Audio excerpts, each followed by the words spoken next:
श्री वाहिगुरु साहिब जी।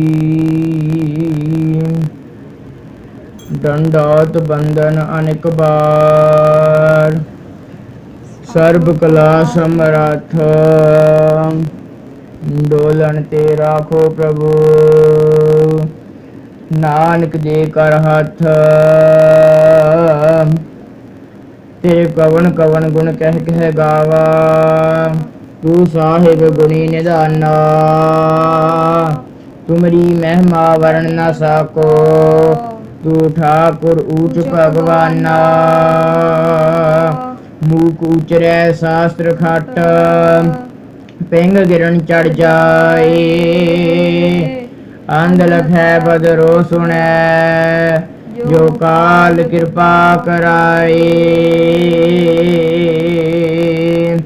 फिरत फिरत प्रभ आया, परया तो सरनाए।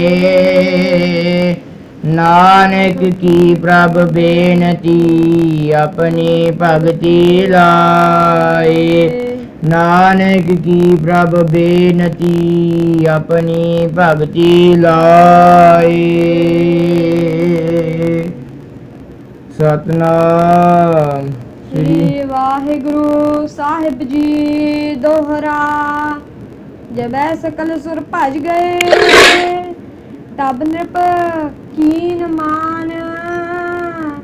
तनख तान कर मैं प्रबल, हर पर मारे बान। जब सकल सुर भज गए, तब नृप कीनो मान। वाहिगुरु जी का खालसा, वाहिगुरु जी की फतेह। जुगो जुग अटल तख्त चवर छत्र जी दे मालक, पंच दे वाली सहवे कमाल। धन धन सतगुरु श्री गुरु ग्रंथ साहिब जी महाराज जी दी अपार बख्शिश सदका, जो दासा ने गुरु साहिब जी की कृपा सदका धन धन दशमेश पिता श्री गुरु गोबिंद सिंह साहिब महाराज जी की रचित अकाली बाणी श्री दसम ग्रंथ साहिब जी की बाणी दे विचों खड़ग सिंह युद्ध की कथा विचारनी, जो पिछले 2 हफ्तियां तो आरंभी है। सो साध संगत जी, जिमें पिछला हफ्ते आपने श्रवण करना करिया कि अबर राक्षस की सेना खड़ग सिंह ने मार ली। अबर राक्षस की सेना भज के कृष्ण जी कोल मिन्नतां करदी गई, बई सातों हुण कुछ बन नहीं रहा, तुसी कुछ करना करो। तो कृष्ण जी ने कई सूरवीर भेजे, वो भी हार गए।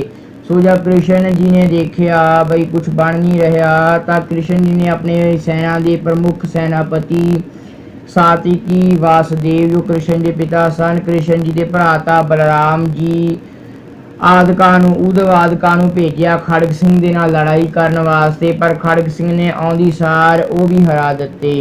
सो जद इन्हां तो भी कुछ ना होया, तो कृष्ण जी फिर आप युद्ध दे विच आए। फिर खड़ग सिंह ने कृष्ण जी में युद्ध तो भुजा दिता। कृष्ण जी ने अपनी हार पसंद ना आई, अपने मन दे विच अपने आप नूं बड़ियां लानतां पाईयां, बई कृष्ण तू लड़ाई के मैदान चों भज के आ गया, दुनिया का सब तो बड़ा कायर है तू।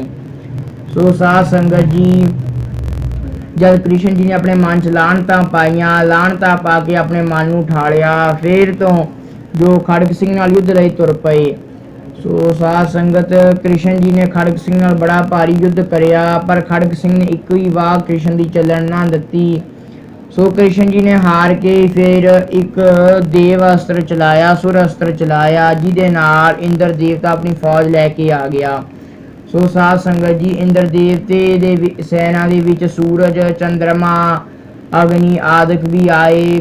ते तां खड़ग सिंह ने सारियां दे तीर मारे, इंद्र दे 100 तीर मारे, सूरज दे 12। ਐਵੇਂ करके सारे सूरमिਆਂ ਦੇ शरीरां ਨੂੰ तीरां ਦੇ ਨਾਲ ਬਿੰਨ ਕੇ ਰੱਖ ਦਿੱਤਾ। सो देवते सारे अपनी जान बचा के अपनी पूरी सुरपुरी ਨੂੰ जा के लुक गए, सुरपुरी ਦੇ ਵਿੱਚ जा के। सो साध संगत जी, हुण इदों बाद जो जद देवते भजे ने, फिर वो युद्ध है जो अगे श्रवण करना करिए, मन बिरतियां एकाग्र करिए, इस वीर रस बाणी नूं अगे मन चित एकाग्र करके श्रवण करना करिए जी। सतनाम श्री वाहिगुरु साहिब जी दोहरा। ਸੋ ਦੋਹਰੇ ਦੇ ਵਿੱਚ ਪਾਤਸ਼ਾਹ ਜੀ ਫਰਮਾਉਂਦੇ ਨੇ ਜਬੈ ਸਕਲ ਸੁਰ ਭਜ ਗਏ ਤਬ ਨਿਰਭਗੀਨੋ ਮਾਨ। ਸੋ ਸਾਧ ਸੰਗਤ ਜੀ ਜਦ ਸਾਰੇ ਦੇਵਤੇ ਖੜਗ ਸਿੰਘ ਨੇ ਭਜਾ ਦਿੱਤੇ ਤਾਂ ਖੜਗ ਸਿੰਘ ਨੇ ਮਨ ਦੇ ਵਿੱਚ ਬੜਾ ਹੰਕਾਰ ਕਰਨਾ ਕਰਿਆ ਵੀ ਮੈਂ ਭਜਾ ਦਿੱਤੇ। ਸੋ ਹੰਕਾਰ ਤਾਂ ਸਾਧ ਸੰਗਤ ਬੜੇ ਬੜਿਆਂ ਨੂੰ ਹੋ ਜਾਂਦਾ, ਜੇ ਆਪਾਂ ਮਾੜਾ ਜੇ ਕੋਈ ਕੰਮ ਕਰ ਲਈਏ ਆਪਾਂ ਨੂੰ ਹੰਕਾਰ ਹੋ ਜਾਂਦਾ ਹੈ। ਤਾਂ ਖੜਗ ਸਿੰਘ ਨੇ ਤਾਂ ਇੰਦਰਪੁਰੀ ਦੀ ਸੈਨਾ ਭਜਾਈ ਸੀ, ਰਾਜਾ ਭਜਾਇਆ ਸੀ ਇੰਦਰਪੁਰੀ ਦਾ, ਉਹ ਕਿਉਂ ਹੰਕਾਰ ਨਾ ਕਰੇ। ਸੋ ਸਾਧ ਸੰਗਤ ਖੜਗ ਸਿੰਘ ਦੇ ਮਨ ਦੇ ਵਿੱਚ ਬੜਾ ਹੰਕਾਰ ਆ ਗਿਆ ਵੀ ਮੈਂ ਦੇਵਤੇ ਭਜਾਤੇ। ਤਾਨ ਕਰ ਮੈਂ ਪ੍ਰਬਲ ਹਰ ਪਰ ਮਾਰੇ ਬਾਣ। ਸੋ ਹੱਥ ਦੇ ਵਿੱਚ ਧਨੁਸ਼ ਲੈ ਕੇ ਖੜਗ ਸਿੰਘ ਨੇ ਕ੍ਰਿਸ਼ਨ ਦੇ ਉੱਪਰ ਤੀਰ ਮਾਰਿਆ ਬੜੀ ਦੱਬ ਕੇ।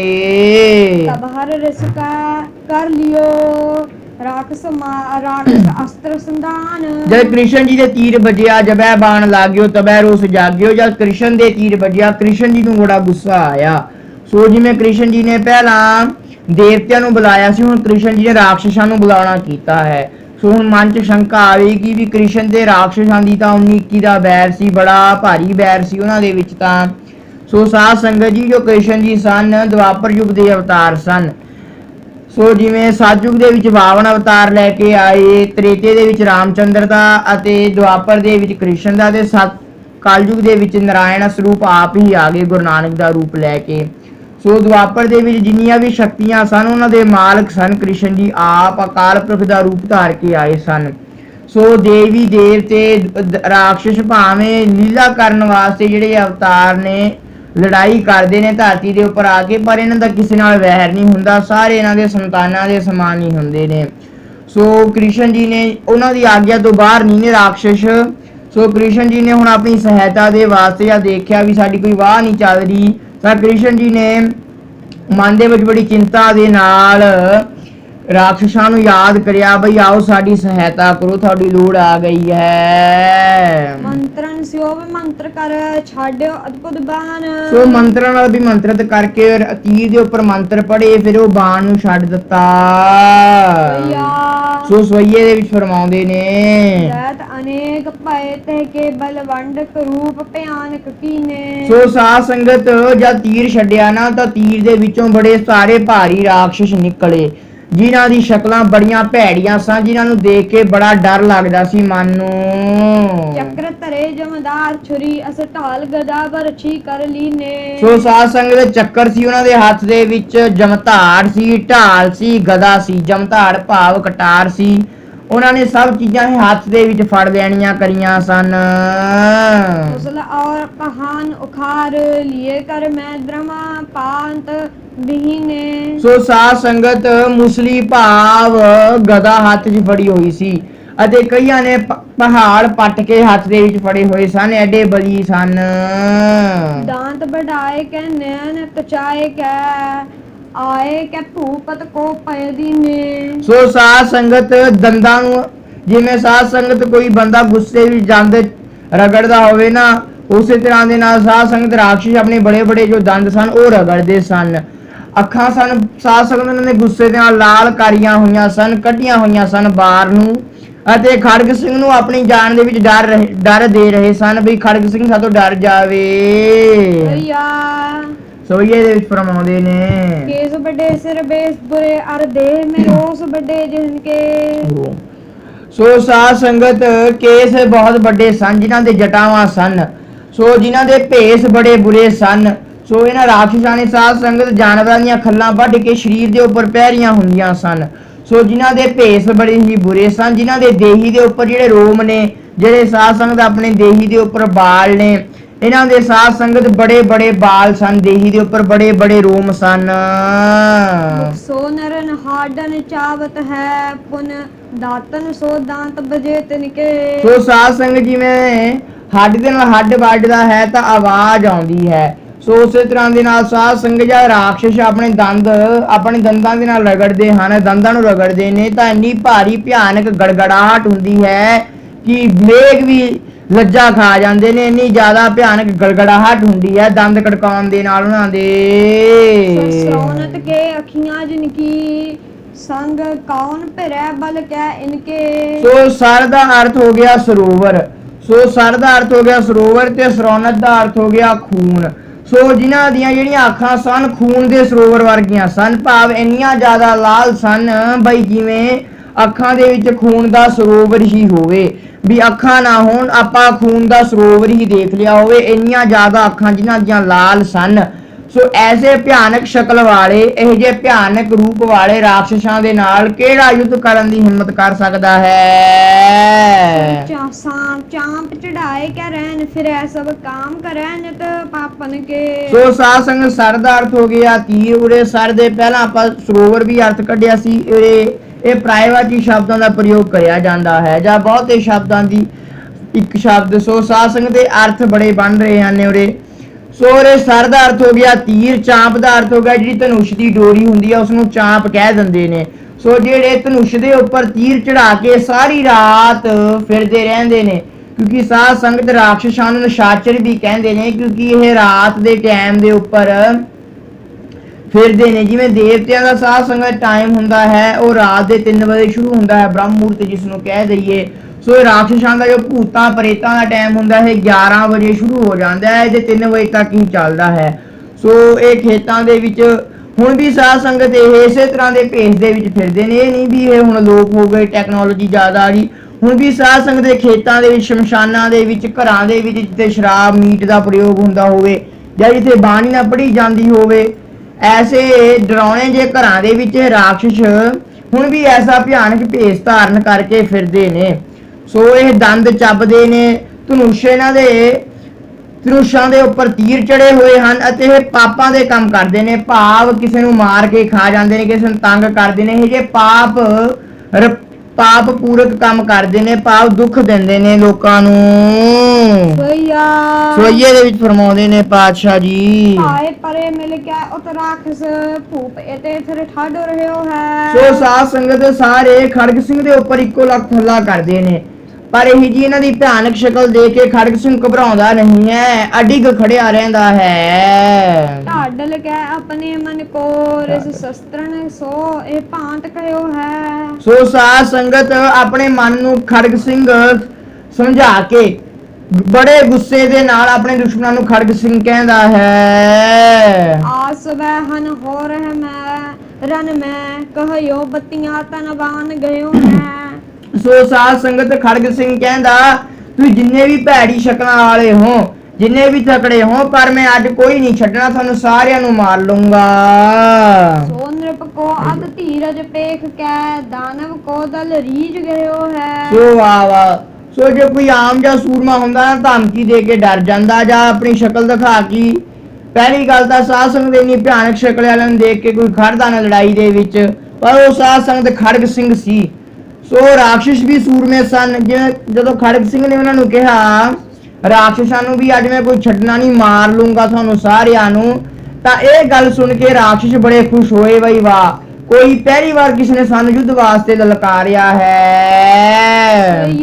ਸੋਈਏ ਦੇ ਵਿੱਚ ਫਰਮਾਉਂਦੇ ਨੇ ਤਾਨ ਕਮਾਨ ਮਹਾ ਬਲਵਾਨ ਸਸਤਨ ਕੋ ਬਹੁਬਾਨ ਚਲਾਏ। ਸੋ ਕਮਾਨ ਤਾਨ ਕੇ ਬਾਣ ਫੜ ਕੇ ਹੱਥ ਦੇ ਵਿੱਚ ਉਸ ਬਲੀ ਖੜਗ ਸਿੰਘ ਸੂਰਮੇ ਨੇ ਆਪਣੇ ਦੁਸ਼ਮਣਾਂ ਦੇ ਉੱਪਰ ਤੀਰ ਮਾਰੇ। ਏਕਨ ਕੀ ਪੁਜ ਕਾਟ ਦਈ ਰਿਸ ਏਕਨ ਕੇ ਉਰ ਮੈਂ ਸਰ ਲਾਏ। ਸੋ ਕਈਆਂ ਦੀ ਤਾਂ ਸਾਧ ਸੰਗਤ ਬਾਹਾਂ ਕੱਟ ਦਿੱਤੀਆਂ, ਕਈਆਂ ਦੇ ਉਰ ਨਾਮ ਛਾਤੀ ਦਾ ਹੈ, ਕਈਆਂ ਦੀ ਛਾਤੀ ਦੇ ਵਿੱਚ ਤੀਰ ਮਾਰ ਲੈ ਕਰੇ। ਕਾਇਲ ਏਕ ਗਿਰੇ ਰਨ ਮੈਂ ਲਖ ਕਾਇਰ ਛੱਡ ਕੇ ਖੇਤ ਪਰਾਏ। ਸੋ ਸਾਧ ਸੰਗਤ ਜਿਹੜੇ ਘਾਇਲ ਸਨ ਉਹ ਤਾਂ ਸੱਟ ਖਾ ਕੇ ਤਰਫ ਦੇ ਮੈਦਾਨ 'ਚ ਗਿਰ ਗਏ ਨੇ, ਅਤੇ ਜਿਹੜੇ ਡਰਪੋਕ ਨੇ ਉਹ ਮੈਦਾਨ ਛੱਡ ਕੇ ਭੱਜ ਗਏ ਨੇ। ਏਕ ਮਹਾ ਬਲਵੰਤ ਦਿਯੰਤ ਗਏ ਬਥਿਰ ਹੈ ਤਿਨ ਬੈਨ ਸੁਨਾਏ। ਸੋ ਇੱਕ ਬੜਾ ਮਹਾਬਲੀ ਸੂਰਮਾ ਹੈ ਜਿਹੜਾ ਸਾਧ ਸੰਗਤ ਦੈਂਤ ਦਾ ਅਰਥ ਹੋ ਗਿਆ ਦੈਂਤ, ਇੱਕ ਬੜਾ ਭਾਰੀ ਬੜੀ ਸੂਰਮਾ ਦੈਂਤ ਹੈ ਜਿਹੜਾ ਉੱਥੇ ਹੀ ਖੜਾ ਹੈ ਅਤੇ ਖੜਗ ਸਿੰਘ ਨੂੰ ਹੁਣ ਕੁਛ ਬੈਨ ਭਾਵ ਕੋਈ ਗੱਲਾਂ ਕਹੇਗਾ, ਉਹ ਗੱਲਾਂ ਅਗਲੇ ਸੋਈਏ ਦੇ ਵਿੱਚ ਸਰਵਣ ਕਰੋ। ਸੋਈਏ ਦੇ ਵਿੱਚ ਫਰਮਾਉਂਦੇ ਨੇ ਕਾਹੇ ਕੋ ਜੂਝ ਕਰੈ ਸੁਨ ਰੇ ਨਿਰਪਤਉ ਜੀਵਤ ਜਾਨ ਨ ਦੇ ਹੈ। ਸੋ ਜਿਹੜੀਆਂ ਗੱਲਾਂ ਖੜਗ ਸਿੰਘ ਨੇ ਕ੍ਰਿਸ਼ਨ ਨੂੰ ਕਹੀਆਂ ਸੀ ਬਈ ਜਾ ਆਪਣੇ ਘਰ ਚਲ ਜਾ ਨਹੀਂ ਤੈਨੂੰ ਮਾਰ ਦੂੰਗਾ, ਉਹੀ ਗੱਲਾਂ ਰਾਖਸ਼ ਖੜਗ ਸਿੰਘ ਨੂੰ ਕਹਿ ਰਹੇ ਨੇ। ਉਹ ਰਾਖਸ਼ ਖੜਗ ਸਿੰਘ ਨੂੰ ਕਹਿੰਦਾ ਵੀ ਲੜਾਈ ਦੇ ਮੈਦਾਨ 'ਚ ਕਾਹਤੇ ਜੂਝਦਾ ਫਿਰਦਾ ਹੈ, ਕਾਹਤੇ ਲੜਾਈ ਕਰਦਾ ਫਿਰਦਾ ਹੈ, ਤੈਨੂੰ ਅਸੀਂ ਜਿਉਂਦਾ ਨਹੀਂ ਛੱਡਣਾ, ਤੈਨੂੰ ਮਾਰ ਦੇਣਾ ਹੈ। दीर्घ दे सलोनी सी मूरत तो सम पछ कहाँ हम पै है। ਕਹਿੰਦੇ ਤੇਰੀ ਦੀਰਘ ਦਾ ਅਰਥ ਹੋ ਗਿਆ ਬੜਾ ਹੀ ਉੱਚੀ ਲੰਬੀ ਸ਼ਰੀਰ, ਸੋ ਬੜਾ ਉੱਚਾ ਲੰਬਾ ਸ਼ਰੀਰ ਹੈ ਤੇਰਾ। ਖੜਗ ਸਿੰਘ ਨੂੰ ਰਾਖਸ਼ ਕਹਿੰਦਾ। ਸਲੋਨੀ ਦਾ ਅਰਥ ਹੋ ਗਿਆ ਬੜੀ ਕੋਮਲ ਬੜੀ ਪਿਆਰੀ ਜੀ ਤੇਰੀ ਸੂਰਤ ਹੈ, ਬੜਾ ਸੋਹਣਾ ਹੈ, ਅਸੀਂ ਤੈਨੂੰ ਇੰਨੇ ਸੋਹਣੇ ਨੂੰ ਕਿਵੇਂ ਖਾ ਜਾਈਏ, ਕਿਵੇਂ ਤੈਨੂੰ ਮਾਰ ਦਈਏ, ਸਾਡਾ ਤਾਂ ਜੀ ਨਹੀਂ ਕਰਦਾ ਤੈਨੂੰ ਮਾਰਨੇ ਨੂੰ। तू नहीं जानत है सुन रे सठ सठ ते कहाँ दान तन साथ च वह है। ਕਹਿੰਦਾ ਰਾਖਸ਼ ਖੜਗ ਸਿੰਘ ਨੂੰ ਕਹਿੰਦਾ 60 ਦਾ ਅਰਥ ਹੋ ਗਿਆ ਸਾਧ ਸੰਗਤ ਜਿੱਦੀ।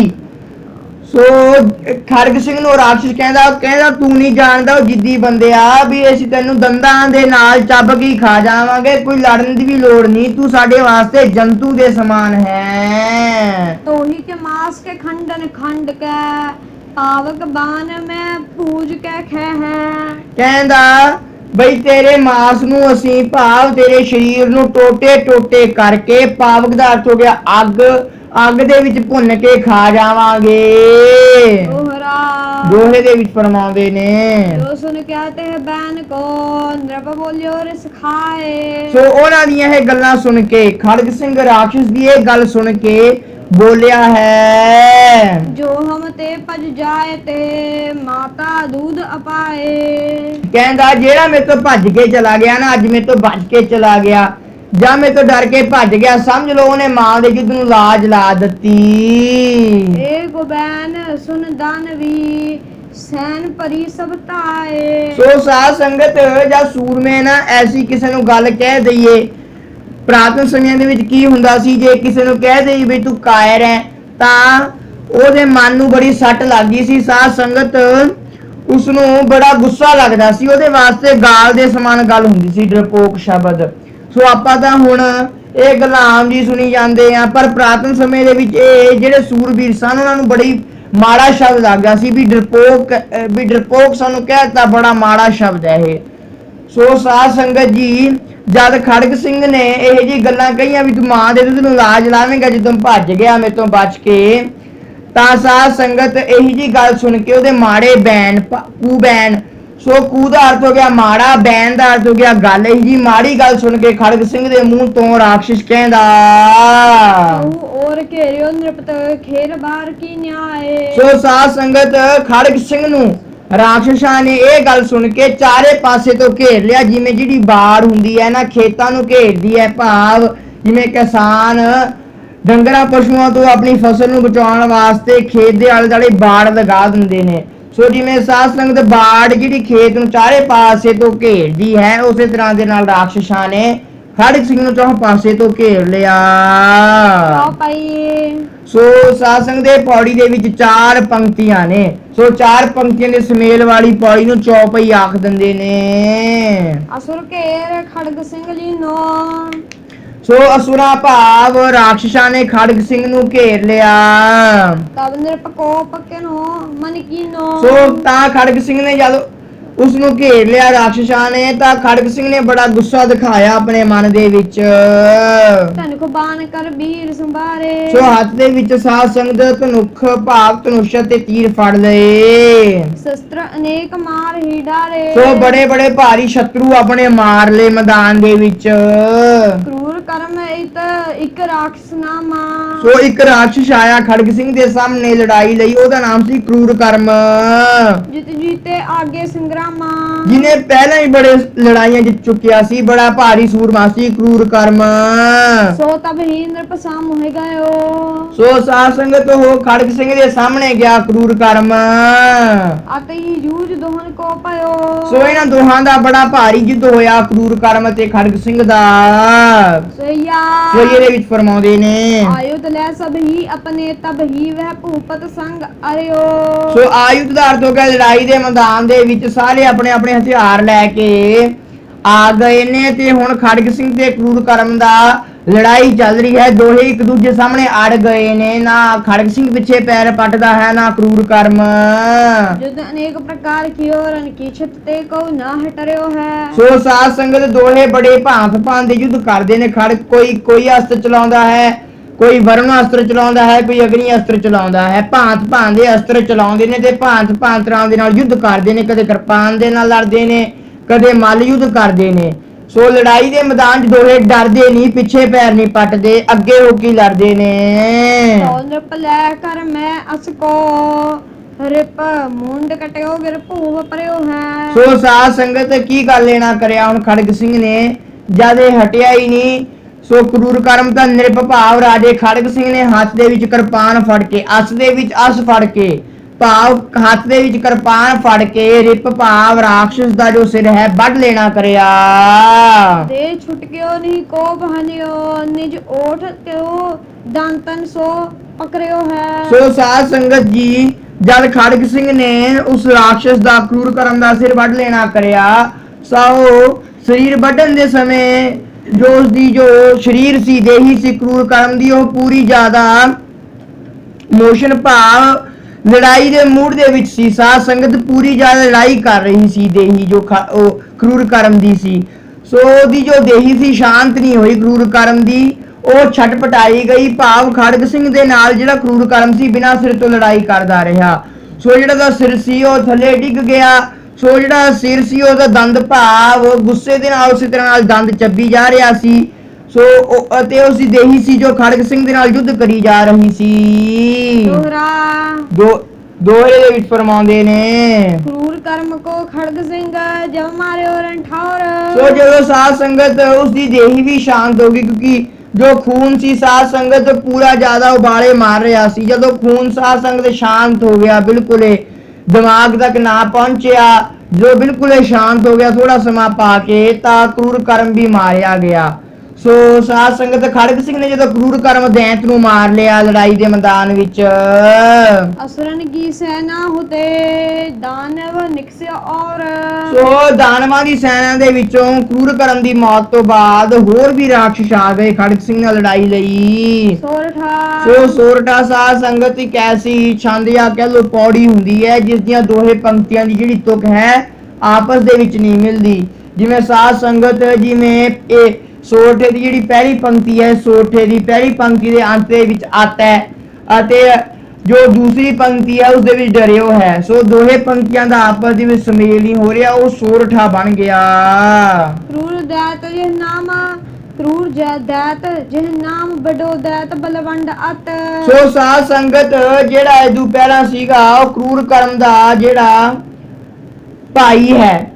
ਸੋ ਹੁਣ ਵਾਹਿਗੁਰੂ ਜੋ ਸਾਧ ਸੰਗਤ ਇਸ ਤੋਂ ਪਹਿਲਾਂ ਜਿਸਨੇ ਖੜਗ ਸਿੰਘ ਨਾਲ ਯੁੱਧ ਕਰਿਆ ਸੀ ਉਹ ਕਰੂਰ ਕਰਮ ਸੀ।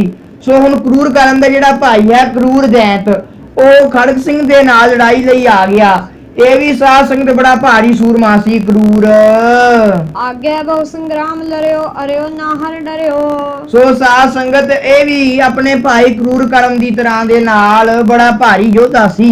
ਇਸਨੇ ਵੀ ਪਹਿਲਾਂ ਬੜੀਆਂ ਲੜਾਈਆਂ ਜਿੱਤ ਰਹੀਆਂ ਸਨ। ਇਹ ਵੀ ਕਿਸੇ ਤੋਂ ਡਰਦਾ ਨਹੀਂ ਸੀ, ਹਮੇਸ਼ਾ ਜਿੱਥੇ ਵੀ ਜਾਂਦਾ ਸੀ ਜਿੱਤ ਪ੍ਰਾਪਤ ਕਰਕੇ ਹੀ ਆਉਂਦਾ ਸੀ।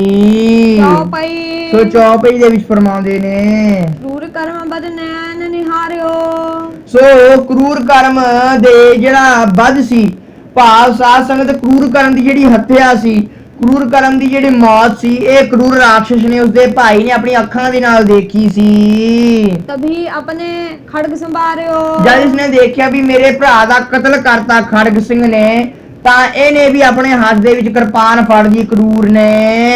क्रूर दैत रिस नृप परतायो। ਸੋ ਆਪਣੇ ਭਾਈ ਦੀ ਮੌਤ ਦਾ ਬਦਲਾ ਲੈਣ ਲਈ ਜਿਹੜਾ ਕਰੂਰ ਹੈ ਉਹ ਖੜਗ ਸਿੰਘ ਦੇ ਉੱਪਰ ਹੱਲਾ ਕਰਦਾ ਹੈ। आनो काल मेघ ਉਮੜਾਇਓ। उमड़ारियो। ਸੋ ਸਾਧ ਸੰਗਤ ਜਿਵੇਂ ਕਾਲੇ ਮੇਘ ਹੁੰਦੇ ਨੇ, ਭਾਵ ਜਿਵੇਂ ਕਾਲੇ ਕਾਲੇ ਬੱਦਲ ਸੂਰਜ ਨੂੰ ਆ ਕੇ ਢੱਕ ਲੈਂਦੇ ਨੇ, ਉਸ ਤਰ੍ਹਾਂ ਦੇ ਨਾਲ ਸਾਧ ਸੰਗਤ ਖੜਗ ਸਿੰਘ ਦੇ ਉੱਪਰ ਇਹ ਜਿਹੜਾ ਸੂਰਮਾ ਹੈ ਕਰੂਰ ਕਾਲੇ ਮੇਘਾਂ ਦੀ ਤਰ੍ਹਾਂ ਦੇ ਨਾਲ ਹਮਲਾ ਕਰਦਾ ਹੈ। ਇਸ ਦਾ ਇਹ ਵੀ ਅਰਥ ਬਣ ਗਿਆ ਜਿਵੇਂ ਮੌਤ ਦੇ ਜਿਹੜੇ ਬੱਦਲ ਕਿਸੇ ਮਨੁੱਖ ਦੇ ਉੱਪਰ ਛਾ ਜਾਣ ਤਾਂ ਜਿਹੜੀ ਮਨੁੱਖ ਦੀ ਆਤਮਾ ਹੈ ਉਸ ਨੂੰ ਢੱਕ ਲੈਂਦੇ ਨੇ, ਭਾਵ ਉਸ ਦੇ ਸਾਹਾਂ ਨੂੰ ਰੋਕ ਲੈਂਦੇ ਨੇ ਜਿਹੜੇ ਇਹ ਮੌਤ ਦੇ ਬੱਦਲ ਹੁੰਦੇ ਨੇ। ਸੋ ਜਿਵੇਂ ਮੌਤ ਦੇ ਬੱਦਲ ਮਨੁੱਖ ਦੇ ਸਾਹਾਂ ਨੂੰ ਢੱਕ ਲੈਂਦੇ ਨੇ, ਰੋਕ ਲੈਂਦੇ ਨੇ, ਉਸੇ ਤਰ੍ਹਾਂ ਦੇ ਨਾਲ ਜਿਹੜਾ ਕਰੂਰ ਦੈਂਤ ਹੈ ਉਹ ਖੜਗ ਸਿੰਘ ਦੇ ਉੱਪਰ ਮੌਤ ਦੇ ਬੱਦਲਾਂ ਦੀ ਨਾਲ ਚੜਿਆ ਹੈ। ਬਈ ਖੜਗ ਸਿੰਘ ਦੇ ਸਾਹਾਂ ਨੂੰ ਰੋਕ ਲਵੇਗਾ, ਭਾਵ ਖੜਗ ਸਿੰਘ ਨੂੰ ਮਾਰ ਲਵੇਗਾ। ਆਵਤ ਹੀ ਤੈ ਭੂਪ ਪਚਾਰਿਓ। ਸੋ ਆਉਂਦੀ ਸਾਰੇ ਸਾਧ ਸੰਗਤ ਖੜਗ ਸਿੰਘ ਨੇ ਉਸ ਨੂੰ ਲਲਕਾਰਿਆ ਤੇ ਉਸ ਨਾਲ ਯੁੱਧ ਕਰਿਆ। ਜਾਓ ਕਹਾਂ ਮੁਝ ਬੰਦ ਪਛਾਰਿਓ। ਤੂੰ ਕਹਿੰਦਾ ਉਹ ਕਰੂਰ ਆਪਣੇ ਭਾਈ ਦੀ ਮੌਤ ਦਾ ਬਦਲਾ ਲੈਣ ਲਈ ਆਇਆ। ਉਹ ਕਹਿੰਦਾ ਖੜਗ ਸਿੰਘ ਨੂੰ, ਕਹਿੰਦਾ ਤੂੰ ਮੇਰਾ ਭਾਈ ਮਾਰਿਆ ਹੈ ਖੜਗ ਸਿੰਘਾ, ਹੁਣ ਤੂੰ ਵੀ ਬਚ ਕੇ ਰਹਿ, ਤੈਨੂੰ ਵੀ ਮਾਰੂਗਾ ਜਿਵੇਂ ਤੈਂ ਮੇਰੇ ਭਾਈ ਨੂੰ ਮਾਰਿਆ। ਹੋ ਤੁਮ ਸੋ ਅਬ ਯੁੱਧ ਮਚਾ ਹੋ। ਮੈਂ ਕਿਹਾ ਹੁਣ ਤੇਰੇ ਨਾਲ ਲੜਾਈ ਕਰਾਂਗਾ, ਕਿੱਥੇ ਜਾਵੇਂਗਾ ਭੱਜ ਕੇ? ਰਾਤ ਗਇਓ ਜੇ ਤੋਹੇ ਪਠਾ ਹੋ। ਕਹਿੰਦਾ ਜਿੱਥੇ ਮੇਰਾ ਭਾਈ ਗਿਆ ਹੈ ਖੜਗ ਸਿੰਘ, ਉੱਥੇ ਤੈਨੂੰ ਮਾਰ ਕੇ ਬਚਾਵਾਂਗਾ। ਸੁਣ ਕੇ ਤਬ ਖੜਗ ਸੰਭਾਰਿਓ। ਖੜਗ ਸਿੰਘ ਨੇ ਇਹ ਗੱਲ ਸੁਣ ਕੇ ਆਪਣੇ ਹੱਥ ਦੇ ਵਿੱਚ ਕਿਰਪਾਨ ਚੱਕ ਲਈ। ਅਤ ਪ੍ਰਚੰਡ ਬਲ ਕੋਪ ਪ੍ਰਹਾਰਿਓ। ਸੋ ਸਾਧ ਸੰਗਤ ਬੜੇ ਹੀ ਗੁੱਸੇ ਦੇ ਨਾਲ ਕਰੂਰ ਦੇ ਉੱਪਰ ਉਸਨੇ ਹਮਲਾ ਕਰਤਾ ਖੜਗ ਸਿੰਘ ਨੇ। ਭੂਪਤ ਲਖਿਓ ਕਾਟ ਅਸਦੀਨੋ। ਸੋ ਸਾਧ ਸੰਗਤ ਖੜਗ ਸਿੰਘ ਨੇ ਕਰੂਰ ਰਾਖਸ਼ ਦੀ ਜਿਹੜੀ ਕਿਰਪਾਨ ਸੀ ਉਹ ਕੱਟ ਦਿੱਤੀ। ਸੋ ਮਾਰ ਰਨ ਭੀਤਰ ਲੀਨੋ। ਜਦ ਉਸ ਦੀ ਕਿਰਪਾਨ ਕੱਟ ਲਈ, ਉਹ ਜਿਹੜਾ ਕਰੂਰ ਸੀ ਨਿਹੱਥਾ ਹੋ ਗਿਆ। ਸੋ ਸਾਧ ਸੰਗਤ ਕਿਸ ਦਾ ਇਹ ਵੀ ਅਰਥ ਬਣਦਾ ਹੈ ਬਈ ਖੜਗ ਸਿੰਘ ਨੇ ਜੋ ਕਰੂਰ ਸੀ ਉਸ ਦਾ ਹੱਥ ਵੱਢ ਦਿੱਤਾ, ਕਿਉਂਕਿ ਆਸ ਨਾਮਕ ਕਿਰਪਾਨ ਦਾ ਵੀ ਹੈ, ਆਸ ਸਾਧ ਸੰਗਤ ਹੱਥ ਦਾ ਵੀ ਸੂਚਕ ਹੈ। ਸੋ ਖੜਗ ਸਿੰਘ ਨੇ ਉਸ ਦੀ ਕਿਰਪਾਨ ਵੀ ਕੱਟ ਲਈ ਅਤੇ ਦੂਸਰੇ ਅਰਥਾਂ ਦੇ ਵਿੱਚ ਇਸ ਨੂੰ ਦੇਖੀਏ ਤਾਂ ਖੜਗ ਸਿੰਘ ਨੇ ਉਸ ਦੀ ਹੱਥ ਵੀ ਕੱਟ ਦਿੱਤੇ, ਭਾਵ ਉਸ ਦੀਆਂ ਬਾਹਾਂ ਵੀ ਕੱਟ ਦਿੱਤੀਆਂ। ਸੋ ਜਦ ਬਾਹਾਂ ਕੱਟੀਆਂ ਗਈਆਂ ਤਾਂ ਖੜਗ ਸਿੰਘ ਨੇ ਉਸ ਨੂੰ ਮਾਰ ਦਿੱਤਾ, ਕਰੂਰ ਰਾਖਸ਼ ਨੂੰ। ਸੋ ਮਾਰਨ ਭੀਤਰ ਲੀਨੋ। ਸੋ ਸਾਧ ਸੰਗਤ ਮਿੰਟਾਂ ਸਕਿੰਟਾਂ ਦੇ ਅੰਦਰ ਹੀ ਖੜਗ ਸਿੰਘ ਨੇ ਕਰੂਰ ਰਾਖਸ਼ ਨੂੰ ਮਾਰ ਦਿੱਤਾ। ਦੋਹਰਾ ਦੋਹਰੇ ਦੇ ਵਿੱਚ ਫਰਮਾਉਂਦੇ ਨੇ, ਕਰੂਰ ਕਰਮ ਅਰ ਕਰੂਰ ਦੈਤ ਦੋਹੂ ਗਏ ਜਮਤਾਮ। ਸੋ ਕਰੂਰ ਕਰਮ ਤੇ ਕਰੂਰ ਰਾਖਸ਼ ਹੈ, ਦੋਹੇ ਜੰਪੁਰੀ ਪਠਾ ਦਿੱਤੇ। ਸੈਨ ਤਿੰਨ ਕੀ ਸ਼ਸਤਰ ਲੈ ਘੇਰਿਓ ਨਿਪ ਸੰਗਰਾਮ। ਸੋ ਜਦ ਇਹਨਾਂ ਦੀ ਸੈਨਾ ਨੇ ਦੇਖਿਆ, ਕਰੂਰ ਕਰਮ ਤੇ ਕਰੂਰ ਦੀ ਸੈਨਾ ਨੇ ਦੇਖਿਆ ਵੀ ਸਾਡੇ ਜਰਨੈਲ ਮਾਰ ਲਏ, ਬਈ ਆਪਾਂ ਇਹਨਾਂ ਦਾ ਹੁਣ ਬਦਲਾ ਲਈਏ, ਭੱਜੀਏ ਨਾ। ਸੋ ਸਾਧ ਸੰਗਤ ਤਾਂ ਕਰੂਰ ਕਰਮ ਤੇ ਕਰੂਰ ਰਾਖਸ਼ ਦੀ ਸੈਨਾ ਨੇ ਖੜਗ ਸਿੰਘ ਨੂੰ ਘੇਰ ਲਿਆ ਕੇ ਸੋਈਏ ਦੇ ਵਿੱਚ ਫਰਮਾਉਂਦੇ ਨੇ, ਰੋਸ ਕਿਉ ਤਨਹੀ ਮਨ ਮੈਂ ਜਿਉ ਦੈਤ ਬਚੇ ਨਿਰਭ ਉੱਪਰ ਤਾਏ। ਸੋ ਜਿਹੜੇ ਰਾਖਸ਼ ਬਚ ਗਏ ਸਨ ਉਹਨਾਂ ਨੇ ਮਨ ਦੇ ਵਿੱਚ ਬੜਾ ਗੁੱਸਾ ਖਾਇਆ ਵੀ ਸਾਡੇ ਦੋ ਭਾਰੀ ਜਰਨੈਲ ਮਾਰ ਲਏ, ਸੋ ਆਪੇ ਤਾਂ ਇਹਨਾਂ ਦੀ ਮੌਤ ਦਾ ਬਦਲਾ ਲਈਏ। ਸੋ ਇਹ ਖੜਗ ਸਿੰਘ ਦੇ ਉੱਪਰ ਬੜੇ ਗੁੱਸੇ ਦੇ ਨਾਲ ਆਈ ਕਰੂਰ ਕਰਮ ਤੇ ਕਰੂਰ ਦੀ ਸੈਨਾ। ਬਾਣ ਕਮਾਨ ਗਦਾ ਬਰਛੀ ਅਗਨਾ ਯੁੱਧ ਲੈ ਕਰ ਕੋਪ ਵਡਾਏ। ਸੋ ਅਲੱਗ-ਅਲੱਗ ਸ਼ਸਤਰਾਂ ਦੇ ਨਾਮ ਦੱਸਣੇ ਜਿਵੇਂ ਬਾਣ, ਕਿਰਪਾਨ, ਗਦਾ, ਬਰਸ਼ੀ, ਇਹ ਅਲੱਗ-ਅਲੱਗ ਸ਼ਸਤਰ ਉਹਨਾਂ ਰਾਖਸ਼ਾਂ ਨੇ ਫੜੇ ਹੋਏ ਸਨ। ਤੌਂਦਰ ਪਤੀਰ ਸਰਾਸਨ ਲੈ ਤਬ ਆਵਤ ਬਾਟ ਮੈਂ ਕਾਟ ਗਿਰਾਏ। ਸੋ ਸਾਧ ਸੰਗਤ ਖੜਗ ਸਿੰਘ ਨੇ ਆਪਣੇ ਹੱਥ ਦੇ ਵਿੱਚ ਤੀਰ ਕਮਾਨ ਫੜਿਆ। ਸੋ ਤੀਰ ਕਮਾਨ ਫੜ ਕੇ ਤੀਰ ਕਮਾਨ ਦੇ ਉੱਪਰ ਤੀਰ ਚੜਾ ਕੇ ਜਿਹੜੇ ਉਹਨਾਂ ਦੇ ਹਥਿਆਰ ਸਨ ਰਾਖਸ਼ਾਂ ਦੇ ਉਹ ਅੱਧ ਵਿਚਾਲੇ ਹੀ ਕੱਟ ਦਿੱਤੇ। ਆਪਣੇ ਕਾੜ ਨਿਖੰਗਨ ਤੇ ਸਰ ਸ਼ਸਤਰਨ ਕੇ ਔਰ बीच लगाए। सो साध संगत जद खड़ग सिंह ने उन्होंने हथियार कट दिते तां राक्षस बहुत सारे तां निहत्ते हो गए। तां खड़ग सिंह ने किरपान कट के सारियां दी छातियां दे विच किरपाना मार के उन्हां नूं मार दिता। चौपी दे विच फरमाउंदे ने तब सब शस्त्र भाज के गए। सो तद एही जिहा भारी हार खा के सारे राक्षस भज गए। कौ सन्मुख होत नहीं पाए। सो कोई भी सामने ना आया खड़ग सिंह दे, इन्ना ज्यादा डर गए। अधिक दैत जम लोग पठाए। बहुत सारे तो खड़ग सिंह ने जमपुरी पठा दिते। त्याग पराए। जेड़े बचे माड़े मोटे हो लड़ाई दा मैदान छड्ड के तुर गए। सोइए दे फरमाउंदे ने भाज गए सब दैत जो है तब धूप गिरियो हस कौसर मारे। सो हर कौसर मारे। सो साध संगत जिस समय सारे राक्षस भजे ना ता उस समय खड़ग सिंह ने की करया, बड़े ही गुस्से दे नाल कृष्ण दे तीर मारिया। लागत ही कब राम का है तन श्री जुद वीर को चीर पधारे। सो राम कभी राम उरे साध संगत पहला जो कथा दे पहला दिन सी उस दस्सिया सी भी दसम ग्रंथ साहिब दे विच जेड़ा गोबिंद नाम है सकल द्वार को छाड़ के गयो तुहारो द्वार बाहेंगी किला जिस गोबिंद दास तुहार। गुरु गोबिंद सिंह जी ने अपना नाम एक बार ही वरत्या है गोबिंद शब्द। सो जिन्नी बाकी नाम आए ने दसम ग्रंथ साहिब दे विच हो राम श्याम आदि की आए ने। ਸੋ ਇਹਦਾ ਕਾਰਨ ਵਿਸਤਾਰ ਦੇ ਵਿੱਚ ਪਹਿਲੇ ਦਿਨ ਦੀ ਕਥਾ ਵਿੱਚ ਦੱਸਿਆ ਸੀ। ਸੋ ਕਵੀ ਰਾਮ ਗੁਰੂ ਗੋਬਿੰਦ ਸਿੰਘ ਸਾਹਿਬ ਜੀ ਮਹਾਰਾਜ ਕਹਿੰਦੇ ਨੇ ਜਦ ਖੜਗ ਸਿੰਘ ਨੇ ਕ੍ਰਿਸ਼ਨ ਦੇ ਤੀਰ ਮਾਰਿਆ, ਉਹ ਤੀਰ ਇੰਨੀ ਜ਼ੋਰ ਦੀ ਮਾਰਿਆ ਸੀ ਕਿ ਜਾਦਵਾਂ ਦਾ ਜਿਹੜਾ ਰਾਜਾ ਹੈ ਕ੍ਰਿਸ਼ਨ, ਉਸ ਦਾ ਸਰੀਰ ਚੀਰ ਕੇ ਆਰ ਪਾਰ ਹੋ ਗਿਆ। ਸੋਚੋ ਸਾਧ ਸੰਗਤ ਕਿੰਨੀ ਜ਼ੋਰ ਦੀ ਮਾਰਿਆ ਹੋਵੇਗਾ। वेद के औरन केतन कोपन औरन जाए लगे सुसंगारे। ਵਾਹ ਵਾਹ। ਸੋ ਸਾਧ ਸੰਗਤ ਤੀਰ ਇੰਨੀ ਜ਼ੋਰ ਦੀ ਵੱਜਿਆ ਸੀ ਵੀ ਕ੍ਰਿਸ਼ਨ ਦੇ ਤੀਰ ਵੱਜ ਕੇ ਤੀਰ ਰੁਕਿਆ ਨਹੀਂ। ਸੋ ਕ੍ਰਿਸ਼ਨ ਦੇ ਜਿੰਨੇ ਵੀ ਪਿੱਛੇ ਖੜੇ ਸਨ ਸਾਰੇ ਦੇ ਸਾਰੇ ਮਾਰਤੇ ਇੱਕ ਤੀਰ ਨੇ। देखो पौरख भूपत को अब एक है आप अनेक बिदारे। ਸੋ ਸਾਧ ਸੰਗਤ ਉਰੇ ਮਹਾਰਾਜ ਜੀ ਉਹਦੀ ਮਹਿਮਾ ਕਰਦੇ ਨੇ ਖੜਗ ਸਿੰਘ ਦੀ। ਕਹਿੰਦੇ ਦੇਖੋ ਖੜਗ ਸਿੰਘ ਦੀ ਸੂਰਮਤਾਈ ਦੇਖੋ, ਆਪ ਇੱਕ ਹੈ। आप उरे साध संग जी 1.25 लाख से एक लड़ाऊं तब है गोबिंद सिंह नाम कहाऊं। ओ गल पातशाह उरे सिद्ध करते ने, ये आइडियल स्थापित करते ने भी मेरा खास है सूरमा होना चाहिए है। बई चाहे लखा ही चढ़ के आ जावे, कला ही भारू पै जावे लखा दे उपर। सो साध संग 10वें पातशाह कहंदे बई खड़ग सिंह एक है पर किन्नी सारी सेना मार लैंदा है। एक जेड़ा कला खड़ग सिंह है लखां दा काम करदा है। चौपी ਦੇ ਵਿੱਚ ਫਰਮਾਉਂਦੇ ਨੇ त्रिहर जल को अस्त्र चलाए। ਸੋ ਹੁਣ ਖੜਗ ਸਿੰਘ ਦੇ ਉੱਪਰ ਕ੍ਰਿਸ਼ਨ ਜੀ ਨੇ ਇੰਦਰ ਅਸਤਰ ਵੀ ਚਲਾ ਕੇ ਦੇਖ ਲਿਆ, ਦੇਵਤਿਆਂ ਨੂੰ ਵੀ ਸੱਦ ਲਿਆ, ਉਹ ਵੀ ਹਾਰ ਖਾ ਕੇ ਚਲੇ ਗਏ। ਸੋ ਉਸ ਤੋਂ ਬਾਅਦ ਕ੍ਰਿਸ਼ਨ ਜੀ ਨੇ ਫਿਰ ਦਾਨਵਾਂ ਨੂੰ ਵੀ ਸੱਦਿਆ, ਦਾਨਵ ਵੀ ਪਰ ਹਾਰ ਗਏ। ਸੋ ਹੁਣ ਸਾਧ ਸੰਗਤ ਕ੍ਰਿਸ਼ਨ ਜੀ ਨੇ ਜਲ ਅਸਤਰ ਚਲਾਇਆ ਹੈ, ਭਾਵ ਪਾਣੀ ਦੇ ਦੇਵਤੇ ਨੂੰ ਸੱਦਿਆ ਹੈ। सो छुटका नृप ऊपर आयो। ਸੋ ਸਾਧ ਸੰਗਤ ਤੀਰ ਛੱਡਿਆ ਕ੍ਰਿਸ਼ਨ ਜੀ ਨੇ ਤਾਂ ਸਾਰਾ ਜਿਹੜਾ ਦੁਨੀਆ ਦਾ ਸਾਰਾ ਪਾਣੀ ਸੀ ਖੜਗ ਸਿੰਘ ਦੇ ਉੱਪਰ ਆਪਣੀ ਫੌਜ ਲੈ ਕੇ ਆ ਗਿਆ। वर्ण सिंह मूरत पर आए। ਸੋ ਸਾਧ ਸੰਗਤ ਜਿਹੜਾ ਪਾਣੀ ਸੀ ਸਾਰਾ ਪਾਣੀ ਦਾ ਜਿਹੜਾ ਰਾਜਾ ਹੈ ਉਹ ਵਰਨ ਸਿੰਘ ਹੈ। ਸੋ ਪਾਤਸ਼ਾਹ ਜੀ ਨੇ ਪਾਣੀ ਦੇ ਰਾਜੇ ਦਾ ਨਾਮ ਵਰਨ ਸਿੰਘ ਰੱਖਿਆ ਹੈ। ਸੋ ਵਰਨ ਸਿੰਘ ਰਾਜਾ ਆਪਣੀ ਸਾਰੀ ਸੈਨਾ ਲੈ ਕੇ ਆ ਗਿਆ ਖੜਗ ਸਿੰਘ ਨੂੰ ਮਾਰਨ ਲਈ। सरतन की सेना संग ले आए। ਸੋ ਸਰਤਨ ਦਾ ਅਰਥ ਹੋ ਗਿਆ ਸਾਧ ਸੰਗਤ ਨਦੀਆਂ, ਨਦੀਆਂ ਦੀ ਸੈਨਾ ਲੈ ਕੇ ਆ ਗਿਆ। आवत सिंगन शब्द सुनायो। ਸੋ ਸਾਧ ਸੰਗਤ ਜਦੋਂ ਉਹ ਪਾਣੀ ਸਾਰਾ ਆਇਆ, ਸੋ ਜਦ ਆਪਾਂ ਦੇਖੀਏ ਨਾ ਜੇ ਘਰ ਦੇ ਵਿੱਚ ਮਾੜੀ ਜਿਹੀ ਟੂਟੀ ਵੀ ਚਲਾਈਏ ਸਾਧ ਸੰਗਤ ਸਾਰੇ ਘਰ ਦੇ ਵਿੱਚ ਟੂਟੀ ਦੀ ਆਵਾਜ਼ ਗੂੰਜਦੀ ਹੈ। ਸੋ ਪਰ ਖੜਗ ਸਿੰਘ ਦੇ ਉੱਪਰ ਤਾਂ ਹੁਣ ਸਾਰੀ ਦੁਨੀਆ ਦਾ ਪਾਣੀ ਹੀ ਆ ਗਿਆ ਸੀ ਹੱਲਾ ਕਰਨ ਲਈ। ਸਾਡਾ ਸਾਰਾ ਪਾਣੀ ਆਇਆ ਹੋਵੇਗਾ, ਸਾਰੀਆਂ ਨਦੀਆਂ ਚੜ੍ਹ ਕੇ ਆਈਆਂ ਹੋਣਗੀਆਂ, ਸਾਰੇ ਸਮੁੰਦਰ ਚੜ੍ਹ ਕੇ ਆਏ ਹੋਣਗੇ ਤਾਂ ਕਿੰਨੀ ਭਾਰੀ ਗੜਗੜਾਹਟ ਹੋਈ ਹੋਗੀ। ਕਹਿ ਪਾਤਸ਼ਾਹ ਜੀ ਕਹਿੰਦੇ ਹਾਜਾ ਭਾਰੀ ਸਿੰਘਾਰੋਹਣ ਹੋਇਆ, ਭਾਵ ਇਹੀ ਭਾਰੀ ਗੜਗੜਾਹਟ ਹੋਈ ਕਿ बार राज अत रिस करता है। ਸੋ ਸਾਧ ਸੰਗਤ ਸੋ ਜਿਹੜਾ ਹੈ ਰਾਜਾ ਹੈ ਖੜਗ ਸਿੰਘ ਬੜਾ ਹੀ ਇਹਨਾਂ ਦੀ ਆਵਾਜ਼ ਸੁਣ ਕੇ ਇੰਨੀ ਭਾਰੀ ਸਿੰਘਾਰੋਹਣ ਨੂੰ ਸੁਣ ਕੇ ਬੜੇ ਗੁੱਸੇ ਦੇ ਨਾਲ ਭਰ ਗਿਆ। सुनत शब्द कांपे पुरतीनो। ਸੋ ਇਹ ਕਹਿੰਦੇ ਬਈ ਜਦ ਰਾਜਾ ਜਿਹੜਾ ਵਰਨ ਸਿੰਘ ਰਾਜਾ ਜਿਹੜਾ ਵਰਨ ਸਿੰਘ ਹੈ ਉਹ ਆਪਣੀ ਫੌਜ ਲੈ ਕੇ ਆਇਆ ਨਾ ਜਦ, ਸੋ ਨਦੀਆਂ ਲੈ ਕੇ ਆਇਆ ਤਾਂ ਨਦੀਆਂ ਦੀ ਆਵਾਜ਼ ਦੇ ਨਾਲ ਸਾਧ ਸੰਗਤ ਤਿੰਨੇ ਲੋਕ ਕੰਬ ਗਏ। ਇੰਨੀ ਜ਼ਿਆਦਾ ਭਾਰੀ ਆਵਾਜ਼ ਹੋਈ ਉਸ ਸਿੰਘਾਰੋਹਣ ਦੇ ਨਾਲ। इन नृप मन में त्रास न कीनो। ਵਾਹ ਵਾਹ। ਸੋ ਪਰ ਸਾਧ ਸੰਗਤ ਤਿੰਨੇ ਲੋਕ ਕੰਬ ਗਏ ਪਾਣੀ ਦੀ ਆਵਾਜ਼ ਦੇ ਨਾਲ, ਪਰ ਖੜਗ ਸਿੰਘ ਨਹੀਂ ਕੰਬਿਆ ਕੱਲਾ। भैया ਸੋਈਏ ਦੇ ਵਿੱਚ ਫਰਮਾਉਂਦੇ ਨੇ बानन संग जलाते को कब श्याम पने तन ताड़ न कीनो।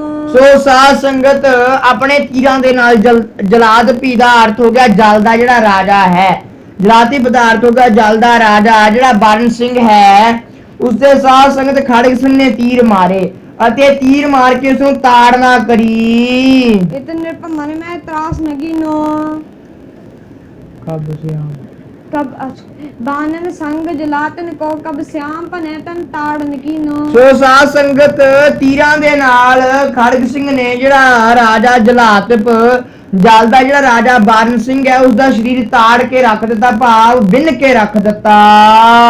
सातन सिंधन को रस कैसर जालन स्यों और छेद कै दीनो। ਸੋ ਸਾਤੋਂ ਸਿੰਧ 7 ਸਮੁੰਦਰਾਂ ਦੇ ਸ਼ਰੀਰਾਂ ਨੂੰ ਵੀ ਸਾਧ ਸੰਗਤ ਖੜਗ ਸਿੰਘ ਨੇ ਤੀਰਾਂ ਦੇ ਨਾਲ ਬਿੰਨ ਕੇ ਰੱਖ ਦਿੱਤਾ। काय फैल कै सरिता सगरी बहु स्रोनन सोत को अंग पीनो। सो साध संगत जिन्नियां भी नदियां ने संसार ਦੀਆਂ ਉਹ ਸਾਰੀਆਂ ਆਈਆਂ ਹੋਈਆਂ ਸਨ ਖੜਗ ਸਿੰਘ ਨਾਲ ਲੜਾਈ ਲਈ। ਸੋ ਸਾਧ ਸੰਗਤ ਸਾਰੀਆਂ ਨਦੀਆਂ ਦੇ ਸ਼ਰੀਰਾਂ ਦੇ ਵੀ ਤੀਰ ਮਾਰੇ ਖੜਗ ਸਿੰਘ ਨੇ ਅਤੇ ਉਹਨਾਂ ਦੇ ਸ਼ਰੀਰ ਵੀ ਲਹੂ ਦੇ ਨਾਲ ਭਰ ਕੇ ਰੱਖ ਦਿੱਤੇ। ਲੈਗ ਨਾ ਠਾੜ ਰਹਿਓ ਰਣ ਮੈਂ ਜਲ ਰਾਜ ਭਇਓ ਗ੍ਰਹਿ ਕੋ ਮਗਲੀਨੋ। ਸੋ ਸਾਧ ਸੰਗਤ ਇਹ ਜੀ ਭਾਰੀ ਹਾਰ ਖਾ ਕੇ ਨਾ ਜਲ ਰਾਜਾ ਸੀ ਜਿਹੜਾ ਬਰਨ ਸਿੰਘ ਉਹ ਲੜਾਈ ਦੇ ਮੈਦਾਨ 'ਚ ਖੜਿਆ ਨਹੀਂ, ਉਹ ਭੱਜ ਗਿਆ, ਇੰਨਾ ਜ਼ਿਆਦਾ ਡਰ ਗਿਆ ਉਹ। ਚੌਪਈ ਦੇ ਵਿੱਚ ਫਰਮਾਉਂਦੇ ਨੇ ਜਲਾ ਤੇ ਪਸਤਾਮ ਸਿਦਾਰੇ ਜਦੋਂ ਜਲ ਰਾਜਾ ਬਰਨ ਸਿੰਘ ਆਪਣੇ ਘਰ ਚਲਾ ਗਿਆ ਤਬ ਹਰ ਕੋ ਨਿਰਭਉ ਸਰ ਮਾਰੇ। ਸੋ ਸਾਧ ਸੰਗਤ ਉਸੇ ਸਮੇਂ ਖੜਗ ਸਿੰਘ ਨੇ ਜਲ ਰਾਜੇ ਦੀ ਹਾਰ ਤੋਂ ਬਾਅਦ ਕ੍ਰਿਸ਼ਨ ਦੇ ਇੱਕ ਹੋਰ ਤੀਰ ਮਾਰਿਆ। ਤਬ ਜਮ ਕੋ ਹਰ ਅਸਤਰ ਚਲਾਇਓ। ਸੋ ਸਾਧ ਸੰਗਤ ਉਸ ਸਮੇਂ ਫਿਰ ਕ੍ਰਿਸ਼ਨ ਜੀ ਨੇ ਜਮ ਅਸਤਰ ਚਲਾ ਲੈਣਾ ਕਰਿਆ। ਸੋ ਸਾਧ ਸੰਗਤ ਪ੍ਰਾਤਨ ਗ੍ਰੰਥਾਂ ਦੇ ਵਿੱਚ ਲਿਖਿਆ ਹੈ ਜਾਂ ਪ੍ਰਾਤਨ ਮਹਾਂਪੁਰਖ ਦੱਸਦੇ ਨੇ ਬਈ ਜਿਹੜਾ ਇਹ ਜਮ ਅਸਤਰ ਹੁੰਦਾ ਹੈ ਨਾ ਇਹਦਾ ਤੋੜ ਸਿਰਫ ਬ੍ਰਹਮਾ ਦੇ ਕੋਲ ਸੀ, ਹੋਰ ਇਹਦਾ ਤੋੜ ਕਿਸੇ ਹੋਰ ਕੋਲ ਹੈ ਨਹੀਂ ਸੰਸਾਰ ਦੇ ਵਿੱਚ। ਸੋ ਇਹ ਜੋ ਅਸਤਰ ਸੀ ਨਾ ਇਹਦੀ ਕਥਾਨਕਾ ਵੀ ਆਉਂਦੀ ਹੈ ਵੀ ਤ੍ਰੇਤੇ ਯੁੱਗ ਦੇ ਵਿੱਚ ਇਹ ਅਸਤਰ ਦਾ ਜਿਹੜਾ ਪਹਿਲੀ ਵਾਰ ਨਾਮ ਸੁਣਨ ਨੂੰ ਮਿਲਿਆ ਬਾਈ ਜਦ ਮੇਘਨਾਥ ਦਾ ਆਖਰੀ ਦਿਨ ਦਾ ਯੁੱਧ ਸੀ। ਮੇਘਨਾਥ ਨੂੰ ਪਤਾ ਲੱਗਿਆ ਰਾਵਣ ਦੇ ਲੜਕੇ ਨੂੰ ਬਈ ਜਿਹੜਾ ਸਾਡਾ ਚਾਚਾ ਭਵੀਸ਼ਣ ਹੈ ਉਹ ਸਾਡੇ ਘਰ ਦੀਆਂ ਗੱਲਾਂ ਲੀਕ ਆਊਟ ਕਰੀ ਜਾਂਦਾ ਹੈ, ਸਾਡੇ ਭੇਦ ਦੱਸੀ ਜਾਂਦਾ ਹੈ, ਜਿਸ ਕਰਕੇ ਅਸੀਂ ਹਾਰੀ ਜਾਂਦੇ ਹਾਂ। ਸੋ ਸਾਧ ਸੰਗਤ ਜੀ ਤੇ ਮੇਘਨਾਥ ਦੇ ਯੁੱਧ ਦਾ ਆਖਰੀ ਦਿਨ ਸੀ ਨਾ ਲਕਸ਼ਮਣ ਦੇ ਨਾਲ।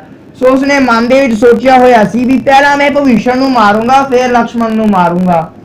ਸੋ ਇਹ ਜੋ ਮੇਘਨਾਥ ਸੀ ਇਸਨੇ ਕੀ ਕਰ ਲੈਣਾ ਕਰਿਆ ਬਈ ਭਵੀਸ਼ਣ ਦੇ ਉੱਪਰ ਇਹ ਜੋ ਯਮ ਅਸਤਰ ਚਲਾ ਲੈਣਾ ਕਰਿਆ। ਪਰ ਸੋ ਜਿਹੜਾ ਇਹ ਬ੍ਰਹਮਾ ਸੀ ਇਹਨੇ ਲਕਸ਼ਮਣ ਨੂੰ ਆ ਕੇ ਦੱਸ ਦਿੱਤਾ ਸੀ ਬਈ ਇਹ ਅਸਤਰ ਦਾ ਤੋੜ ਕੀ ਹੈ। ਸੋ ਬ੍ਰਹਮੇ ਦੀ ਮਦਦ ਦੇ ਨਾਲ ਫਿਰ ਇਹ ਜੋ ਅਸਤਰ ਦਾ ਤੋੜ ਸੀ ਉਹ ਲਕਸ਼ਮਣ ਨੇ ਕੱਢਿਆ ਸੀ। ਇਹ ਅਸਤਰ ਦਾ ਜਵਾਬ ਲਕਸ਼ਮਣ ਨੇ ਤ੍ਰੇਤੇ ਯੁੱਗ ਦੇ ਵਿੱਚ ਦਿੱਤਾ ਸੀ, ਜੋ ਪਹਿਲੀ ਵਾਰ ਕਿਸੇ ਨੇ ਇਸ ਅਸਤਰ ਦਾ ਜਵਾਬ ਦਿੱਤਾ। ਸੋ ਐਸਾ ਜਿਹੜਾ ਖਤਰਨਾਕ ਅਸਤਰ ਹੈ ਜਿਹਦਾ ਤੋੜ ਸਿਰਫ ਇੱਕ ਹੀ ਜਣੇ ਕੋਲ ਹੈ ਸੰਸਾਰ ਦੇ ਵਿੱਚ, ਉਹ ਸਾਧ ਸੰਗਤ ਬ੍ਰਹਮੇ ਦੇ ਕੋਲ ਹੈ। ਸੋ ਐਸਾ ਭਿਆਨਕ ਅਸਤਰ ਹੈ ਜਿਹੜਾ ਖੜਗ ਸਿੰਘ ਦੇ ਉੱਪਰ ਚਲਾ ਲੈਣਾ ਕਰਿਆ ਕ੍ਰਿਸ਼ਨ ਨੇ। ਵੈ ਪ੍ਰਤਾਛ ਜਮ ਨ੍ਰਿਪ ਪਰਤਾਇਓ। ਸੋ ਉਸੇ ਸਮੇਂ ਜਿਹੜਾ ਸੂਰਜ ਦਾ ਪੁੱਤਰ ਹੈ ਧਰਮ ਰਾਜਾ ਜਿਹਨੂੰ ਆਪਾਂ ਯਮਰਾਜ ਵੀ ਕਹਿ ਦਿੰਦੇ ਹਾਂ, ਜਮਦੂਤਾਂ ਦਾ ਜਿਹੜਾ ਰਾਜਾ ਹੈ ਉਹ ਪ੍ਰਤੱਖ ਹੋ ਗਿਆ, ਭਾਵ ਸਾਹਮਣੇ ਆ ਕੇ ਖੜ ਗਿਆ ਅਤੇ ਸਾਧ ਸੰਗਤ ਉਸਨੇ ਆਉਂਦੀ ਸਾਰੀ ਖੜਗ ਸਿੰਘ ਦੇ ਉੱਪਰ ਹਮਲਾ ਕਰ ਦਿੱਤਾ।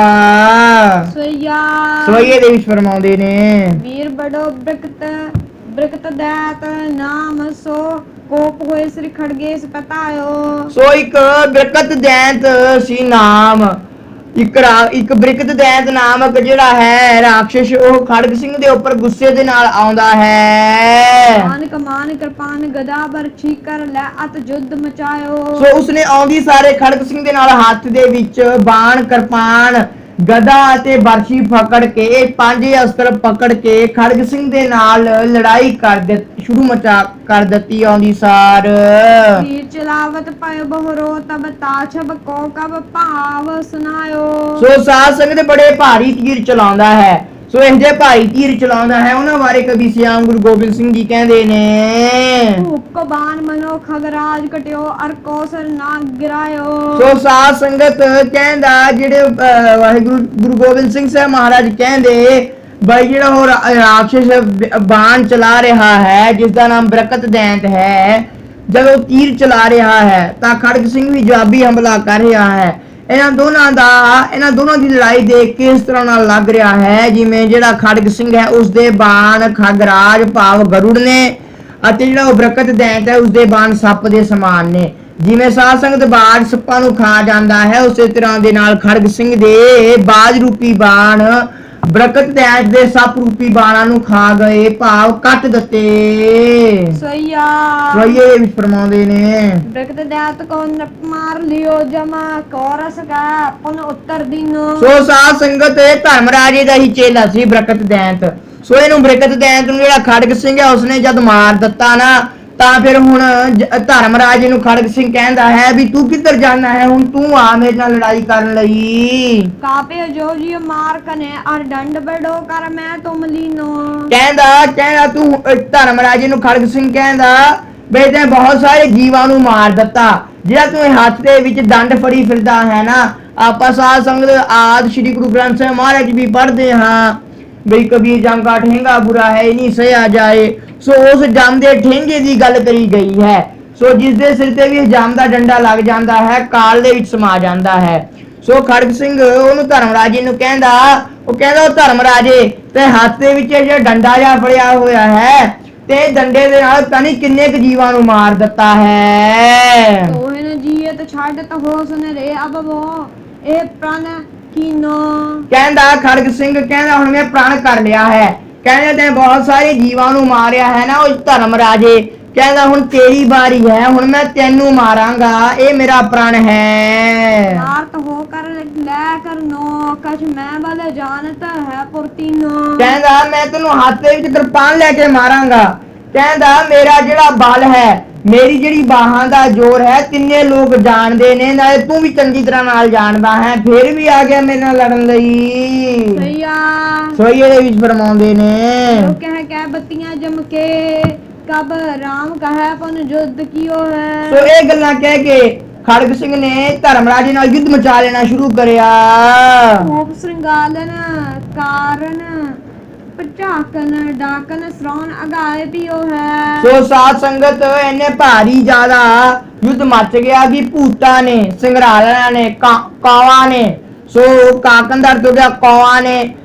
ਉੱਥੇ ਸਾਧ ਸੰਗਤ ਇਹ ਸਾਰੇ ਖੂਨ ਪੀਣੇ ਹੁੰਦੇ ਨੇ। ਜਦੋਂ ਵੀ ਸਾਧ ਸੰਗਤ ਕਿਸੇ ਨਾ ਜੀਵ ਦੀ ਹੱਤਿਆ ਹੋ ਜਾਵੇ ਆਪਾਂ ਦੇਖੀਏ ਆਸ-ਪਾਸ ਇਹ ਸਭ ਤੋਂ ਪਹਿਲਾਂ ਇਹੀ ਪਹੁੰਚਦੇ ਨੇ ਖੂਨ ਪੀਣ ਵਾਸਤੇ। ਸੋ ਸਾਧ ਸੰਗਤ ਦੇ ਭੂਤ ਵੀ ਖੂਨ ਪੀਂਦੇ ਨੇ।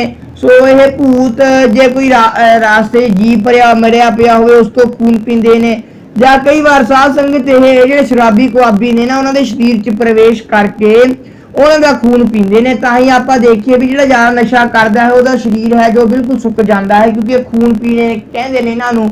ਭੂਤ ਸੰਘਰਾਲਨ ਅਤੇ ਕਾਵਾਂ ਨੇ ਸਾਧ ਸੰਗਤ ਬੜੇ ਭੁੱਖ ਭਰ ਕੇ ਖੂਨ ਪੀਣਾ ਕਰਿਆ। ਇੰਨਾ ਜ਼ਿਆਦਾ ਉੱਥੇ ਸਾਧ ਸੰਗਤ ਖੂਨ ਦੀਆਂ ਨਦੀਆਂ ਚੱਲ ਪਈਆਂ ਸਨ ਲੜਾਈ ਦੇ ਮੈਦਾਨ 'ਚ। ਮਾਰਿਓ ਮਰੈ ਨਾ ਕਹੋ ਜਮ ਤੇ ਨ੍ਰਿਪ ਮਾਨੋ ਅੰਮ੍ਰਿਤ ਪਾਨ ਕਿਓ ਹੈ। ਵਾਹ ਵਾਹ। ਸੋ ਉਰੇ ਅੰਮ੍ਰਿਤ ਦੀ ਮਹਿਮਾ ਦੱਸੀ ਗਈ ਹੈ। ਸੋ ਕਹਿੰਦੇ ਬਈ ਖੜਗ ਸਿੰਘ ਧਰਮਰਾਜ ਦੇ ਹੱਥ ਤੋਂ ਮਰ ਨਹੀਂ ਰਿਹਾ ਜਿਵੇਂ ਇਹਨੇ ਅੰਮ੍ਰਿਤ ਹੀ ਪੀ ਲਿਆ ਹੋਵੇ। ਸੋ ਅੰਮ੍ਰਿਤ ਪੀਓ ਸਦਾ ਚਿਰ ਜੀਓ। ਸੋ ਗੁਰਬਾਣੀ ਦੇ ਵਿੱਚ ਇਹ ਪੰਕਤੀਆਂ ਆਉਂਦੀਆਂ ਨੇ, ਅੰਮ੍ਰਿਤ ਦੀ ਮਹਿਮਾ ਦੱਸੀ ਗਈ ਹੈ। ਕਈ ਕਹਿੰਦੇ ਨੇ ਅੰਮ੍ਰਿਤ ਪੀਣਾ ਜ਼ਰੂਰੀ ਨਹੀਂ, ਸਾਧ ਸੰਗਤ ਜਗ੍ਹਾ ਜਗ੍ਹਾ ਤਾਂ ਅੰਮ੍ਰਿਤ ਦੀ ਗੱਲ ਕਰੀ ਗਈ ਹੈ। ਸੋ ਉਰੇ ਵੀ 10ਵੇਂ ਪਾਤਸ਼ਾਹ ਨੇ ਜੋ ਅੰਮ੍ਰਿਤ ਦੀ ਮਹਿਮਾ ਦੱਸੀ ਹੈ ਬਈ ਜਿਹੜਾ ਇੱਕ ਵਾਰ ਅੰਮ੍ਰਿਤ ਪੀ ਲੈਂਦਾ ਹੈ ਉਹ ਮਰਦਾ ਨਹੀਂ ਕਿਸੇ ਦੇ ਹੱਥੋਂ। ਸੋ ਇਹ ਕਈ ਕਹਿਣਗੇ ਵੀ ਦੇਹੀਤਾ ਲੋਪ ਹੋ ਜਾਂਦੀ ਹੈ। ਦੇਹੀਤਾ ਸਾਧ ਸੰਗਤ ਕੱਪੜਾ ਹੈ। ਸੋ ਇਹ ਜੋ ਕੱਪੜਾ ਹੈ ਇਹ ਉਤਾਰ ਕੇ ਜਿਹੜੀ ਜੀਵ ਆਤਮਾ ਹੈ ਉਹ ਚਲ ਜਾਂਦੀ ਹੈ ਦੂਸਰੇ ਲੋਕਾਂ ਦੇ ਵਿੱਚ। ਪਰ ਜਿਹੜਾ ਸਾਧ ਸੰਗਤ ਅੰਮ੍ਰਿਤ ਪੀਂਦਾ ਹੈ ਉਹ ਜਮਾਂ ਦੀ ਮਾਰ ਥੱਲੇ ਨਹੀਂ ਆਉਂਦਾ। ਸੋ ਸਾਧ ਸੰਗਤ ਉਹ ਅਮਰ ਹੀ ਹੋ ਜਾਂਦਾ ਹੈ, ਪਰ ਅਮਰ ਕੁਲ ਚਲ ਜਾਂਦਾ ਹੈ, ਦਰਗਾਹ ਦੇ ਵਿੱਚ ਚਲ ਜਾਂਦਾ ਹੈ, ਪਰਮਾਤਮਾ ਦੇ ਅਮਰ ਸਰੂਪ ਦੇ ਵਿੱਚ ਵਿਲੀਨ ਹੋ ਜਾਂਦਾ ਹੈ। ਇਹ ਅੰਮ੍ਰਿਤ ਦੇ ਅਸਲੀ ਅਰਥ ਬਣੇ ਨੇ। ਸੋ ਸਾਧ ਸੰਗਤ ਕਹਿੰਦੇ ਵੀ ਖੜਗ ਸਿੰਘ ਮਰ ਨਹੀਂ ਰਿਹਾ ਧਰਮਰਾਜ ਦੇ ਹੱਥ ਤੋਂ ਜਿਵੇਂ ਨੇ ਅੰਮ੍ਰਿਤ ਹੀ ਪੀ ਲਿਆ ਹੋਵੇ। ਬਾਣ ਦਿਓ ਤਨ ਬਾਂਝ ਬੈ ਤੇ ਅੰਤ ਭਜਾਏ ਦਿਓ ਹੈ। ਸੋ ਸਾਧ ਸੰਗਤ ਦੇ ਹੱਥ ਦੇ ਵਿੱਚ ਨਾ ਖੜਗ ਸਿੰਘ ਨੇ ਤੀਰ ਫੜਿਆ, ਤੀਰ ਫੜ ਕੇ ਮਾਰਿਆ ਨਾ ਤਾਂ ਜਿਹੜਾ ਅੰਤਕ ਸੀ, ਅੰਤਕ ਦਾ ਅਰਥ ਹੋ ਗਿਆ ਜਿਹੜਾ ਸਾਰਿਆਂ ਨੂੰ ਸਾਧ ਸੰਗਤ ਮਾਰਦਾ ਹੋਵੇ ਅੰਤ ਟਾਈਮ ਦੇ ਵਿੱਚ ਆ ਕੇ। ਸੋ ਇਹਦਾ ਅਰਥ ਹੋ ਗਿਆ ਧਰਮਰਾਜਾ। ਸੋ ਜਿਹੜਾ ਸਾਰਿਆਂ ਨੂੰ ਮਾਰਦਾ ਹੋਇਆ ਅੰਤ ਟਾਈਮ ਦੇ ਵਿੱਚ ਅੰਤਕ, ਉਹਨੂੰ ਵੀ ਅੰਤ ਦੇ ਟਾਈਮ ਤੇ ਭਜਾ ਦਿੱਤਾ। ਖੜਗ ਸਿੰਘ ਨੇ ਅੰਤ ਨੂੰ ਭਜਾਏ ਦਿੱਤਾ, ਖੜ ਨਹੀਂ ਸਕਿਆ ਧਰਮਰਾਜਾ ਵੀ ਖੜਗ ਸਿੰਘ ਦੇ ਸਾਹਮਣੇ। ਸੋਰਠ ਦੇ ਵਿੱਚ ਫਰਮਾਉਂਦੇ ਨੇ ਜਮ ਦਿਓ ਭਜਾਏ ਕ੍ਰਿਸ਼ਨ ਹੇਰ ਨ੍ਰਿਪਯੋ ਕਹਿਓ। ਸੋ ਸਾਧ ਸੰਗਤ ਜੋ ਧਰਮਰਾਜੇ ਨੂੰ ਨਾ ਸਾਧ ਸੰਗਤ ਖੜਗ ਸਿੰਘ ਨੇ ਭਜਾ ਦਿੱਤਾ ਤਾਂ ਖੜਗ ਸਿੰਘ ਹੁਣ ਕ੍ਰਿਸ਼ਨ ਨੂੰ ਕਹਿੰਦਾ ਹੈ ਡਰਤੇ ਕਿਉਂ ਨਹੀਂ ਆਏ ਮਹਾਰਥੀ ਰਣਧੀਰ ਤੁਮ। ਕਹਿੰਦਾ ਤੂੰ ਹੋਰਾਂ ਨੂੰ ਕਦੇ ਭੇਜੀ ਜਾਣਾ ਹੈ, ਆਪ ਕਾਹਤੇ ਲੜਦਾ। ਸੋਈਏ ਦੇ ਵਿੱਚ ਫਰਮਾਉਂਦੇ ਨੇ ਜੋ ਹਰ ਮੰਤਰ ਆਰਾਧਤ ਹੈ ਤਬ ਸਾਧਨ ਹੈ ਮਨ ਮੈਂ ਨਹੀਂ ਆਇਓ। ਸੋ ਸਾਧ ਸੰਗਤ ਹੁਣ ਉਰੇ ਬੜੀ ਜ਼ਿਆਦਾ ਭਾਰੀ ਬ੍ਰਹਮ ਗਿਆਨ ਦੀ ਗੱਲ ਹੋਵੇਗੀ, ਸੋ ਆਪਣੀਆਂ ਮਨੋਬਿਰਤੀਆਂ ਨੂੰ ਬੜਾ ਇਕਾਗਰ ਕਰਨਾ, ਕਿਉਂਕਿ ਉਰੇ ਬ੍ਰਹਮ ਗਿਆਨ ਦੀ ਗੱਲ ਆਵੇਗੀ। ਸੋ ਇਹ ਉੱਚੀ ਮਨ ਦੀ ਅਵਸਥਾ ਦੇ ਨਾਲ ਹੀ ਸਮਝੀ ਜਾ ਸਕਦੀ ਹੈ। ਸੋ ਉਰੇ ਪਾਤਸ਼ਾਹ ਜੀ ਸੋਈਏ ਦੇ ਵਿੱਚ ਫਰਮਾਉਂਦੇ ਨੇ, ਸੋ ਕਹਿੰਦੇ ਪਾਤਸ਼ਾਹ ਜੀ ਖੜਗ ਸਿੰਘ ਦੇ ਰੂਪ ਦੇ ਵਿੱਚ ਕਹਿੰਦਾ ਵੀ ਖੜਗ ਸਿੰਘ ਕਹਿੰਦਾ ਹੈ ਕ੍ਰਿਸ਼ਨ ਨੂੰ, ਕਹਿੰਦਾ ਹੇ ਹਰੀ ਹੇ ਕ੍ਰਿਸ਼ਨ, ਬਈ ਤੇਰਾ ਜਿਹੜਾ ਮੰਤਰ ਹੈ ਤੈਨੂੰ ਧਿਆਉਂਦੇ ਨੇ ਬੜੇ ਬੜੇ ਜਿਹੜੇ ਮੁਨੀ ਜਨ ਨੇ, ਗਜਾਦ ਪੀ ਨਰਾਦ ਪੀ ਕਰੰਦ ਸੇਵ ਹੈ ਸਦਾ, सिरसुति तपस्पति वनस्पति जपस सदा, अगस्त आदि जे बड़े तपस्पति बसेखिए, बेअंत बेअंत बेअंत को करंत पाठ पेखिए। सो साध संगत ऐसे बैंड खड़ग सिंह कृष्ण ਨੂੰ ਕਹਿੰਦਾ हे कृष्ण, ਤੈਨੂੰ ਬੜੇ ਬੜੇ ਜਿਹੜੇ ਮੁਨੀ ਜਨ ਨੇ ਉਹ ਆਪਣੇ ਮਨ ਦੇ ਵਿੱਚ ਤੈਨੂੰ ਕਈ ਕਈ ਕਲਪ ਧਿਆਉਂਦੇ ਨੇ। ਸੋ ਫਿਰ ਵੀ ਉਹਨਾਂ ਦੇ ਮਨ ਦੇ ਵਿੱਚ ਤੂੰ ਆਉਂਦਾ ਨਹੀਂ ਹੈ, ਭਾਵ ਫਿਰ ਵੀ ਜਿਹੜੇ ਜਿਹੜੇ ਵਿਚਾਰ ਨੇ, ਜਿਹੜੇ ਜਿਹੜੇ ਦਰਸ਼ਨ ਨੇ ਉਹਨਾਂ ਨੂੰ ਨਹੀਂ ਹੁੰਦੇ। ਜਗੀ ਕੀਏ ਬਹੁ ਦਾਨ ਦੀਏ ਸਭ ਖੋਜਤ ਹੈ, ਕਿਨ ਹੋ ਨਹੀਂ ਪਾਇਓ। ਸੋ ਆਪਾਂ ਪੜਦੇ ਆ ਤੋਂ ਪ੍ਰਸਾਦ ਸੋਈਏ ਚ ਕਾਹੂ ਲੈ ਪਾਨ ਭੂਤ ਤਰਿਓ, ਸਿਰ ਕਾਹੂ ਨ ਲਿੰਗ ਗਰੇ ਲਟਕਾਇਓ, ਕਾਹੂ ਲਿਖੇ ਹੋਰਾ ਬਾਚੀ ਜਿਸਾ ਮਹਿ ਕੋ ਪਸਾ ਕੋ ਸੀਸ ਨਿਭਾਇਓ। ਸੋ ਸਾਧ ਸੰਗਤ ਐਸੇ ਪਾਪਾ ਪੰਕਤੀਆਂ ਜੋ ਪੜਦੇ ਹਾਂ ਸੋਈਏ ਦੇ ਵਿੱਚ, ਸੋ ਉਸੇ ਤਰ੍ਹਾਂ ਦੀ ਪੰਕਤੀ ਪਾਤਸ਼ਾਹ ਜੀ ਇਹ ਕਹਿੰਦੇ ਨੇ ਬਈ ਖੜਗ ਸਿੰਘ ਕ੍ਰਿਸ਼ਨ ਨੂੰ ਕਹਿੰਦਾ ਹੈ ਬਈ ਤੈਨੂੰ ਪਾਉਣ ਵਾਸਤੇ ਬੜੇ ਬੜੇ ਯੱਗ ਕਰਦੇ ਨੇ, ਬੜੇ ਬੜੇ ਹੋਮ ਕਰਦੇ ਨੇ, ਬੜੇ ਬੜੇ ਦਾਨ ਕਰਦੇ ਨੇ। ਬ੍ਰਹਮ ਸਚੀਪਤ ਨਾਰਦ ਸਾਰਦ ਵਿਆਪ ਪਰਾਪਰਾਸਰ ਸਰੀਰ ਸੁਖ ਗਇਓ। ਸੋ ਸਾਧ ਸੰਗਤ ਬ੍ਰਹਮਾ ਸਚੀਪਤ ਦਾ ਅਰਥ ਹੋ ਗਿਆ ਇੰਦਰ ਦੀ ਘਰਵਾਲੀ ਦਾ ਨਾਮ ਹੈਗਾ ਸਚੀ, ਅਤੇ ਉਸ ਦਾ ਜੋ ਪਤੀ ਹੈ ਸਚੀ ਪਤ ਭਾਵ ਇੰਦਰ। ਨਾਰਦ ਸਾਰਦਾ ਦਾ ਘਰ ਵਾਲਾ ਹੈ, ਜੋ ਸਾਰਦਾ ਸਾਧ ਸੰਗਤ ਇਹ ਪਾਰਵਤੀ ਨੂੰ ਕਹਿੰਦੇ ਨੇ। ਵਿਆਸ ਹੋ ਗਿਆ, ਪਰਾਸਰ ਹੋ ਗਿਆ। ਸੋ ਸਾਧ ਪਰਾਸਰ ਇੱਕ ਮੁਨੀ ਦਾ ਨਾਮ ਹੈ, ਪਰਾਸਰ ਮੁਨੀ। ਸੋ ਸਾਧ ਸੰਗਤ ਸੁਖਦੇਵ ਸਾਧ ਸੰਗਤ ਇਹ ਵੇਦ ਵਿਆਸ ਦਾ ਬੇਟਾ ਹੈ। ਸੋ ਇਹਨੇ ਸਾਧ ਸੰਗਤ ਪਰੀक्षित ਰਾਜੇ ਨੂੰ ਸਾਰੀ ਜੋ ਕਥਾ ਹੈ ਸੁਣਾਈ ਸੀ ਮਹਾਭਾਰਤ ਦੀ ਕੰਠ ਉਚਾਰ ਕੇ। ਸੋ ਸੁਖਦੇਵ ਮੁਨੀ ਇਹ ਬੜਾ ਭਾਈ ਬ੍ਰਹਮਚਾਰੀ ਸੀ। ਸੋ ਸਾਧ ਸੰਗਤ ਇਹ ਪੰਜਾਂ ਜਣਾਂ ਦਾ ਨਾਮ ਲੱਤਾ ਹੈ। ਸੋ ਜਿਵੇਂ ਗੁਰਬਾਣੀ ਜਬ ਭੱਟਾਂ ਦੇ ਸਵਈਏ ਚ ਪੜ੍ਹਦੇ ਹਾਂ, ਬ੍ਰਹਮਾ ਆਦਿਕ ਸਿਵ ਸੰਤ ਮੁਨੀ ਸਰਸ ਰਸ ਠਾकुर ਗੁਣ ਗਾਵਤ, ਇੰਦਰ ਮੁਨਿੰਦਰ ਖੋਜ ਤੇ ਗੋਰਖ ਧਰਨ ਗगन ਆਵਨ ਪੁਨ ਧਾਵਤ। ਸੋ ਐਸੀਆਂ ਮਹਾਨ ਪੰਕਤੀਆਂ ਆਪਾਂ ਪੜ੍ਹਦੇ ਹਾਂ। ਉਸੇ ਤਰ੍ਹਾਂ ਦਾ ਸਿਰਲੇਖ ਉਰੇ ਦਿੱਤਾ ਹੈ ਪਾਤਸ਼ਾਹ ਨੇ ਬਈ ਕਹਿੰਦਾ ਖੜਗ ਸਿੰਘ ਕ੍ਰਿਸ਼ਨ ਜੀ ਨੂੰ ਵੀ ਹੇ ਕ੍ਰਿਸ਼ਨ ਜੀ, ਤੁਹਾਨੂੰ ਦਾ ਵੇਦ ਉਚਾਰਨੇ ਵਾਲਾ ਜਿਹੜਾ ਬ੍ਰਹਮਾ ਹੈ, ਸੁਖਦੇਵ ਮੁਨੀ, ਨਾਰਦ ਮੁਨੀ, ਸਾਰਦਾ ਦਾ ਘਰ ਵਾਲਾ, ਸਚੀਪਤ ਭਾਵ ਇੰਦਰ, ਪਰਾਸਰ ਮੁਨੀ, ਇਹ ਸਾਰੇ ਤੈਨੂੰ ਕਈ ਕਈ ਕਲਪ ਆਪਣੀ ਦੇਹੀ ਦੇ ਉੱਪਰ ਧਿਆਉਂਦੇ ਨੇ। ਉਹ ਬਿਰਾਜ ਸਮਾਜ ਮੈਂ ਆਜ ਹਕਾਰ ਕਾ ਯੁੱਧ ਕੇ ਕਾਜ ਬੁਲਾਇਓ। ਵਾਹ ਵਾਹ। ਸੋ ਸਾਧ ਸੰਗਤ ਸੂਰਮਾ ਬ੍ਰਹਮ ਗਿਆਨੀ ਹੁੰਦਾ ਹੈ, ਉਹਨੇ ਸੂਰਮੇ ਦੀ ਮਹਿਮਾ ਕਰੀ ਹੈ। ਸੋ ਪਾਤਸ਼ਾਹ ਜੀ ਕਹਿੰਦੇ ਬਈ ਖੜਗ ਸਿੰਘ ਕ੍ਰਿਸ਼ਨ ਨੂੰ ਕਹਿੰਦਾ ਹੇ ਕ੍ਰਿਸ਼ਨ, ਜਿਹੜਾ ਬੜੇ ਬੜਿਆਂ ਦੇ ਧਿਆਨ ਟਿਕਾਉਣ ਦੇ ਨਾਲ ਉਹਨਾਂ ਦੇ ਚਿੱਤ ਦੇ ਵਿੱਚ ਨਹੀਂ ਆਉਂਦਾ, ਕਈ ਕਈ ਕਲਪ ਬੈਠੇ ਰਹਿੰਦੇ ਨੇ, ਕਈ ਕਈ ਜਗ ਕਰਦੇ ਨੇ, ਲੱਖਾਂ ਲੱਖਾਂ ਹੋਮ ਧਾਰਨ ਕਰਦੇ ਨੇ, ਉਹਨਾਂ ਦੇ ਬੁਲਾਉਣ ਤੋਂ ਨਹੀਂ ਜਿਹੜਾ ਆਉਂਦਾ। ਕਹਿੰਦਾ ਅੱਜ ਮੈਂ ਉਹ ਲੜਾਈ ਦੇ ਮੈਦਾਨ ਦੇ ਵਿੱਚ ਬੰਨ ਕੇ ਖੜਾ ਲਿਆ ਹੈ। 24 ਦੇ ਵਿੱਚ ਫਰਮਾਉਂਦੇ ਨੇ ਤਬ ਹਰ ਜਛ ਅਸਤਰ ਕਰ ਲੀਨੇ, ਅਸਤਰ ਕਰ ਲੀਨੇ। ਸੋ ਸਾਧ ਸੰਗਤ ਪਰ ਇਹ ਗੱਲਾਂ ਸੁਣ ਕੇ ਕ੍ਰਿਸ਼ਨ ਜੀ ਨੇ ਨਾ ਕੋਈ ਖੜਗ ਸਿੰਘ ਜਾਂ ਜਵਾਬ ਨਹੀਂ ਦਿੱਤਾ। ਸੋ ਉਹਨਾਂ ਨੇ ਕੀ ਕਰ ਲੈਣਾ ਕਰਿਆ, ਕ੍ਰਿਸ਼ਨ ਜੀ ਨੇ ਹੱਥ ਦੇ ਵਿੱਚ ਜੱਚ ਅਸਤਰ ਫੜ ਲਿਆ। ਸੋ ਸਾਧ ਸੰਗਤ ਦੇ ਜੱਚ ਨੇ ਨਾ ਇਹ ਕਰੂਪ ਜੇ ਹੁੰਦੇ ਨੇ ਬੜੇ ਜ਼ਿਆਦਾ। ਇਹਨਾਂ ਦਾ ਸਾਧ ਸੰਗਤ ਇੱਕ ਪਿੰਡ ਵੀ ਧਰਤੀ ਦੇ ਉੱਪਰ ਹੁਣ ਵੀ ਹੈਗਾ, ਜਾ ਕੇ ਦੇਖ ਵੀ ਸਕਦੇ ਆ। ਇਹ ਚਾਈਨਾ ਤੇ ਭਾਰਤ ਦੇ ਬਾਰਡਰ ਤੇ ਪੈਂਦਾ ਹੈ। ਸੋ ਦਾਸ ਨੇ ਸਾਧ ਸੰਗਤ ਦੇ ਦਰਸ਼ਨ ਵੀ ਕਰੇ ਨੇ ਵੀਡੀਓ ਦੇ ਰਾਹੀਂ। ਸੋ ਸਾਧ ਸੰਗਤ ਇਹ ਮਾਣਾ ਗਾਉਂ ਹੈ, ਇਹ ਜੱਛਾਂ ਦਾ ਮਣੀ ਗਰੀਬ ਦਾ ਜਿਹੜਾ ਇਹ ਪਿੰਡ ਹੈ। ਸੋ ਉਹ ਕਹਿੰਦੇ ਮੰਨਦੇ ਨੇ ਵੀ ਉਹ ਕੁਬੇਰ ਹੁਣ ਵੀ ਰਹਿੰਦਾ ਹੈ। ਇਹਨਾਂ ਦਾ ਜਿਹੜਾ ਪਿੰਡ ਹੈ ਮਾਣਾ ਗਾਉਂ ਹੈ। ਸੋ ਸਾਧ ਸੰਗਤ ਹੇਮਕੁੰਟ ਸਾਹਿਬ ਤੋਂ 35 ਕਿਲੋਮੀਟਰ ਪੈਂਦਾ ਹੈ। ਇਹਦੀ ਚੜ੍ਹਾਈ ਵੀ ਬੜੀ ਭਾਰੀ ਹੈ। ਉਰੀ ਸਾਧ ਸੰਗਤ ਜੋ ਸਰਸਵਤੀ ਨਦੀ ਹੈ ਚੱਲਦੀ ਹੈ। ਸੋ ਬਾਕੀ ਧਰਤੀ ਦੇ ਉੱਪਰ ਜੋ ਸਰਸਵਤੀ ਨਦੀ ਹੈ ਉਹ ਖਤਮ ਹੋ ਗਈ ਹੈ। ਉਰੀ ਸਾਧ ਸੰਗਤ ਭੀਮਪੁਰ ਹੈ ਤੇ ਉਹੀ ਰਸਤਾ ਹੈ ਮਾਣਾ ਗਾਉਂ ਦਾ, ਜਿੱਥੇ ਤੋਂ ਪਾਂਡਵ ਸਵਰਗ ਦੀ ਸੀੜੀ ਵਾਸਤੇ ਗਏ ਸਨ।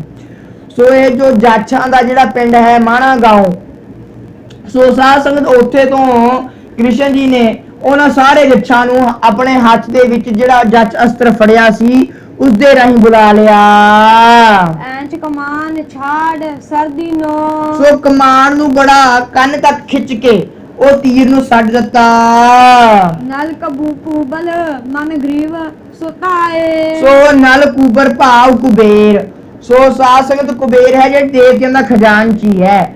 ਸੋ ਜਿਹੜਾ ਇੱਕ ਮਨੀ ਗਰੀਬ ਹੈ, ਸੋ ਇਹ ਮਨੀ ਗਰੀਬ ਹੈ ਜੱਛਾਂ ਦਾ ਸੈਨਾਪਤੀ ਹੈ। ਇਹਦਾ ਪਿੰਡ ਹੈ ਜੋ ਮਾਣਾ ਗਾਉਂ ਹੈ, ਉੱਥੇ ਤੋਂ ਸਾਧ ਸੰਗਤ ਦੇ ਸਾਰੇ ਸੱਦ ਲਏ ਕ੍ਰਿਸ਼ਨ ਜੀ ਨੇ। ਸੁਤ ਕਬੇਰ ਕੇ ਦ્વા ਇਹ ਆਏ। ਸੋ ਦੋ ਜੋ ਲੜਕੇ ਨੇ ਕੁਬੇਰ ਦੇ ਉਹ ਵੀ ਆ ਗਏ ਨੇ। ਧਨ ਜਛ ਕਿੰਨਰ ਸੰਗ ਲੀਨੇ। ਸੋ ਬੜੇ ਭਾਰੀ ਧਨ ਦਾ ਅਰਥ ਹੋ ਗਿਆ ਧਨ ਦਾ ਰਾਜਾ ਕੁਬੇਰ, ਉਹਨੇ ਆਪਣੇ ਨਾਲ ਬੜੇ ਜੱਛ ਬੜੇ ਕਿੰਨਰ। ਸਾਧ ਸੰਗਤ ਕਿੰਨਰ ਜਿਹੜੇ ਆਪਾਂ ਹੁਣ ਦੇਖਦੇ ਆ, ਇਹ ਸਾਧ ਸੰਗਤ ਜਿਹੜਾ ਸਵਰਗ ਲੋਕ ਹੈ ਇਸ ਦੇ ਨਿਰਤਕ ਕਿੰਨਰ ਹੁੰਦੇ ਨੇ, ਜਾਂ ਜਿਹੜੇ ਇਹ ਸਵਰਗ ਲੋਕ ਦੇ ਸਾਜੀ ਨੇ ਉਹ ਵੀ ਕਿੰਨਰ ਹੁੰਦੇ ਨੇ। ਸੋ ਸਵਰਗ ਲੋਕ ਦੇ ਜਿਹੜੇ ਸਾਜੀ ਕਿੰਨਰ, ਸਵਰਗ ਲੋਕ ਦੇ ਨਚਾਰ ਕਿੰਨਰ, ਉਹਨਾਂ ਨੂੰ ਸਾਰਿਆਂ ਨੂੰ ਨਾਲ ਲੈ ਕੇ ਜਿਹੜਾ ਜੱਛਾਂ ਦਾ ਰਾਜਾ ਹੈ ਕੁਬੇਰ ਆ ਗਿਆ ਮੈਦਾਨ 'ਚ।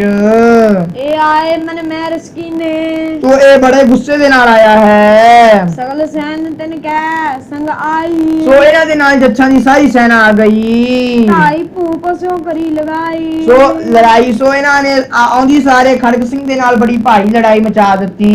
ਸਈਆ ਸਵਈਏ ਦੇ ਵਿੱਚ ਫਰਮਾਉਂਦੇ ਨੇ, ਕੋਪ ਕੀਏ ਸਭ ਸ਼ਸਤਰ ਲਿਏ ਕਰ ਮੈਂ ਮਿਲ ਕੈ ਤੇ ਪੈ ਤਬ ਆਏ। ਸੋ ਸਾਧ ਸੰਗਤ ਦੇ ਬੜੇ ਗੁੱਸੇ ਦੇ ਨਾਲ ਬੜੇ ਭਾਰੀ ਸ਼ਸਤਰ ਲੈ ਕੇ ਹੱਥ ਦੇ ਵਿੱਚ ਕਿਰਪਾਨਾਂ ਲੈ ਕੇ ਇਹ ਖੜਗ ਸਿੰਘ ਦੇ ਉੱਪਰ ਆਉਂਦੇ ਨੇ। ਭੂਪ ਨਿਖੰਗ ਤੇ ਕਾੜ ਕੈਬਾਨ ਕਮਾਨ ਕੋ ਤਾਨ ਸੁਖੈਂਜ ਚਲਾਏ। ਸੋ ਨਿਖੰਗ ਦਾ ਅਰਥ ਹੋ ਗਿਆ ਕਿਰਪਾਨ ਮਿਆਨ ਚੋਂ ਕੱਢ ਕੇ ਅਤੇ ਸਾਧ ਸੰਗਤ ਤੀਰ ਕਮਾਨ ਦੇ ਉੱਪਰ ਤੀਰ ਚੜਾ ਕੇ ਸੋ ਖੜਗ ਸਿੰਘ ਨੇ ਇਹਨਾਂ ਦੇ ਉੱਪਰ ਚਲਾਉ ਲੈਣੀ ਕਰੀ। ਹੋਤ ਭਏ ਬਿਰਥੀ ਸਭ ਸੂਤ ਕਨੇ ਤਬ ਹੀ ਜਮ ਲੋਕ ਪਠਾਏ। ਸੋ ਸਾਧ ਸੰਗਤ ਜਿਹੜੇ ਇਹਨਾਂ ਦੇ ਸੂਤ ਸਨ, ਸੂਤ ਦਾ ਅਰਥ ਹੋ ਗਿਆ ਜਿਹੜਾ ਰੱਥ ਦਾ ਡਰਾਈਵਰ ਹੋਵੇ, ਰਥਵਾਨ ਹੋਵੇ।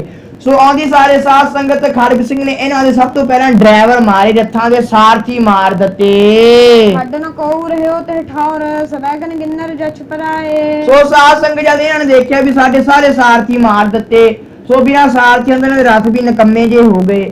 ਸੋ ਰੱਥਾਂ ਦੇ ਉੱਪਰ ਚੜ ਕੇ ਆਏ ਸਨ, ਸੋ ਇਹ ਖਾਲੀ ਹੋ ਗਏ। ਹੁਣ ਰੱਥਾਂ ਦੇ ਇਹਨਾਂ ਦੇ ਸਾਰਥੀ ਵੀ ਮਾਰੇ ਗਏ। ਸੋ ਜਦ ਸਾਰਥੀ ਮਾਰੇ ਗਏ ਇਹ ਵੀ ਡਰ ਕੇ ਭੱਜ ਗਏ। ਸਈਆ ਸਵਈਏ ਦੇ ਵਿੱਚ ਫਰਮਾਉਂਦੇ ਨੇ, ਉਸ ਕਰੋ ਨਲ ਕੁਬਰ ਕੇ ਸੋ ਫਿਰਿਓ ਲਰਬੇ ਕਹ ਵੀਰ ਬੁਲਾਏ। ਸੋ ਸਾਧ ਸੰਗਤ ਦੇ ਬੜੇ ਗੁੱਸੇ ਦੇ ਨਾਲ ਕੁਬਰ ਨੇ ਹਮਲਾ ਕਰਿਆ ਅਤੇ ਆਪਣੇ ਨਾਲ ਬੜੇ ਭਾਰੀ ਫੌਜੀ ਹੋਰ ਸੱਦ ਲਏ। ਸੋ ਇੱਕ ਵੇਰ ਭਇਓ ਤਨ ਲੈ ਸਰ ਜੱਛ ਜਿਤੇ ਮਿਲ ਕੇ ਆਪਨ ਆਏ। ਸੋ ਸਾਧ ਸੰਗਤ ਕੁਬੇਰ ਦੇ ਨਾਲ ਧੰਨ ਕੁਬੇਰ ਦੇ ਨਾਲ ਬੜੇ ਜੱਜ ਵੀ ਆ ਗਏ ਜਿਨ੍ਹਾਂ ਦੇ ਹੱਥਾਂ ਦੇ ਵਿੱਚ ਬੜੇ ਤੀਰ ਫੜੇ ਹੋਏ ਨੇ। ਮਾਰ ਹੀ ਮਾਰ ਪੁਕਾਰ ਪਰੇ ਸਭ ਹੀ ਕਰ ਮੈਂ ਅਸ ਲੈ ਚਮਕਾਏ। ਸੋ ਸਾਧ ਸੰਗਤ ਇਹ ਆਪਣੇ ਮੂੰਹ ਚੋਂ ਚਾਰਦੇ ਨੇ ਵੀ ਖੜਗ ਸਿੰਘ ਨੂੰ ਆਪਾਂ ਮਾਰ ਦੇਣਾ ਹੈ। ਸੋ ਇਹਨਾਂ ਨੇ ਖੜਗ ਸਿੰਘ ਨੂੰ ਮਾਰ ਦੇਣਾ ਹੈ, ਮਾਰ ਲੋ ਦੀਆਂ ਹੀਆਂ ਆਵਾਜ਼ਾਂ ਮੂੰਹ ਚੋਂ ਕੱਢਦੇ ਨੇ ਤੇ ਹੱਥ ਦੇ ਵਿੱਚ ਜਿਹੜੀਆਂ ਇਹਨਾਂ ਕਿਰਪਾਨਾਂ ਨੇ ਬਿਜਲੀ ਦੀ ਵਾਂਗੂ ਚਮਕਦੀਆਂ ਨੇ। ਮਾਨੋ ਸਿਰ ਖੜਗੇ ਇਸਕੇ ਉੱਪਰ ਡੰਡ ਇਹ ਜਮ ਕੇ ਗੰਤਾਏ। ਸੋ ਸਾਧ ਸੰਗਤ ਇਸ ਤਰ੍ਹਾਂ ਲੱਗ ਰਿਹਾ ਹੈ ਜਿਹੜੇ ਇਹ ਜੱਜ ਆਏ ਨੇ ਬਈ ਖੜਗ ਸਿੰਘ ਦੇ ਉੱਪਰ ਜਮਦੂਤ ਆ ਗਏ ਹੋਣ ਹੱਥ ਦੇ ਵਿੱਚ ਡੰਡਾ ਫੜ ਕੇ। ਜਿਵੇਂ ਸਾਧ ਸੰਗਤ ਕੋਈ ਜਾਂ ਮਰਦਾ ਹੈ ਤਾਂ ਧਰਮਰਾਜ ਦੇ ਜਿਹੜੇ ਦੂਤ ਨੇ ਉਹ ਆਉਂਦੇ ਨੇ ਹੱਥ ਦੇ ਵਿੱਚ ਡੰਡਾ ਫੜ ਕੇ ਉਸ ਨੂੰ ਮਾਰਨ ਵਾਸਤੇ। ਜਿੰਦਨ ਮਾਨੀ ਕੱਢੀ ਹੱਦਾਂ ਕੋਲ ਕੜਕਾਏ। ਸੋ ਸਾਧ ਸੰਗਤ ਜੋ ਧਰਮਰਾਜ ਦੇ ਦੂਤ ਆਉਂਦੇ ਨੇ ਹੱਡਾਂ ਨੂੰ ਕੜਕਾ ਕੇ ਜਾਨ ਕੱਢਦੇ ਨੇ। ਸੋ ਉਸੇ ਤਰ੍ਹਾਂ ਦੇ ਨਾਲ ਕਹਿੰਦੇ ਲੱਗ ਰਿਹਾ ਹੈ ਵੀ ਮੈਂ ਜੱਛਾਂ ਦੀ ਸੈਨਾ ਹੈ, ਧਰਮਰਾਜੇ ਦੀ ਦੂਤ ਹੋਣੇ, ਜਮ ਦੇ ਦੂਤ ਹੋਣੇ ਅਤੇ ਇਹਨਾਂ ਦੇ ਹੱਥਾਂ ਦੇ ਵਿੱਚ ਹਥਿਆਰ ਨੇ ਉਹ ਇਸ ਤਰ੍ਹਾਂ ਨਾਲ ਲੱਗ ਰਿਹਾ ਹੈ ਜਿਵੇਂ ਜਮ ਦਾ ਡੰਡ ਹੋਵੇ। 24 ਦੇ ਵਿੱਚ ਫਰਮਾਉਂਦੇ ਨੇ, ਜਬ ਕੁਬੇਰ ਕੋ ਸਭ ਦਲ ਆਇਓ। ਜਦੋਂ ਕੁਬੇਰ ਦਾ ਸਾਰਾ ਦਲ ਆ ਗਿਆ ਤਬ ਅਪਮਾਨ ਮਨ ਮੈਂ ਕੋਪ ਵਡਾਇਓ। ਸੋ ਉਸ ਸਮੇਂ ਰਾਜੇ ਨੇ ਖੜਗ ਸਿੰਘ ਨੇ ਬੜਾ ਗੁੱਸਾ ਕਰਿਆ ਮਨ ਚ। ਨਿਜ ਕਰ ਮੈਂ ਤਨ ਮਾਨ ਸੰਭਾਲਿਓ। ਸੋ ਆਪਣੇ ਹੱਥ ਦੇ ਵਿੱਚ ਇਸਨੇ ਤੀਰ ਫੜ ਲਿਆ। ਅਗਨਤ ਦਲ ਇੱਕ ਪਲ ਮੈਂ ਮਾਰਿਓ। ਸੋ ਅਗਨਤ ਦਲ ਇੰਨਾ ਗਿਣਤੀ ਤੋਂ ਰਹਿਤ ਅਸੰਖ ਦਲ ਇੱਕ ਪਲ ਦੇ ਵਿੱਚ ਮਾਰ ਲਿਆ। ਸੋ ਇੱਕ ਪਲ ਸਾਧ ਸੰਗਤ ਇੱਕ ਪਿੱਤਲ ਦਾ ਜਿਹੜਾ ਪਤਲਾ ਤੋਂ ਵੀ ਪਤਲਾ ਪੱਤਰਾ ਹੋਵੇ, ਸੋ ਉਸ ਦੇ ਵਿੱਚ ਆਪਾਂ ਜੇ ਸੂਈ ਲੰਘਾ ਲੈਣੀ ਕਰੀਏ ਨਾ ਉਸ ਨੂੰ ਇੱਕ ਪਲ ਮੰਨਦੇ ਨੇ। ਸੋ ਵਿਦਵਾਨ ਉਸ ਨੂੰ ਇੱਕ ਪਲ ਕਹਿੰਦੇ ਨੇ। ਇੱਕ ਸਕਿੰਟ ਦਾ ਜੋ ਸਮਾਂ ਹੈ, ਇੱਕ ਸਕਿੰਟ ਦੇ ਅੰਦਰ ਗਿਣਤੀ ਵੀ ਨਹੀਂ ਕਰੀ ਜਾ ਸਕਦੀ, ਇੰਨੀ ਸੈਨਾ ਮਾਰ ਦਿੱਤੀ। ਦੋਹਰਾ ਦੋਹਰੇ ਦੇ ਵਿੱਚ ਫਰਮਾਉਂਦੇ ਨੇ ਜੱਚ ਸੈਨ ਬਲਵੰਡ ਨਿਰਪਾਇ ਜੰਪੁਰ ਦੇਈ ਪਠਾਏ। ਸੋ ਜਿਹੜੀ ਜੱਚਾਂ ਦੀ ਜਿਹੜੀ ਬੜੀ ਭਾਰੀ ਸੈਨਾ ਸੀ ਉਹ ਖੜਗ ਸਿੰਘ ਨੇ ਸਾਰੀ ਮਾਰ ਦਿੱਤੀ। ਨਲ ਕੁਬਰ ਕਾਇਲ ਕੀਓ ਅਤ ਜੀ ਕੋਪ ਬੜਾਏ। ਸੋ ਨਲ ਕੁਬੇਰ ਨੂੰ ਘਾਇਲ ਕਰ ਦਿੱਤਾ ਸਾਧ ਸੰਗਤ ਬੜੇ ਗੁੱਸੇ ਦੇ ਨਾਲ। ਜਬ ਕੁਬੇਰ ਕੈ ਔਰ ਬਿਖੈ ਮਾਰੇ ਤੀਛਨ ਮਾਨ। ਜਦੋਂ ਕੁਬੇਰ ਦੀ ਛਾਤੀ ਦੇ ਵਿੱਚ ਭਾਰੀ ਤੀਰ ਮਾਰਿਆ, ਤਿੱਖਾ ਤੀਰ ਮਾਰਿਆ, ਲਾਗਤ ਸਰਕੇ ਸਟਕਿਓ ਛੂਟ ਗਇਓ ਸਮਾਨ। ਸੋ ਸਾਧ ਸੰਗਤ ਜਦ ਤੀਰ ਵੱਜਿਆ ਨਾ ਕੁਬੇਰ ਦੀ ਛਾਤੀ ਦੇ ਵਿੱਚ, ਤੜਫ ਉੱਠਿਆ ਸਾਧ ਸੰਗਤ ਕੁਬੇਰ। ਇਹਦਾ ਜਿੰਨਾ ਵੀ ਹੰਕਾਰ ਸੀ, ਕਿਉਂਕਿ ਸਾਧ ਸੰਗਤ ਤੁਸੀਂ ਸੋਚੋ ਬਈ ਪਹਿਲਾਂ ਕ੍ਰਿਸ਼ਨ ਜੀ ਨੇ ਇੰਦਰ ਦੀ ਸੈਨਾ ਨੂੰ ਸੱਦਿਆ। ਇੰਦਰ ਦੀ ਸੈਨਾ ਘੱਟ ਤਾਕਤਵਰ ਸੀ, ਉਸ ਤੋਂ ਬਾਅਦ ਥੋੜੀ ਜ਼ਿਆਦਾ ਤਾਕਤਵਰ ਰਾਖਸ਼ਾਂ ਦੀ ਸੈਨਾ ਨੂੰ ਸੱਦਿਆ। ਫਿਰ ਰਾਖਸ਼ਾਂ ਦੀ ਸੈਨਾ ਜਦੋਂ ਹਾਰ ਗਈ, ਫਿਰ ਉਸ ਤੋਂ ਵੀ ਤਾਕਤਵਰ ਪਾਣੀ ਦੀ ਸੈਨਾ ਨੂੰ ਸੱਦਿਆ। ਸੋ ਜਦ ਪਾਣੀ ਦੀ ਸੈਨਾ ਹਾਰ ਗਈ, ਫਿਰ ਉਸ ਤੋਂ ਵੀ ਤਾਕਤਵਰ ਧਰਮਰਾਜ ਦੀ ਸੈਨਾ ਨੂੰ ਸੱਦਿਆ। ਸੋ ਧਰਮਰਾਜ ਦੀ ਸੈਨਾ ਵੀ ਹਾਰ ਗਈ ਤਾਂ ਉਸ ਤੋਂ ਵੀ ਤਾਕਤਵਰ ਸੋ ਸਾਧ ਸੰਗਤ ਕ੍ਰਿਸ਼ਨ ਜੀ ਨੇ ਕੁਬੇਰ ਦੀ ਸੈਨਾ ਨੂੰ ਸੱਦਿਆ। ਸੋ ਕਿੰਨੀ ਤਾਕਤਵਰ ਜੋ ਸੈਨਾ ਸੀ, ਉਸ ਦਾ ਜੋ ਮੁਖੀ ਸੀ ਕੁਬੇਰ, ਉਸ ਦਾ ਮਾਨ ਤੋੜਨਾ ਕਿੰਨੀ ਵੱਡੀ ਗੱਲ ਹੈ। ਸੋ ਇੱਕ ਤੀਰ ਦੇ ਨਾਲ ਉਸ ਦਾ ਮਾਨ ਭੰਗ ਕਰ ਦਿੱਤਾ ਖੜਗ ਸਿੰਘ ਨੇ। ਚੌਪਈ ਦੇ ਵਿੱਚ ਫਰਮਾਉਂਦੇ ਨੇ ਸੈਨਾ ਸਹਿਤ ਜ਼ਵੈ ਭਜ ਗਇਓ। ਸੋ ਸਾਧ ਸੰਗਤ ਸੈਨਾ ਦੇ ਨਾਲ ਜਿਹੜਾ ਹੈ ਸੀ ਸਾਰੇ ਭੱਜ ਗਏ। ਸਾਡਾ ਨ ਕੋਰਨ ਭੀਤਰ ਪਇਓ। ਸੋ ਸਾਧ ਸੰਗਤ ਕੋਈ ਨਹੀਂ ਖੜਿਆ, ਸਾਰੇ ਦੇ ਸਾਰੇ ਭੱਜ ਗਏ। ਮਨ ਕੁਬੇਰ ਅਤ ਤਰਾਸ ਬਿਠਾਇਓ। ਸੋ ਜਿਹੜਾ ਨਲ ਕੁਬਰ ਸੀ ਉਹਦੇ ਮਨ ਦੇ ਵਿੱਚ ਬੜਾ ਡਰ ਪੈਦਾ ਹੋ ਗਿਆ ਖੜਗ ਸਿੰਘ ਦੇ ਪ੍ਰਤੀ। ਯੁੱਧ ਕਰਨ ਚਿਤ ਬਹਰ ਨ ਪਾਇਓ। ਸੋ ਕਹਿੰਦੇ ਗੁਰੂ ਗੋਬਿੰਦ ਸਿੰਘ ਮਹਾਰਾਜ ਕਹਿੰਦੇ ਵੀ ਸਾਨੂੰ ਲੱਗਦਾ ਹੈ ਵੀ ਹੁਣ ਇਹ ਕਦੇ ਲੜਾਈ ਨਹੀਂ ਕਰੇਗਾ ਕਦੇ ਵੀ। ਇੰਨਾ ਜ਼ਿਆਦਾ ਡਰ ਗਿਆ ਹੈ ਕੁਬੇਰ ਲੜਾਈ ਤੋਂ, ਇਹ ਲੜਾਈ ਤਾਂ ਹੁਣ ਸ਼ਾਇਦ ਕਰੇਗਾ ਹੀ ਨਹੀਂ ਕਦੇ। ਸੋ ਅਡਿਲ ਸਾਧ ਸੰਗਤ ਇਹ ਪੌੜੀਆਂ ਦੀ ਇੱਕ ਕਿਸਮ ਹੈ। ਭਾਜ ਜੱਚ ਸਭ ਗਏ ਤਬ ਹਰ ਮਹਾਬਲ। ਜਦੋਂ ਸਾਧ ਸੰਗਤ ਸਾਰੇ ਜੱਜ ਭੱਜ ਗਏ ਤਦੋਂ ਉਸ ਸਮੇਂ, ਤਵੇ ਦਾ ਅਰਥ ਹੋ ਗਿਆ ਉਸ ਸਮੇਂ, ਬਹੁਤ ਹੀ ਮਹਾਬਲੀ ਸੂਰਮੇ ਕ੍ਰਿਸ਼ਨ ਜੀ ਨੇ ਰੁद्र अस्त्र दियो छाड़ सो कंप्यो तल बितल। ਸੋ ਸਾਧ ਸੰਗਤ ਹੁਣ ਸ੍ਰਿਸ਼ਟੀ ਦੀ ਸਭ ਤੋਂ ਜ਼ਿਆਦਾ ਜੋ ਖਤਰਨਾਕ ਸੈਨਾ ਹੈ। ਸੋ ਸਾਧ ਸੰਗਤ 14 ਲੋਕ ਮੰਨੇ ਜਾਂਦੇ ਨੇ ਜੋ ਆਪਣੀ ਧਰਤੀ ਹੈ ਉਸ ਨੂੰ ਮਿਲਾ ਕੇ ਧਰੂ ਮੰਡਲ ਤੱਕ। ਸੋ ਧਰੂ ਮੰਡਲ ਸਾਧ ਸੰਗਤ ਆਪਣੀ ਧਰਤੀ ਦਾ ਲੋਕ, ਜੇ ਆਪਣੀ ਧਰਤੀ ਲੋਕ ਹੈ ਉਸ ਦਾ ਪਹਿਲਾ ਮੰਡਲ ਧਰੂ ਮੰਡਲ ਹੈ। ਸੋ ਧਰੂ ਮੰਡਲ ਤੋਂ ਲੈ ਕੇ ਪਤਾਲ ਲੋਕ ਤੱਕ 14 ਲੋਕਾਂ ਦੀ ਗਿਣਤੀ ਕਰੀ ਜਾਂਦੀ ਹੈ, ਵਿਦਵਾਨ ਮੰਨਦੇ ਨੇ। ਸੋ ਧਰੂ ਮੰਡਲ ਤੋਂ ਲੈ ਕੇ ਆਪਣੀ ਧਰਤੀ ਦੇ ਪਤਾਲ ਲੋਕ ਤੱਕ 14 ਲੋਕਾਂ ਦੇ ਵਿੱਚ ਦੀ ਸਭ ਤੋਂ ਜ਼ਿਆਦਾ ਖਤਰਨਾਕ ਜੇ ਸੈਨਾ ਮੰਨੀ ਜਾਵੇ, ਸਭ ਤੋਂ ਜ਼ਿਆਦਾ ਤਾਕਤਵਰ ਸੈਨਾ ਮੰਨੀ ਜਾਵੇ, ਉਹ ਸ਼ਿਵ ਜੀ ਦੀ ਸੈਨਾ ਹੈ। ਸੋ ਹੁਣ ਕ੍ਰਿਸ਼ਨ ਜੀ ਨੇ ਸ਼ਿਵ ਜੀ ਦੀ ਸੈਨਾ ਨੂੰ ਸੱਦ ਲਿਆ ਨਾ ਕਰਿਆ, ਰੁद्र ਅਸਤਰ ਚਲਾਇਆ, ਸ਼ਿਵ ਜੀ ਦਾ ਅਸਤਰ ਚਲਾਇਆ, ਸ਼ਿਵ ਜੀ ਨੂੰ ਸੱਦ ਲਿਆ ਹੁਣ। ਸੋ ਜਦ ਸ਼ਿਵ ਜੀ ਨੂੰ ਸੱਦ ਲੈਣਾ ਕਰਿਆ ਨਾ ਤਲ ਤੇ ਬਿਤਲ। ਸੋ ਇਹ ਸਾਧ ਸੰਗਤ ਇਹ ਆਪਣੀ ਧਰਤੀ ਹੈ, ਇਹ ਧਰਤੀ ਦੇ ਥੱਲੇ ਰਸਾਤਲ, ਸੋ ਇਸ ਦੇ ਉੱਪਰ ਥੱਲੇ ਤਲ ਬਿਤਲ, ਇਸੇ ਤਰ੍ਹਾਂ ਦੇ ਕਰਕੇ ਸਾਧ ਸੰਗਤ 7 ਲੋਕ ਨੇ। ਸੋ ਧਰਤੀ ਦੇ ਥੱਲੇ ਦੇ 7 ਲੋਕ ਹੀ ਕੰਬ ਗਏ, ਇੰਨਾ ਜ਼ਿਆਦਾ ਭਾਰੀ ਜੋ ਗੜਗੜਾਹਟ ਹੋਈ ਉਸ ਅਸਤਰ ਦੇ ਨਾਲ। ਤਬ ਸੇ ਬਿਜੂ ਉਠਤਾ ਹੈ ਸੂਲ ਸੰਭਾਲ ਕੇ। ਤਾਂ ਉਸ ਸਮੇਂ ਸਾਧ ਸੰਗਤ ਅਸਤਰ ਦੇ ਚੱਲਣ ਦੇ ਨਾਲ, ਕਿਉਂਕਿ ਸਾਧ ਸੰਗਤ ਦੇ ਦੇਵਤੇ ਬੰਨੇ ਹੁੰਦੇ ਨੇ ਇਹ ਸ਼ਸਤਰਾਂ ਦੇ ਨਾਲ, ਜੇ ਕੋਈ ਤੀਰ ਚਲਾਵੇ ਨਾ ਇਹਨੂੰ ਆਉਣਾ ਪੈਂਦਾ ਹੈ। ਸੋ ਜਦ ਕ੍ਰਿਸ਼ਨ ਜੀ ਨੇ ਤੀਰ ਚਲਾਇਆ ਤਾਂ ਸ਼ਿਵ ਜੀ ਨੂੰ ਆਉਣਾ ਪਿਆ। ਸੋ ਸ਼ਿਵ ਜੀ ਆਪਣੇ ਹੱਥ ਦੇ ਵਿੱਚ ਕਹਿੰਦੇ ਤੀਰ ਵਾਹਿਗੁਰੂ ਤ੍ਰਿਸ਼ੂਲ ਫੜ ਕੇ ਆ ਗਿਆ ਹੁਣ। ਹੋ ਕਿਉ ਹਰ ਸਿਮਰਾਇਓ ਹਸੈ ਇਹ ਜੀ ਧਾਰ ਕੇ ਹਮੇ। ਸੋ ਸਾਧ ਸੰਗਤ ਸ਼ਿਵ ਜੀ ਮਨ ਦੇ ਵਿੱਚ ਸੋਚ ਰਿਹਾ ਵੀ ਕ੍ਰਿਸ਼ਨ ਨੇ ਸਾਨੂੰ ਕਾਹਤੇ ਬੁਲਾਇਆ। ਐਸੀ ਗੱਲਾਂ ਸੋਚਦਾ ਹੋਇਆ ਵੀ ਕ੍ਰਿਸ਼ਨ ਨੂੰ ਕੀ ਲੋੜ ਪੈ ਗਈ ਸਾਨੂੰ ਬੁਲਾਉਣ ਦੀ, ਉਹ ਤਾਂ ਆਪ ਹੀ ਇੰਨਾ ਤਾਕਤਵਰ ਹੈ ਵੀ ਇਹ ਜੀ ਕੀ ਗੱਲ ਹੋ ਗਈ ਜਿਹੜਾ ਕ੍ਰਿਸ਼ਨ ਨੇ ਸਾਨੂੰ ਬੁਲਾਇਆ ਹੈ। ਸੰਗ ਰੁद्र ਕੈ ਰੁद्र ਚਲੇ ਪਟ ਉੱਠ ਤਬੈ।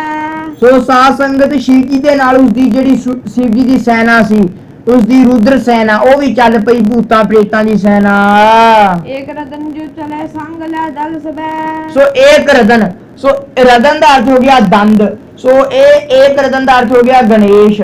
ਸੋ ਸਾਧ ਸੰਗਤ ਇਹਦਾ ਏਕ ਰਤਨ ਹੈ ਨਾ, ਇਸ ਦੇ ਪਿੱਛੇ 2 ਥਾਨਕਾ ਜੁੜ ਜਾਣੇ ਵੀ ਗਣੇਸ਼ ਦਾ ਏਕ ਰਤਨ ਕਾਤੇ ਹੈ।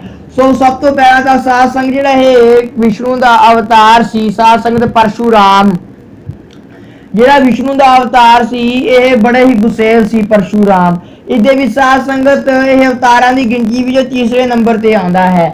ਭਾਵ ਜਿਹੜੇ ਤੀਸਰੇ ਨੰਬਰ ਦੇ ਅਵਤਾਰ ਹੁੰਦੇ ਨੇ ਜਿਹੜੇ ਭਗਤੀ ਤੋਂ ਆਪਣਾ ਅਵਤਾਰ ਸਿੱਧ ਕਰਦੇ ਨੇ, ਭਾਵ ਪਹਿਲਾਂ ਤਾਂ ਕੁਝ ਨਹੀਂ ਹੁੰਦੇ, ਬਚਪਨ ਦੇ ਸਮੇਂ ਦੇ ਵਿੱਚ ਜਦ ਪੈਦਾ ਹੁੰਦੇ ਨੇ, ਭਜਨ ਭਗਤੀ ਕਰਦੇ ਨੇ ਨਾ ਫਿਰ ਅਵਤਾਰ ਬਣ ਜਾਂਦੇ ਨੇ। ਸੋ ਜਿਹੜਾ ਇਹ ਵਿਸ਼ਨੂੰ ਦਾ ਅਵਤਾਰ ਸੀ, ਇਹ ਪਰਸ਼ੂਰਾਮ ਬੜਾ ਗੁਸੇਲ ਸੀ, ਇਹਨੇ 21 ਵਾਰ ਛਤਰੀਆਂ ਨੂੰ ਧਰਤੀ ਤੋਂ ਮਾਰ ਦਿੱਤਾ ਸੀ। ਸੋ ਸਾਧ ਸੰਗਤ ਇੱਕ ਦਿਨ ਇਹ ਸ਼ਿਵ ਜੀ ਦਾ ਬੜਾ ਭਗਤ ਸੀ, ਇਹ ਸ਼ਿਵ ਜੀ ਦੇ ਕੋਲ ਗਿਆ। ਸੋ ਉਸ ਸਮੇਂ ਗਣੇਸ਼ ਦੇ ਵਿਰੁੱਧ ਭਾਈ ਸਵਾਮੀ ਕਾਰਤਕ ਪਹਿਰੇ ਤੇ ਖੜੇ ਸੀ, ਸ਼ਿਵ ਜੀ ਤਪੱਸਿਆ ਦੇ ਵਿੱਚ ਬੈਠਾ ਸੀ। ਸੋ ਸ਼ਿਵ ਜੀ ਨੇ ਇਹਨਾਂ ਨੂੰ ਮਨਾ ਕਰਿਆ ਹੋਇਆ ਵਾ ਸੀ ਵੀ ਕਿਸੇ ਨੂੰ ਅੰਦਰ ਨਾ ਆਉਣ ਦਿਓ ਮੇਰੀ ਆਗਿਆ ਤੋਂ ਬਿਨਾਂ। ਪਰ ਉਹ ਆ ਕੇ ਜਿਹੜਾ ਪਰਸ਼ੂਰਾਮ ਸੀ ਬੜਾ ਜਿੱਦੀ ਸੀ, ਜਿੱਦ ਕਰਨ ਲੱਗ ਗਿਆ ਵੀ ਮੈਂ ਤਾਂ ਅੰਦਰ ਜਾਊਂਗਾ, ਤੂੰ ਕਿਵੇਂ ਰੋਕ ਲੇਂਗਾ ਮੈਨੂੰ। ਸੋ ਸਾਧ ਸੰਗਤ ਤੋਂ ਕਹਿੰਦਾ ਵੀ ਮੈਨੂੰ ਸ਼ਿਵ ਜੀ ਦਾ ਹੁਕਮ ਨਹੀਂ ਹੈ। ਕਹਿੰਦਾ ਤੈਨੂੰ ਪਤਾ ਨਹੀਂ ਮੈਂ ਕੌਣ ਆ? ਪਰਸ਼ੂਰਾਮ ਕਹਿੰਦਾ ਗਣੇਸ਼ ਨੂੰ। ਪਰ ਗਣੇਸ਼ ਕਹਿੰਦਾ ਤੂੰ ਕਹਿੰਦਾ ਜੋ ਮਰਜ਼ੀ ਹੋਵੇ ਮੈਨੂੰ ਕੀ ਲੈਣਾ, ਮੈਂ ਤਾਂ ਆਪਣੇ ਪਿਤਾ ਦੀ ਆਗਿਆ ਦਾ ਪਾਲਨ ਕਰਨਾ ਹੈ। ਤਾਂ ਸਾਧ ਸੰਗਤ ਜਿਹੜਾ ਪਰਸ਼ੂਰਾਮ ਸੀ ਉਹਨੂੰ ਗੁੱਸਾ ਆ ਗਿਆ, ਉਹਨੇ ਨਾ ਗਣੇਸ਼ ਦੇ ਦੰਦ ਦੇ ਉੱਪਰ ਆਪਣਾ ਪਰਸ਼ੂ ਭਾਵ ਗੰਡਾਸਾ ਮਾਰ ਕੇ ਦੰਦ ਤੋੜ ਦਿੱਤਾ। ਸੋ ਗਣੇਸ਼ ਤੜਪ ਉੱਠਿਆ ਤਾਂ ਸ਼ਿਵ ਜੀ ਨੇ ਉਹ ਪਰਸ਼ੂਰਾਮ ਨੂੰ ਫਿਰ ਸਜ਼ਾ ਵੀ ਦਿੱਤੀ ਹੈ। ਬਾਅਦ ਚ ਅੱਗੇ ਲੰਬੀ ਕਥਾ ਹੈ। ਤਾਂ ਉਸ ਸਮੇਂ ਤੋਂ ਉਸਨੂੰ ਇੱਕ ਦੰਤ ਕਹਿਣ ਲੱਗ ਗਏ। ਸੋ ਇੱਕ ਹੋਰ ਵੀ ਕਥਾ ਬਣਦੀ ਹੈ, ਜਦ ਮਹਾਮੁਨੀ ਵੇਦ ਵਿਆਸ ਆਇਆ ਸ਼ਿਵ ਜੀ ਦੇ ਕੋਲ, ਬਈ ਹੇ ਸ਼ਿਵ ਜੀ ਇਹ ਜਿਹੜੀ ਮਹਾਭਾਰਤ ਦਾ ਬੜਾ ਭਿਆਨਕ ਯੁੱਧ ਹੋਇਆ ਹੈ, ਮੈਂ ਇਸ ਨੂੰ ਕਲਮਬੰਦ ਕਰਨਾ ਹੈ, ਪਰ ਇਹ ਗ੍ਰੰਥ ਬੜਾ ਵੱਡਾ ਗ੍ਰੰਥ ਹੈ, ਮੈਂ ਇਹਨੂੰ ਪੂਰਾ ਕਿਵੇਂ ਕਰਾਂ, ਮੈਂ ਤਾਂ ਬੁੱਢਾ ਹੋ ਗਿਆ ਹਾਂ। ਸੋ ਸਾਧ ਸੰਗਤ ਤਾਂ ਫਿਰ ਸ਼ਿਵ ਜੀ ਕਹਿੰਦਾ ਵੀ ਤੂੰ ਆਏ ਕਰ ਗਣੇਸ਼ ਦੇ ਕੋਲ ਜਾ, ਗਣੇਸ਼ ਬੜਾ ਸਪੀਡ ਦੇ ਨਾਲ ਲਿਖਦਾ ਹੈ। ਸੋ ਧਰਤੀ ਦੇ ਉੱਪਰ ਸਾਧ ਸੰਗਤ ਜੇ ਕੋਈ ਸਭ ਤੋਂ ਬੜਾ ਲਿਖਾਰੀ ਹੈ, ਸਭ ਤੋਂ ਜ਼ਿਆਦਾ ਤੇਜ਼ ਲਿਖਣੇ ਵਾਲਾ ਹੈ ਤਾਂ ਉਹ ਗਣੇਸ਼ ਹੈ। ਸੋ ਕਹਿੰਦਾ ਸ਼ਿਵ ਜੀ ਤੂੰ ਗਣੇਸ਼ ਦੇ ਕੋਲ ਜਾ, ਉਹ ਤੇਰੀ ਮਦਦ ਕਰ ਸਕਦਾ ਹੈ। ਸੋ ਇਹ ਜੋ ਹੈ ਵੇਦ ਵਿਆਸ ਗਣੇਸ਼ ਦੇ ਕੋਲ ਗਿਆ। ਸੋ ਗਣੇਸ਼ ਨੇ ਸਾਧ ਸੰਗਤ ਗਣੇਸ਼ ਦੇ ਅੱਗੇ ਇਸਨੇ ਬੇਨਤੀ ਕਰੀ ਵੀ ਗਣੇਸ਼ ਜੀ ਇਹ ਗ੍ਰੰਥ ਲਿਖਣ ਦੇ ਵਿੱਚ ਮੇਰੀ ਮਦਦ ਕਰੋ। ਸੋ ਸਾਧ ਸੰਗਤ ਗਣੇਸ਼ ਜੀ ਮੰਨ ਗਏ। ਪਰ ਸਾਧ ਸੰਗਤ ਗਣੇਸ਼ ਜੀ ਕਹਿੰਦੇ ਵੇਦ ਵਿਆਸ ਨੂੰ ਬਈ ਤੂੰ ਰੁਕਣਾ ਨਹੀਂ, ਮੇਰੀ ਇੱਕ ਸ਼ਰਤ ਹੈ, ਮੈਂ ਲਿਖੂੰਗਾ ਤਾਂ ਜੇ ਤੂੰ ਰੁਕੇਗਾ ਨਹੀਂ। ਸੋ ਇਹ ਸਾਧ ਸੰਗਤ ਇਹ ਵੇਦ ਵਿਆਸ ਜੀ ਨੇ ਵੀ ਚਲਾਕੀ ਖੇਡੀ। ਤਾਂ ਵੇਦ ਵਿਆਸ ਗਣੇਸ਼ ਨੂੰ ਕਹਿੰਦਾ ਬਈ ਠੀਕ ਹੈ ਮੈਂ ਤੇਰੀ ਗੱਲ ਮੰਨਦਾ ਹਾਂ, ਮੈਂ ਰੁਕਦਾ ਨਹੀਂ, ਪਰ ਤੂੰ ਜਦ ਹੀ ਲਿਖੇਗਾ ਜਦ ਤੈਨੂੰ ਉਸ ਪੰਕਤੀ ਦਾ ਪੂਰਾ ਅਰਥ ਸਮਝ ਆਵੇਗਾ, ਤੂੰ ਅਰਥ ਸਮਝ ਕੇ ਲਿਖੇਗਾ, ਬਿਨਾਂ ਅਰਥ ਸਮਝੇ ਤੋਂ ਨਹੀਂ ਲਿਖਦਾ। ਤੋ ਸਾਧ ਸੰਗਤ ਦੋਹਾਂ ਦੇ ਵਿੱਚ ਸਮਝੌਤਾ ਹੋ ਗਿਆ। ਗਣੇਸ਼ ਦੀ ਬੁੱਧੀ ਬੜੀ ਤੇਜ਼ ਸੀ, ਇਹ ਨਾਲ ਦੀਆਂ ਸਮਝੀ ਜਾਂਦਾ ਸੀ, ਨਾਲ ਲਿਖੀ ਜਾਂਦਾ ਸੀ। ਸੋ ਮੋਰ ਦੇ ਖੰਭਾਂ ਦੇ ਨਾਲ ਲਿਖਦੇ ਸੀ ਪ੍ਰਾਤਨ ਸਮਿਆਂ ਦੇ ਵਿੱਚ, ਉਹ ਮੋਰ ਦਾ ਖੰਭ ਬਾਰ-ਬਾਰ ਟੁੱਟੀ ਜਾਂਦਾ ਸੀ। ਪਰ ਸੋ ਸਾਧ ਸੰਗਤ ਜੋ ਲਿਖਣ ਦੇ ਵਿੱਚ ਰੁਕਾਵਟ ਆ ਰਹੀ ਸੀ, ਗ੍ਰੰਥ ਬੜਾ ਸੀ। ਸੋ ਗਣੇਸ਼ ਨੇ ਕੀ ਕਰਿਆ, ਆਪਣਾ ਦੰਦ ਤੋੜ ਦਿੱਤਾ ਤੇ ਦੰਦ ਤੋੜ ਕੇ ਸਾਧ ਸੰਗਤ ਮਹਾਭਾਰਤ ਦਾ ਸਾਰਾ ਗ੍ਰੰਥ ਲਿਖ ਦਿੱਤਾ। ਉਸ ਸਮੇਂ ਤੇ ਵੀ ਇਸਨੂੰ ਇੱਕ ਰਤਨ ਕਹਿੰਦੇ ਨੇ। ਸੋ ਸਾਧ ਸੰਗਤ ਇੱਕ ਦੰਦ ਵਾਲਾ ਜਿਹੜਾ ਹੈ ਗਣੇਸ਼ ਹੈ, ਸਾਧ ਸੰਗਤ ਆਪਣੀ ਸੈਨਾ ਲੈ ਕੇ, ਇਹਨੂੰ ਗਣਪਤੀ ਵੀ ਕਿਹਾ ਜਾਂਦਾ ਹੈ, ਸ਼ਿਵ ਜੀ ਦੀ ਸੈਨਾ ਦਾ ਜਿਹੜਾ ਸੈਨਾਪਤੀ ਹੈ ਉਹ ਗਣੇਸ਼ ਹੈ। ਸੋ ਗਣੇਸ਼ ਆਪਣੀ ਸੈਨਾ ਨੂੰ ਲੈ ਕੇ ਤੁਰ ਪਿਆ। ਔਰ ਸਕਲ ਗਨ ਚਲੇ ਸੋ ਸ਼ਸਤਰ ਸੰਭਾਲ ਕੇ। ਸੋ ਗਣੇਸ਼ ਆਪਣੀ ਸੈਨਾ ਨੂੰ, ਆਪਣੀ ਗਣਾਂ ਦੀ ਸੈਨਾ ਨੂੰ ਲੈ ਕੇ, ਭੂਤਾਂ ਪ੍ਰੇਤਾਂ ਦੀ ਸੈਨਾ ਨੂੰ ਲੈ ਕੇ ਤੁਰ ਪਿਆ, ਜਿਨ੍ਹਾਂ ਦੇ ਹੱਥਾਂ ਦੇ ਵਿੱਚ ਬੜੇ ਭਾਰੀ ਹਥਿਆਰ ਨੇ। ਉਹ ਕੌਣ ਅਜਿਤ ਪ੍ਰਗਟਿਓ ਪਵ ਕਹ ਵਿਚਾਰ ਕੈ। ਸੋ ਮਨ ਦੇ ਵਿੱਚ ਸੋਚਦੇ ਨੇ ਸ਼ਿਵ ਜੀ ਦੀ ਸੈਨਾ ਵਾਲੇ ਬਈ ਜਿਹੜੇ ਕੋਈ ਵੀ ਯੋਧਾ ਸੂਰਮਾ ਹੈ ਸਾਨੂੰ ਯੁੱਧ ਦੇ ਆਖਰੀ ਸਮੇਂ ਦੇ ਵਿੱਚ ਹੀ ਬੁਲਾਉਂਦਾ ਹੈ, ਜਦ ਕੋਈ ਉਸ ਨੂੰ ਜਿੱਤਿਆ ਨਾ ਜਾਵੇ। ਸੋ ਮਨ ਦੇ ਵਿੱਚ ਸੋਚਦੇ ਨੇ ਸ਼ਿਵ ਜੀ ਦੀ ਸੈਨਾ ਵਾਲੇ ਵੀ ਕ੍ਰਿਸ਼ਨ ਤਾਂ ਆਪ ਹੀ ਐਡਾ ਬੜਾ ਸੂਰਮਾ ਹੈ, ਸਾਡੀ ਕੀ ਲੋੜ ਪੈ ਗਈ ਉਸ ਨੂੰ, ਇਹ ਜਿਹਾ ਕਿਹੜਾ ਸੂਰਮਾ ਪੈਦਾ ਹੋ ਗਿਆ ਜਿਹੜਾ ਕ੍ਰਿਸ਼ਨ ਤੋਂ ਵੀ ਨਾ ਜਿੱਤਿਆ ਗਿਆ। ਦੋਹਰੇ ਦੇ ਵਿੱਚ ਫਰਮਾਉਂਦੇ ਨੇ ਪਟ ਉਪਜੋ ਜਗਤ ਮੈਂ ਸਭਿਓ ਕਹਤ ਵਿਚਾਰ। ਸਾਰੇ ਸੋਚਦੇ ਜਾਂਦੇ ਨੇ ਵੀ ਕਿਹੜਾ ਸੂਰਮਾ ਪੈਦਾ ਹੋ ਗਿਆ ਜਿਹੜਾ ਕ੍ਰਿਸ਼ਨ ਤੋਂ ਨਾ ਜਿੱਤਿਆ ਗਿਆ। ਸਿਵ ਸਿੱਖ ਬਾਹਨ ਗਨ ਸਹਿਤ ਆਏ ਹਰਨ ਰਿਸਤਾਰ। ਸੋ ਸ਼ਿਵ ਜੀ ਦਾ ਜਿਹੜਾ ਸਿੱਖ ਵਾਹਨ ਭਾਵ ਜਿਹੜਾ ਸ਼ਿਵ ਜੀ ਦਾ ਜਿਹੜਾ ਵਾਹਨ ਭਾਵ ਸ਼ਿਵ ਦੀ ਜਿਹੜੀ ਸਵਾਰੀ ਹੈ ਨੰਦੀ ਬੈਲ। ਸੋ ਨੰਦੀ ਬੈਲ ਅਤੇ ਸਾਧ ਸੰਗਤ ਸ਼ਿਵ ਦੀ ਜਿਹੜੇ ਭੂਤ ਪ੍ਰੇਤ ਨੇ, ਉਸਦੇ ਜਿਹੜੇ ਗਣ ਨੇ, ਉਸਦੇ ਚੇਲੇ ਨੇ, ਉਹ ਸਾਰੇ ਤੁਰ ਪਏ ਨੇ। ਪ੍ਰਲੈ ਕਾਲ ਕਰਤਾ ਜੀ ਆਏ ਤੇ ਠਾ ਦੌਰ। ਸੋ ਸਾਧ ਸੰਗਤ ਜਿਹੜੀ ਪ੍ਰਲੈ ਦੀ ਡਿਊਟੀ ਹੈ ਨਾ, ਸਾਧ ਸੰਗਤ ਉਹ ਸ਼ਿਵ ਜੀ ਨੂੰ ਦਿੱਤੀ ਗਈ ਹੈ। ਬ੍ਰਹਮਾ ਨੂੰ ਸਿਰਜਣ ਦੀ ਡਿਊਟੀ ਦਿੱਤੀ ਅਕਾਲ ਪੁਰਖ ਨੇ। ਸੋ ਵਿਸ਼ਨੂੰ ਨੂੰ ਸਾਧ ਸੰਗਤ ਮੋਦੀ ਬਣਾਇਆ ਹੈ, ਭਾਵ ਖਾਣੇ ਪੀਣੇ ਦੀ ਡਿਊਟੀ ਦਿੱਤੀ ਹੈ। ਸੋ ਮਾਰਨੇ ਦੀ ਡਿਊਟੀ ਸ਼ਿਵ ਜੀ ਦੇ ਕੋਲ ਹੈ। ਸੋ ਮਾਰਨੀ ਦੀ ਡਿਊਟੀ ਕਰਨੇ ਵਾਲਾ ਜਿਹੜਾ ਪਰਲਿਆਂ ਦਾ ਕਾਲ ਹੈ, ਭਾਵ ਪਰਲਿਆਂ ਲੈ ਕੇ ਆਉਣ ਵਾਲਾ ਜਿਹੜਾ ਸ਼ਿਵ ਜੀ ਹੈ, ਉਹ ਸਾਧ ਸੰਗਤ ਉਹ ਜਗ੍ਹਾ ਦੇ ਉੱਪਰ ਆ ਗਿਆ ਹੈ ਜਿੱਥੇ ਖੜਗ ਸਿੰਘ ਦੇ ਨਾਲ ਯੁੱਧ ਮੱਚਿਆ ਹੋਇਆ ਹੈ। ਰਣਨਿਹਾਰ ਮਨ ਮੈਂ ਕਹਿਓ ਇਹ ਤਿੰਨ ਚਿੰਤਾ ਕੇ ਠੌਰ। ਸੋ ਮਨ ਨੂੰ ਰਣ ਨੂੰ ਦੇਖਦੇ ਨੇ ਸਾਧ ਸੰਗਤ ਉਹ ਜਦ ਸ਼ਿਵ ਜੀ ਦੇ ਜਿਹੜੇ ਸੈਨਿਕ ਨੇ ਤੇ ਸ਼ਿਵ ਜੀ ਦੇਖਦਾ ਹੈ। ਲੜਾਈ ਦੇ ਮੈਦਾਨ ਨੂੰ ਜਦ ਦੇਖਦੇ ਨੇ ਗੂਹ ਦੇ ਨਾਲ ਤੱਕਦੇ ਨੇ, ਕਹਿੰਦੇ ਨੇ ਸੱਚਿਓ ਇਹ ਤਾਂ ਬੜੀ ਚਿੰਤਾ ਦੀ ਗੱਲ ਹੈ, ਕਿਉਂਕਿ ਜਦ ਲੜਾਈ ਦੇ ਮੈਦਾਨ ਨੂੰ ਦੇਖਿਆ ਤਾਂ ਉੱਤੇ ਸਾਧ ਸੰਗਤ ਬੜੀ ਕਟਾਬੱਡੀ ਹੋਈ ਵੀ ਸੀ, ਖੂਨ ਦੀਆਂ ਨਦੀਆਂ ਚੱਲ ਰਹੀਆਂ ਸਨ, ਅੰਗ ਤੜਫ ਸਨ, ਬੜੀ ਭਿਆਨਕ ਯੁੱਧ ਮਚਿਆ ਹੋਇਆ ਸੀ। ਸੋ ਜਦ ਉਹਨਾਂ ਨੇ ਦੇਖਿਆ ਵੀ ਹਾਂ ਸੱਚਿਓ ਇਹ ਤਾਂ ਬੜੀ ਹੀ ਭਿਆਨਕ ਗੱਲ ਹੈ, ਤਾਂ ਹੀ ਸਾਧ ਸੰਗਤ ਸਾਨੂੰ ਕ੍ਰਿਸ਼ਨ ਨੇ ਬੁਲਾਇਆ ਹੈ। ਦੋਹਰੇ ਦੇ ਵਿੱਚ ਫਰਮਾਉਂਦੇ ਨੇ ਗਣੇਸ਼ ਸਿਰ ਖਟ ਬਦਨ ਦੇਖਿਆ ਨੈਣ ਨਿਹਾਰ। ਸੋ ਗਣੇਸ਼ ਦੇ ਜਿਹੜੇ ਸਿੱਖ ਨੇ ਭਾਵ ਗਣੇਸ਼ ਦੇ ਜਿਹੜੇ ਚੇਲੇ ਨੇ ਅਤੇ ਗਣੇਸ਼ ਤੇ ਖਟ ਬਦਨ, ਸੋ ਸਾਧ ਸੰਗਤ ਜਿਹੜਾ ਸਵਾਮੀ ਕਾਰਤਿਕ ਹੈ ਉਸਦੇ 6 ਸਿਰ ਨੇ। ਸੋ 6 ਸਿਰਾਂ ਵਾਲਾ ਜਿਹੜਾ ਸਵਾਮੀ ਕਾਰਤਿਕ ਸ਼ਿਵ ਜੀ ਦਾ ਜਿਹੜਾ ਵੱਡਾ ਪੁੱਤਰ ਹੈ, ਮਾਨਸ ਪੁੱਤਰ ਹੈ ਸ਼ਿਵ ਜੀ ਦਾ, ਉਹ ਜਦ ਇਹ ਤਿੰਨੇ ਚਾਰੇ ਜਣੇ ਦੇਖਦੇ ਨੇ ਲੜਾਈ ਦੇ ਮੈਦਾਨ ਨੂੰ। ਸੋਰਸ ਭੂਪਤ ਜੁੱਧ ਹਿਤ ਲੀਨੇ ਆਪ ਹੰਕਾਰ।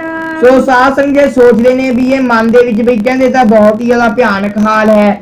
ਸੋ ਇਹ ਕਹਿੰਦੇ ਨੇ ਵੀ ਆਪਾਂ ਨੂੰ ਲੜਾਈ ਕਰ ਦੇਣੀ ਚਾਹੀਦੀ ਹੈ ਸ਼ੁਰੂ, ਕਿਉਂਕਿ ਜੇ ਆਪਾਂ ਲੜਾਈ ਨਾ ਸ਼ੁਰੂ ਕਰੀ ਤਾਂ ਫਿਰ ਲੜਾਈ ਮੁੱਕਣੀ ਨਹੀਂ ਛੇਤੀ। ਸੋ ਇਹਨਾਂ ਨੇ ਛੇਤੀ ਕਰਕੇ ਲੜਾਈ ਮਚਾ ਦਿੱਤੀ ਖੜਗ ਸਿੰਘ ਦੇ ਨਾਲ। ਸਵਈਏ ਦੇ ਵਿੱਚ ਫਰਮਾਉਂਦੇ ਨੇ ਰੇ ਸਿਵ ਆਜ ਅਯੋਧਨ ਮੈਂ ਲਰ ਹੈ ਹਮ ਸੋ ਕਰ ਲੈ ਹਲ ਜੇ ਤੋ। ਸੋ ਸਾ ਬਲ ਹੈ ਜੀ। ਸੋ ਸਾਧ ਸੰਗਤ ਜਦ ਸ਼ਿਵ ਜੀ ਖੜਗ ਸਿੰਘ ਦੇ ਉੱਪਰ ਹਮਲਾ ਕਰਨ ਲਈ ਆਉਂਦਾ ਹੈ ਨਾ, ਤਾਂ ਖੜਗ ਸਿੰਘ ਸ਼ਿਵ ਜੀ ਨੂੰ ਕਹਿੰਦਾ ਹੈ। ਸੋ ਇਹ ਉਰੇ ਬੜੇ ਅਪਮਾਨ ਦੇ ਸ਼ਬਦ ਵਰਤਦਾ ਹੈ ਖੜਗ ਸਿੰਘ, ਕਹਿੰਦਾ ਉਹ ਸ਼ਿਵ ਜੀ, ਕਹਿੰਦਾ ਜੇ ਤੇਰੇ 'ਚ ਹਿੰਮਤ ਹੈ ਨਾ ਸ਼ਿਵ ਜੀ, ਜਿੰਨਾ ਵੀ ਤੇਰੇ 'ਚ ਜ਼ੋਰ ਹੈ ਤੇ ਪੂਰਾ ਲਾ ਦੇ ਮੇਰੇ ਨਾਲ ਲੜਾਈ ਕਰਨ ਵਾਸਤੇ। ਅਰੇ ਗਣੇਸ਼ ਲੜੈ ਹਮਰੇ ਸੰਗ ਹੈ ਤੁਮਰੇ ਤਨ ਮੈਂ ਬਲ ਐ ਤੋ। ਕਹਿੰਦਾ ਉਹ ਗਣੇਸ਼, ਖੜਗ ਸਿੰਘ ਗਣੇਸ਼ ਨੂੰ ਕਹਿੰਦਾ ਉਹ ਗਣੇਸ਼, ਕਹਿੰਦਾ ਤੇਰੇ 'ਚ ਇੰਨਾ ਜ਼ੋਰ ਹੈ ਵੀ ਤੂੰ ਮੇਰੇ ਨਾਲ ਲੜ ਪਵੇਂਗਾ। ਕਿਉਂ ਰੇ ਖੜਾਨਨ ਤੂੰ ਗਰਬੈ ਮਰ ਹੈ ਅਬ ਹੀ ਇੱਕ ਬਾਣ ਲਗਾ ਤੋ। ਕਹਿੰਦਾ ਉਹ ਸਵਾਮੀ ਕਾਰਤਿਕ ਖੜਗ ਸਿੰਘ ਨੂੰ ਕਹਿੰਦਾ ਖਟਨਾਨਨ ਨੂੰ, 6 ਸਿਰਾਂ ਵਾਲੇ ਸਵਾਮੀ ਕਾਰਤਿਕ ਨੂੰ ਕਹਿੰਦਾ ਉਹ ਸਵਾਮੀ ਕਾਰਤਿਕ ਤੂੰ ਬੜਾ ਹੰਕਾਰਿਆ ਫਿਰਦਾ ਹੈ ਵੀ ਮੈਂ ਦੇਖ ਚਾਹਿਆ ਸੈਨਾਪਤੀ ਹਾਂ, ਵੀ ਤੇਰੇ 'ਚ ਇੰਨਾ ਜ਼ੋਰ ਹੈ ਤੂੰ ਮੇਰੇ ਨਾਲ ਲੜ ਪਵੇਂਗਾ। ਕਹਿੰਦਾ ਤੂੰ ਮੇਰਾ ਇੱਕ ਤੀਰ ਨਹੀਂ ਚੱਲਣਾ, ਇੱਕ ਤੀਰ ਦੀ ਮਾਰ ਦੇ ਨਾਲੇ ਤੂੰ ਮਾਰਿਆ ਜਾਵੇਂਗਾ। ਕਾਹੇ ਕੋ ਜੂਝ ਮਰੋਰਨ ਮੈਂ ਅਬ ਲੋ ਨਾ ਗਇਓ ਕਛ ਜੀਵ ਮਹਤੇ ਤੋ। ਕਹਿੰਦਾ ਤੂੰ ਕਾਹਤੇ ਲੜਾਈ ਦੇ ਮੈਦਾਨ 'ਚ ਮਰਨ ਆ ਗਏ ਮੇਰੇ ਹੱਥੋਂ, ਤੁਸੀਂ ਤਿੰਨੇ ਜਣੇ ਆਪਣੀ ਫੌਜ ਨੂੰ ਵੀ ਮਰਵਾਓਗੇ, ਜਾਓ ਆਪਣੇ ਘਰ ਚਲੇ ਜਾਓ। ਸਿਵਜੂ ਵਾਚ ਗੜਗੇਸ਼ ਸੋ ਸਾਧ ਸੰਗਤ ਸ਼ਿਵ ਜੀ ਹੈ ਜਿਹੜਾ ਗੁੱਸੇ ਦੇ ਨਾਲ ਹੁਣ ਖੜਗ ਸਿੰਘ ਨੂੰ ਕਹਿੰਦਾ ਹੈ। ਸਈਆ ਸੋ ਇਹ ਜਿਹੜਾ ਵਾਚ ਹੈ ਸੋਈਏ ਦੇ ਵਿੱਚ ਫਰਮਾਇਆ ਹੈ। ਬੋਲ ਉਠਿਓ ਰਸ ਕੈ ਸਿਵਜੂ ਅਰੇ ਕਿਉਂ ਸੁਣ ਤੂੰ ਗਰਭਾਤ ਹੈ ਤੋ। ਇਹ ਗੱਲ ਸੁਣ ਕੇ ਸਾਧ ਸੰਗਤ ਸ਼ਿਵ ਜੀ ਖੜਗ ਸਿੰਘ ਨੂੰ ਕਹਿੰਦਾ ਉਹ ਖੜਗ ਸਿੰਘਾ ਤੂੰ ਕਾਹਤੇ ਨਾ ਹੰਕਾਰਿਆ ਫਿਰਦਾ ਹੈ, ਕਿਸ ਗੱਲ ਤੋਂ ਤੈਨੂੰ ਹੰਕਾਰ ਹੈ ਨਾ ਜ਼ਿਆਦਾ। ਚੇਤਨ ਸਿਓ ਜਿਨ ਰਾਤ ਮੰਡੋ ਅਬ ਹੀ ਲਖ ਮੈਂ ਹਾਵਾ ਮੈਂ ਬਲ ਜੇ ਤੋ। ਕਹਿੰਦਾ ਏਤਨ ਸਿਓ ਜਿਨ ਰਾਰ ਮੁੰਡੋ, ਕਹਿੰਦਾ ਮੈਂ ਤੇਰਾ 1 ਮਿੰਟ ਦੇ ਵਿੱਚ ਸਿਰ ਵੱਢ ਕੇ ਮਾਰਾਂਗਾ, ਜਿਹੜਾ ਤੇਰੇ ਨੂੰ ਹੰਕਾਰ ਹੈ ਨਾ ਤੇਰਾ ਇਹ ਮਿੰਟਾਂ ਦੇ ਵਿੱਚ ਹੀ ਤੋੜ ਦਵਾਂਗਾ ਮੈਂ। ਤੇਰਾ ਜਿੰਨਾ ਵੀ ਇਹ ਜ਼ੋਰ ਜ਼ਾਰ ਜਦ ਦਿਖਾਉਣਾ ਹੈ ਇਹ ਤਾਂ ਮੇਰੇ ਸਾਹਮਣੇ ਕੁਝ ਵੀ ਨਹੀਂ ਹੈ। ਜੋ ਤੁਮ ਮੈਂ ਅਤ ਪਾਰਖ ਹੈ ਅਬ ਦਿਲ ਕਹਾਂ ਤਨ ਬਨ ਹਲੇ ਤੋ। ਕਹਿੰਦਾ ਜਿੰਨਾ ਵੀ ਤੇਰੇ 'ਚ ਜ਼ੋਰ ਹੈ ਨਾ ਮੈਂ ਮਿੰਟਾਂ ਦੇ ਵਿੱਚ ਤੇਰਾ ਜ਼ੋਰ ਤੋੜ ਦਵਾਂਗਾ, ਭਾਵ ਤੈਨੂੰ ਮਿੰਟਾਂ ਦੇ ਵਿੱਚ ਹੀ ਹਰਾ ਦਵਾਂਗਾ। ਇਹ ਤੋ ਹੈ ਦੀਰ ਗਗਾਤ ਤਿਹਾਰ ਉਸ ਬਾਨਨ ਕੋ ਕਹਿ ਲਹੋ ਤਹ ਲਹਤੇ ਤੋ। ਸੋ ਸਾਧ ਸੰਗਤ ਕਹਿੰਦਾ ਤੇਰੀ ਏਡੀ ਬੜੀ ਜਿਹੜੀ ਦੇਹੀ ਜੀ ਹੈ ਨਾ, ਕਹਿੰਦਾ ਮੈਂ ਤੀਰਾਂ ਦੇ ਨਾਲ ਬਿੰਨ ਕੇ ਰੱਖ ਦਵਾਂਗਾ ਖੜਗ ਸਿੰਘਾ। ਖੜਗੇਸ਼ ਬਾਜ ਸਿਵ ਸੋ ਸਾਧ ਸੰਗਤ ਹੁਣ ਸ਼ਿਵ ਜੀ ਦੀ ਗੱਲ ਸੁਣ ਕੇ ਖੜਗ ਸਿੰਘ ਕਹਿੰਦਾ ਹੈ।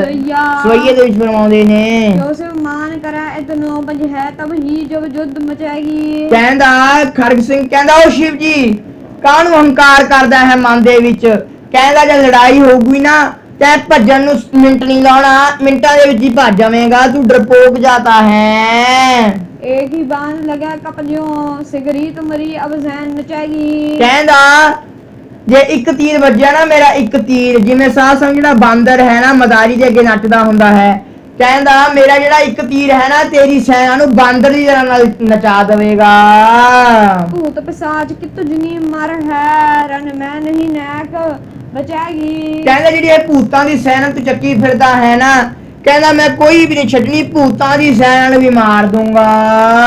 ਤੇਰੇ ਹੀ ਸਰੋਨਤ ਸੋ ਸੁਨ ਆਜ ਧਰਾ ਇਹ ਔਰਨ ਦੇਖ ਰਚੇਗੀ। ਸੋ ਕਹਿੰਦਾ ਖੜਗ ਸਿੰਘ ਸ਼ਿਵ ਜੀ ਨੂੰ ਕਹਿੰਦਾ ਤੇਰੇ ਖੂਨ ਦੇ ਨਾਲ ਇਹ ਧਰਤੀ ਅੱਜ ਰੰਗੀ ਜਾਵੇਗੀ ਸ਼ਿਵ ਜੀ। ਟੋਟਕ ਛੰਦ ਸੋ ਇਹ ਛੰਦਾਂ ਦੀ ਇੱਕ ਸਾਧ ਸੰਗਤ ਕਿਸਮ ਹੈ ਜਿਸ ਨੂੰ ਟੋਟਕ ਛੰਦ ਦੇ ਵਿੱਚ ਪਾਤਸ਼ਾਹ ਫਰਮਾਉਂਦੇ ਨੇ। ਸਵਿਓ ਸੁਣ ਕੇ ਤਨ ਬਾਨ ਜਿਓ।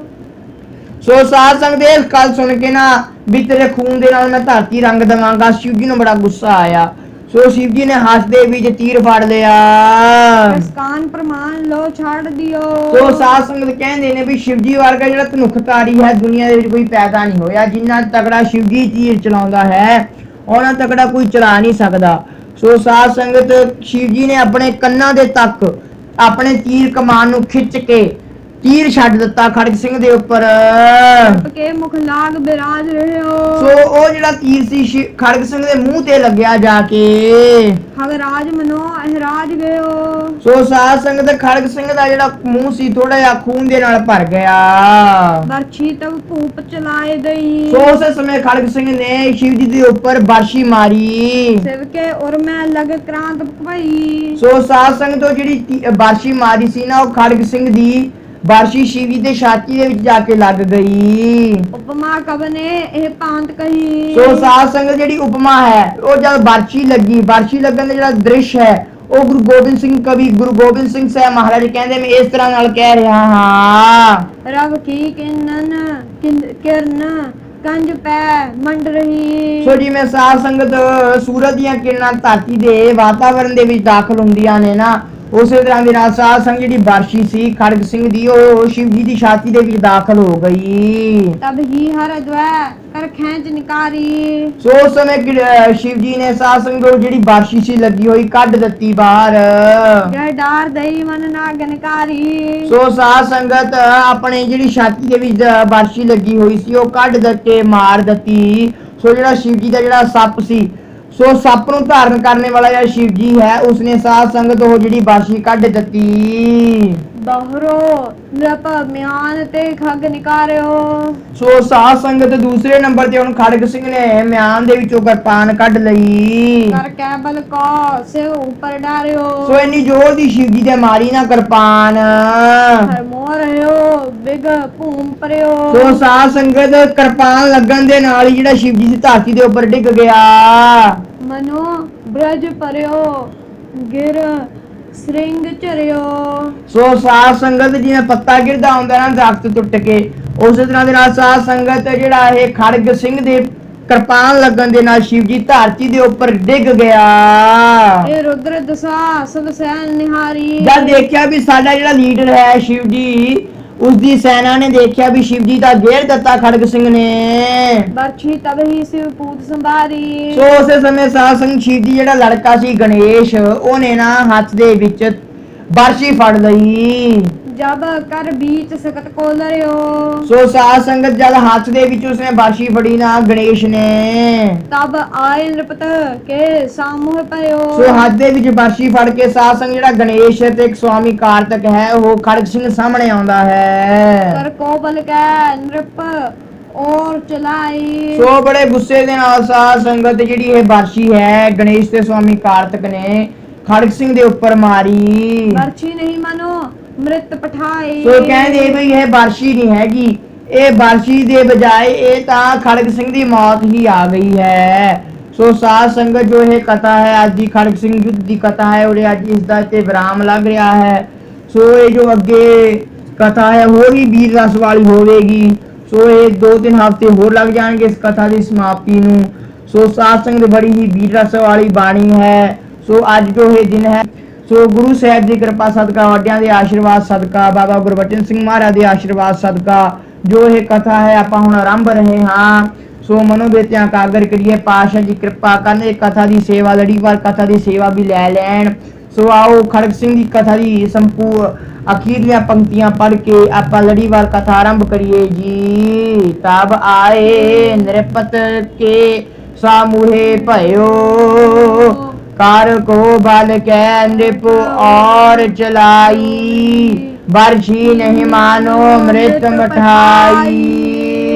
कार को बल के नृप और चलाई, बरछी नहीं मानो मृत पठाई, बरछी नहीं मानो मृत पठाई। मुंह गुचरे शास्त्र खाट, पेंग गिरण चढ़ जाए, आंदल खे बदरो सुने, जो काल कृपा कराए। सतनाम श्री वाहेगुरु। वाहेगुरु जी। एक ओंकार सतगुरु प्रसाद। सो साध संगत जी, जो ये लड़ीवार कथा का पहला सो जी में पहला बाणी है, सो जी में श्री गुरु दसम ग्रंथ साहिब जी की जो बाणी है, पहली बाणी जाप साहिब की बाणी है। जिमें गुरु ग्रंथ साहिब की पहली बाणी जपजी साहिब की है, उसे साध संगत धारणा ਨੂੰ ਲੈ ਕੇ उसे फिलॉसफी के ऊपर दसवें पातशाह जी ने जाप साहिब की बाणी है जो आरंभनी करी है। सो ये जाप साहिब की बाणी है, सो ਇਹਦਾ महात्म भी बड़ा ਉੱਚਾ है। सो ਕਹਿੰਦੇ ਨੇ ਜਿਹਦੇ ਘਰ ਪ੍ਰੇਤ ਆਤਮਾਵਾਂ ਹੋਣ ਉਹ ਜਾਪ ਸਾਹਿਬ ਦੀ ਬਾਣੀ ਦਾ ਇੱਕ ਵਾਰੀ ਪਾਠ ਲਾ ਦੇਵੇ, ਕਹਿੰਦੇ ਪ੍ਰੇਤਾਂ ਦੇ ਸਾਧ ਸੰਗਤ ਚੀਕਾਂ ਪੈਣ ਲੱਗ ਜਾਂਦੀਆਂ ਨੇ। ਸੋ ਇਹਦਾ ਇੱਕ ਹੋਰ ਵੀ ਮਹਾਤਮ ਹੈ, ਕਹਿੰਦੇ ਜਿਵੇਂ ਨਾ ਆਰਾ ਲੱਕੜੀਆਂ ਨੂੰ ਕੱਟਦਾ ਹੁੰਦਾ ਹੈ, ਸੋ ਇਹ ਜਾਪ ਸਾਹਿਬ ਦੀ ਬਾਣੀ ਹੈ, ਇਹ ਆਰੇ ਦੇ ਸਮਾਨ ਹੈ, ਇਹ ਆਪਣੇ ਪਾਪਾਂ ਨੂੰ ਵੀ ਕੱਟਦੀ ਹੈ। ਸੋ ਸਾਧ ਸੰਗਤ ਜਿਵੇਂ ਇਹ ਭਾਈ ਤਾਰੂ ਸਿੰਘ ਜੀ 21 ਪਾਠ ਇਸ ਦੇ ਰੋਜ਼ਾਨਾ ਕਰਿਆ ਕਰਦੇ ਸਨ ਜਾਪ ਸਾਹਿਬ ਦੀ ਬਾਣੀ ਦੇ, ਤਾਂ ਹੀ ਸਾਧ ਸੰਗਤ ਖੋਪੜੀ ਲੋਹਾ ਸਕੇ, ਗੱਲਾਂ ਦੇ ਨਾਲ ਹੀ ਖੋਪੜ ਉਤਰੇ। ਇਹ ਜਾਪ ਸਾਹਿਬ ਦੀ ਬਾਣੀ ਦੀ ਸ਼ਕਤੀ ਸੀ।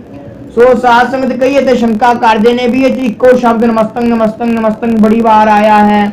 ਸੋ ਇਹ ਜੇ ਖੋਜ ਕਰੀ ਜਾਵੇ ਤਾਂ ਇਹ ਨਮਸਤੰ ਸ਼ਬਦ ਹੈ ਨਾ, ਇਹ ਸਭ ਤੋਂ ਪਹਿਲਾਂ ਤੇ ਬੰਦਨਾ ਦਾ ਸ਼ਬਦ ਹੈ।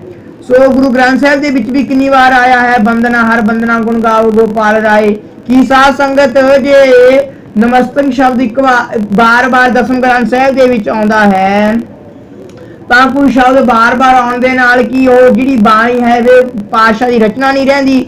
ਸੋ ਹੁਣ ਜਾਪਜੀ ਸਾਹਿਬ ਦੀ ਬਾਣੀ ਦੇ ਵਿੱਚੋਂ ਸੁਣੀਆਂ ਦੀ 4 ਪੌੜੀਆਂ ਨੇ, ਜਿਨ੍ਹਾਂ ਵਿੱਚੋਂ ਸੁਣੀਆਂ ਸ਼ਬਦ ਕਿੰਨੀ ਵਾਰ ਆਇਆ। ਫਿਰ ਮੰਨੇ ਦੀਆਂ ਸਾਧ ਸੰਗਤ 4 ਪੌੜੀਆਂ ਨੇ, ਜਿਹਨਾਂ ਵਿੱਚ ਮੰਨੇ ਸ਼ਬਦ ਕਿੰਨੀ ਵਾਰ ਆਇਆ। ਅਸੰਖ ਦੀ ਸਾਧ ਸੰਗਤ ਕਿੰਨੀਆਂ ਪੌੜੀਆਂ ਨੇ, ਜਿਹਨਾਂ ਵਿੱਚ ਅਸੰਖ ਸ਼ਬਦ ਕਿੰਨੀ ਵਾਰ ਆਇਆ। ਫਿਰ ਇੱਕ ਅੰਤਨਾ ਸਥਿਤੀ ਕਹਿਣ ਨਾਲ ਦੀ ਪੌੜੀ ਆਉਂਦੀ ਆ, ਉਹ ਅੰਤ ਸ਼ਬਦ ਕਿੰਨੀ ਵਾਰ ਆਇਆ। ਸੋ ਸਾਧ ਸੰਗਤ ਇਹਦਾ ਹੁਣ ਇੱਕ ਅਮੁੱਲ ਦੀ ਪੌੜੀ ਆਉਂਦੀ ਹੈ, ਜਿਹਦੇ ਵਿੱਚ ਅਮੁੱਲ ਸ਼ਬਦ ਕਿੰਨੀ ਵਾਰ ਆਇਆ। ਹੁਣ ਸਾਧ ਸੰਗਤ ਜੇ ਇੱਕ ਸ਼ਬਦ ਬਾਰ-ਬਾਰ ਆਇਆ ਤਾਂ ਕਿਵੇਂ ਆਪਾਂ ਇਹਨੂੰ ਇਹ ਬਾਣੀ ਨੂੰ ਜਾਪਜੀ ਸਾਹਿਬ ਦੀ ਬਾਣੀ ਦੀ ਜਿਹੜੀਆਂ ਉਹ ਪੌੜੀਆਂ ਨੇ ਉਹਨਾਂ ਨੂੰ ਬਾਹਰ ਕੱਢ ਦਈਏ। ਗੁਰੂ ਗ੍ਰੰਥ ਸਾਹਿਬ ਦੇ ਵਿੱਚੋਂ ਵੀ ਇੱਕ ਸ਼ਬਦ ਬਾਰ-ਬਾਰ ਆ ਗਿਆ। ਸੋ ਸਾਧ ਸੰਗਤ ਇਹ ਬਾਰ-ਬਾਰ ਸ਼ਬਦ ਆਉਣ ਦਾ ਇਹ ਕਾਰਨ ਹੈ ਕਿ ਪਾਤਸ਼ਾਹ ਨੇ ਪਹਿਲੇ ਛੰਦ ਦੇ ਵਿੱਚ ਹੀ ਕਲੀਅਰ ਕਰ ਦਿੱਤਾ ਹੈ ਕਿ ਮੈਂ ਇਸ ਜੋ ਬਾਣੀ ਹੈ ਇਸ ਦੇ ਵਿੱਚ ਅਕਾਲ ਪੁਰਖ ਦੀ ਸਿਰਫ ਉਸਤਤੀ ਹੀ ਕਰਾਂਗਾ, ਉਸਦੇ ਨਾਮਾਂ ਦੀ ਉਸਤਤੀ ਹੀ ਕਰਾਂਗਾ। ਸੋ ਇਹ ਵਿੱਚ ਗਲਤ ਵੀ ਕੀ ਹੈ ਸਾਧ ਸੰਗਤ, ਜਿਹੜੇ ਗੁਰੂ ਗ੍ਰੰਥ ਸਾਹਿਬ ਦੇ ਵਿੱਚ ਨਾਮ ਦੱਸੇ ਹੋਏ ਨੇ, ਜਿਹੜੇ ਗੁਰੂ ਗ੍ਰੰਥ ਸਾਹਿਬ ਦੇ ਵਿੱਚ ਨਾਮ ਦੱਸੇ ਨੇ ਨਾ, ਉਹ ਸਾਰੇ ਨਾਮਾਂ ਦੀ ਉਰੇ ਬੰਦਨਾ ਕਰੀ ਗਈ ਹੈ। ਸੋ ਜਿੰਨੇ ਵੀ ਨਾਮ ਦੱਸੇ ਨੇ ਪਾਤਸ਼ਾਹ ਨੇ ਗੁਰੂ ਗ੍ਰੰਥ ਸਾਹਿਬ ਦੇ ਵਿੱਚ, ਉਹਨਾਂ ਸਾਰੇ ਨਾਮਾਂ ਦੀ ਉਰੇ 1100 ਵਾਰ ਗਿਆਨੀ ਮਸਕੀਨ ਜੀ ਕਹਿੰਦੇ ਸੀ ਵੀ 1100 ਵਾਰ ਜਾਪ ਸਾਹਿਬ ਦੇ ਵਿੱਚ ਬੰਦਨਾ ਕਰੀ ਗਈ ਹੈ ਪਾਤਸ਼ਾਹ ਦੀ। ਸੋ 1100 ਵਾਰ ਇਹ ਬੰਦਨਾ ਕਰੀ ਗਿਆ। 1100 ਨਾਮਾਂ ਦੀ ਅਲੱਗ-ਅਲੱਗ 1100 ਨਾਮ ਨੇ, ਜਿਹੜੇ ਪ੍ਰਮੁੱਖ ਨਾਮ ਨੇ ਅਕਾਲ ਪੁਰਖ ਦੇ 1100 ਨਾਮ, ਉਹਨਾਂ ਦੀ ਬੰਦਨਾ ਕਰੀ ਗਈ ਹੈ ਸੋ ਇਸ ਮਹਾਨ ਬਾਣੀ ਦੇ ਅੰਦਰ। ਸੋ ਆਓ ਸਾਧ ਸੰਗਤ ਸ਼ੰਕਾਵਾਂ ਤੋਂ ਬਚੀਏ। ਸੋ ਇਸ ਮਹਾਨ ਬਾਣੀ ਨੂੰ ਜਿਹੜੀ ਪਾਪਾਂ ਨੂੰ ਕੱਟਦੀ ਹੈ ਬਾਣੀ, ਇਸ ਨੂੰ ਮਨ ਚ ਇਕਾਗਰ ਕਰਕੇ ਸਰਵਣ ਕਰ ਲੈਣਾ ਕਰੀਏ ਜੀ। ਜਾਪ श्री मुखवाक एक ओंकार सतगुरु प्रसाद। सो साध संगत एक ओंकार एक आद बाणी है जो 10वें पातशाह वाहिगुरु जो श्री गुरु ग्रंथ साहिब दी बाणी है, एक ओंकार उसका मंगलाचरण है। सो श्री गुरु ग्रंथ साहिब दे विच जिन्ने भी सरलेख ने एक ओंकार तो ही शुरू हुंदे ने। श्री वाहिगुरु जी की फतेह।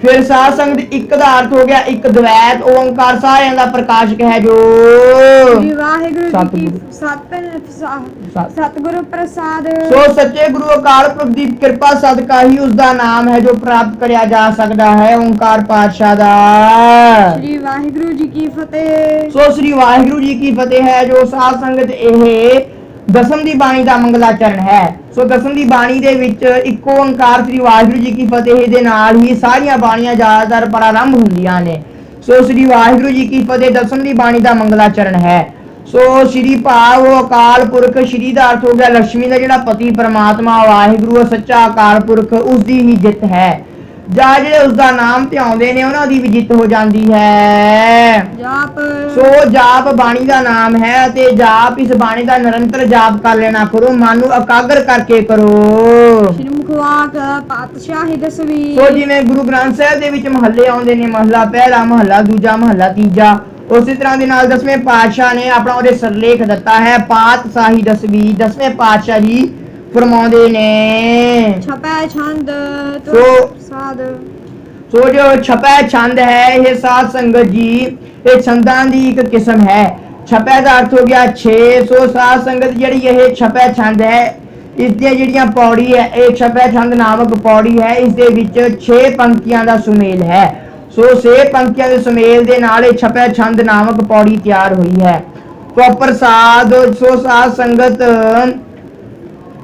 ਗੁਰੂ ਗ੍ਰੰਥ ਸਾਹਿਬ ਦੇ ਵਿੱਚ ਜਿਵੇਂ ਆਉਂਦਾ ਹੈ ਵੀ ਸਤਿਗੁਰ ਪ੍ਰਸਾਦ ਗੁਰੂ ਗ੍ਰੰਥ ਸਾਹਿਬ ਦੇ ਵਿੱਚ ਜ਼ਿਆਦਾਤਰ ਸਤਿਗੁਰ ਪ੍ਰਸਾਦ ਨਾਲ ਜਾਂ ਗੁਰਪ੍ਰਸਾਦ ਸ਼ਬਦ ਆਉਂਦਾ ਹੈ ਜੇ ਆਪਾਂ ਕੋਈ ਵੀ ਰਾਗ ਦਾ ਸਿਰਲੇਖ ਦੇਖ ਲਈਏ ਨਾ ਤਾਂ ਉੱਥੇ ਗੁਰਪ੍ਰਸਾਦ ਆਉਂਦਾ ਹੈ ਉਸੇ ਤਰ੍ਹਾਂ ਦੇ ਨਾਲ ਦਸਮ ਗ੍ਰੰਥ ਸਾਹਿਬ ਦੇ ਵਿੱਚ ਤਵਾ ਪ੍ਰਸਾਦ ਆਉਂਦਾ ਹੈ ਭਾਵ ਤੇਰੀ ਕਿਰਪਾ ਦੇ ਨਾਲ ਫਿਰ ਉਸੇ ਤਰ੍ਹਾਂ ਦੇ ਨਾਲ ਸਾਧ ਸੰਗਤ ਸਰਲੋ ਗ੍ਰੰਥ ਦੇ ਵਿੱਚ ਤਵ ਵਾਲਾ ਆਉਂਦਾ ਹੈ ਬਈ ਤੁਹਾਡੀ ਬਲ ਦੇ ਨਾਲ ਭਾਵ ਤੁਹਾਡਾ ਦਿੱਤਾ ਹੋਇਆ ਜਿਹੜਾ ਬਲ ਹੈ ਉਸ ਦੇ ਨਾਲ ਮੈਂ ਕਥਾ ਆਰੰਭਦਾ ਹਾਂ ਸੋ ਇਹ ਅਲੱਗ-ਅਲੱਗ ਗ੍ਰੰਥਾਂ ਦੇ ਅਲੱਗ-ਅਲੱਗ ਸਿਰਲੇਖ ਨੇ ਸੋ ਇਹ ਦਸਮ ਸ੍ਰੀ ਗੁਰੂ ਗ੍ਰੰਥ ਸਾਹਿਬ ਦੇ ਵਿੱਚੋਂ ਤੋ ਪ੍ਰਸਾਦ ਜੋ ਸਿਰਲੇਖ ਹੈ ਉਸ ਦੇ ਵਿੱਚ ਇਹ ਛੰਦ ਪ੍ਰਾਰੰਭ ਹੋ ਰਿਹਾ ਹੈ चक्र चिन्ह अर बरन जाते अर पातन हिंज है ਸੋ ਚੱਕਰ ਨਹੀਂ ਹੈ ਪਰਮਾਤਮਾ ਦਾ ਨਾ ਕੋਈ ਚਿਹਨ ਹੈ ਨਾ ਕੋਈ ਵਰਨ ਭਾਵ ਨਾ ਕੋਈ जाति है ना कोई वर्ण है ना कोई कुल है ना कोई जात है ना कोई पात है रूप रंग न रेख पेख कऊ कह न सकत कहे सो ना उसका कोई रूप है ना कोई गोरा चिट्टा है ना सो सासंग उसका कोई रंग है ना सासंग उसका कोई रेखावां हन हत्थां दी लकीरां ने ना पैरां दी लकीरां ने ना कोई वो सासंग ब्राह्मण है ना कोई क्षत्रिय है ना उसका कोई भेख वाले कोई कह सकता है अचल मूरत अनुभव प्रकाश मितोज कही जा सो जे उसका भेख साध संगत पातशाह जी कहते ने भी कहना होवे तां किवें दा कह सकदे ने जिवें जपजी साहिब दी शुरुआत दे विच कहंदे ने भी इक ओंकार सतनाम करता पुरख निरभव ਇਹ पातशाह दी सो गुरु नानक साहिब दस रहे ने भी अकाल पुरख कैसा है ਉਸੇ ਤਰ੍ਹਾਂ ਦੇ ਨਾਲ ਸਾਧ ਸੰਗਤ ਨੂੰ ਦਸਵੇਂ ਪਾਤਸ਼ਾਹ ਦੱਸ ਰਹੇ ਨੇ ਵੀ ਅਕਾਲ ਪੁਰਖ ਕੈਸਾ ਹੈ ਅਚਲ ਮੂਰਤ ਉਸ ਦੀ ਜਿਹੜੀ ਮੂਰਤ ਹੈ ਭਾਵ ਉਸ ਦਾ ਜਿਹੜਾ ਸਰੀਰ ਹੈ ਕਦੇ ਵੀ ਜਾਣੇ ਵਾਲਾ ਨਹੀਂ ਹੈ ਅਚਲ ਹੈ ਅਨੁਭਵ ਪ੍ਰਕਾਸ਼ ਆਪਣੇ ਵਿੱਚ ਹੀ ਪ੍ਰਕਾਸ਼ਮਾਨ ਹੈ ਜਿਵੇਂ ਆਪਾਂ ਪੜ੍ਹਦੇ ਹਾਂ ਵੀ ਸਹਿਭੰਗ ਸੁਦੇ ਸੁਤੋ ਪ੍ਰਕਾਸ਼ਕ अमितोज कहिजै साध संगत बड़ा ही भाई बल बड़ा ही सोहना है कोट इंद्र इंद्रान साहे साहान गणिजै सो साध संगत ਨੂੰ ਇੰਦਰਾ ਦੇ ਵੀ ਇੰਦਰ ਕਹਿੰਦੇ ਨੇ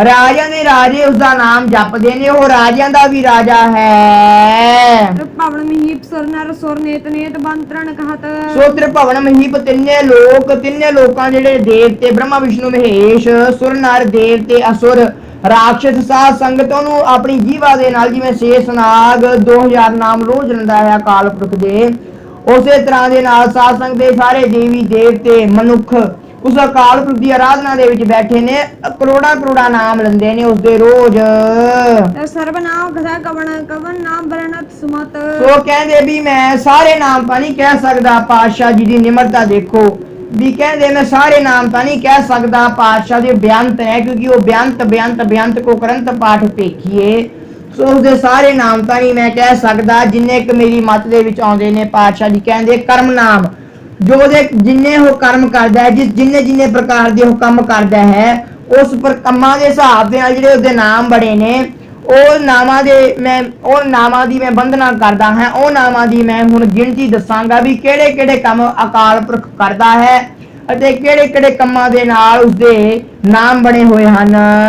ਜੰਗ ਪ੍ਰਿਆਤ ਛੰਦ। ਸੋ ਇਹ ਸਾਧ ਸੰਗਤ ਜਿਹੜਾ ਛੰਦ ਹੈ ਨਾ, ਸੱਪ ਦੀ ਤੋਰ ਵਰਗਾ ਛੰਦ ਹੈ, ਟੇਢਾ ਮੇਢਾ ਜਾਂਦਾ ਹੈ। ਸੋ ਇਹ ਛੰਦ ਦੇ ਉੱਪਰ ਸਾਧ ਸੰਗਤ ਨਿਹੰਗ ਸਿੰਘ ਗੱਤਕਾ ਵੀ ਖੇਲਦੇ ਨੇ। ਸੋ ਐਸੇ ਛੰਦਾਂ ਦੇ ਉੱਪਰ ਸੋ ਭੁਜੰਗ ਦਾ ਅਰਥ ਹਾਥੀ ਵੀ ਹੋ ਗਿਆ। ਸੋ ਇਹ ਮਸਤ ਚਾਲ ਚੱਲਦਾ, ਜਿਵੇਂ ਹਾਥੀ ਆਪਣੀ ਮਸਤ ਚਾਲ ਚੱਲਦਾ ਹੋਵੇ, ਉਸੇ ਤਰ੍ਹਾਂ ਦੇ ਨਾਲ ਸਾਧ ਸੰਗਤ ਆਪਾਂ ਜੇ ਛੰਦ ਨੂੰ ਪੜ੍ਹੀਏ ਨਾ, ਇਹਨੂੰ ਪੂਰੇ ਮਨ ਦੇ ਨਾਲ ਆਪਾਂ ਹੀ ਮਸਤ ਹੋ ਜਾਂਦੇ ਹਾਂ।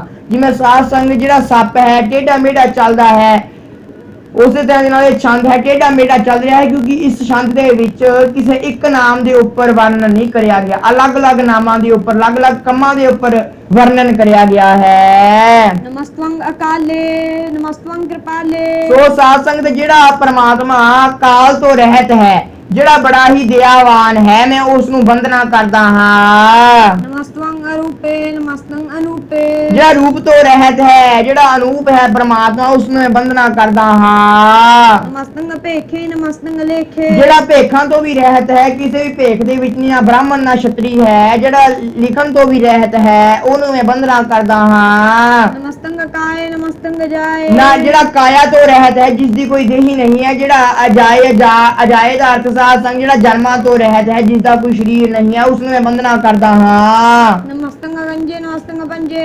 ਸੋ ਸਾਧ ਸੰਗਤ ਜਿਹੜਾ ਭੰਨਣ ਤੋਂ ਰਹਿਤ ਹੈ ਪਰਮਾਤਮਾ, ਮੈਂ ਉਸ ਨੂੰ ਵੰਦਨਾ ਕਰਦਾ ਹਾਂ। ਨਮਸਤੰ ਨਾਮੇ ਨਮਸਤੰ ਠਾਮੇ। ਜਿਸ ਦੇ ਸਾਧ ਸੰਗ ਜਿਹਦਾ ਕੋਈ ਨਾਮ ਨਹੀਂ ਹੈ, ਜਿਸ ਦੀ ਕੋਈ ਜਗ੍ਹਾ ਨਹੀਂ ਹੈ ਪੱਕੀ ਰਹਿਣ ਲਈ, ਉਸ ਨੂੰ ਮੈਂ ਵੰਦਨਾ ਕਰਦਾ ਹਾਂ। ਨਮਸਤੰ ਅਕਰਮੰ ਨਮਸਤੰ ਕਰਮੰ। ਜਿਹਦਾ ਕੋਈ ਨਾ ਕਰਮ ਹੈ ਨਾ ਕੋਈ ਉਹ ਧਰਮ ਦੇ ਵਿੱਚ ਹੈ, ਉਹਨੂੰ ਮੈਂ ਵੰਦਨਾ ਕਰਦਾ ਹਾਂ। ਨਮਸਤੰ ਨਾਮੰ ਨਮਸਤੰ ਤਾਮੰ। ਜਿਹਦਾ ਕੋਈ ਨਾਮ ਨਹੀਂ ਹੈ, ਨਾ ਜਿਹਦੀ ਕੋਈ ਪੱਕੀ ਜਗ੍ਹਾ ਹੈ, ਮੈਂ ਉਸ ਨੂੰ ਵੰਦਨਾ ਕਰਦਾ ਹਾਂ। ਨਮਸਤੰ ਜੀਤੇ ਨਮਸਤੰ ਪੀਤੇ। ਜਿਹੜਾ ਜਿੱਤਣ ਤੋਂ ਰਹਿਤ ਹੈ, ਮੈਂ ਉਹਨੂੰ ਵੰਦਨਾ ਕਰਦਾ ਹਾਂ। ਜਿਹੜਾ ਭੈਵਾਂ ਤੋਂ ਰਹਿਤ ਹੈ, ਭੀਤੇ ਦਾ ਜਿਹੜਾ ਭੈ ਭੀਤ ਨਹੀਂ ਹੁੰਦਾ ਕਿਸੇ ਤੋਂ ਵੀ, ਕਿਸੇ ਦੇ ਡਰਾਇਆ ਤੋਂ ਡਰਦਾ, ਨਿੰਦਰ ਭਾਵ ਹੈ ਜਿਹੜਾ, ਮੈਂ ਉਹਨੂੰ ਵੰਦਨਾ ਕਰਦਾ ਹਾਂ। ਨਮਸਤੰ ਬਾਹੇ ਨਮਸਤੰ ਟਾਹੇ। ਜਿਹੜਾ ਸਾਧ ਸੰਗਤ ਕਿਸੇ ਦੀਆਂ ਬਾਹਾਂ ਦੇ ਵਿੱਚ ਨਹੀਂ ਆਉਂਦਾ, ਮੈਂ ਉਸ ਨੂੰ ਵੰਦਨਾ ਕਰਦਾ ਹਾਂ। ਭਾਵ ਜਿਹਨੂੰ ਕੋਈ ਗਲਵਕੜੀ ਦੇ ਵਿੱਚ ਨਹੀਂ ਲੈ ਸਕਦਾ।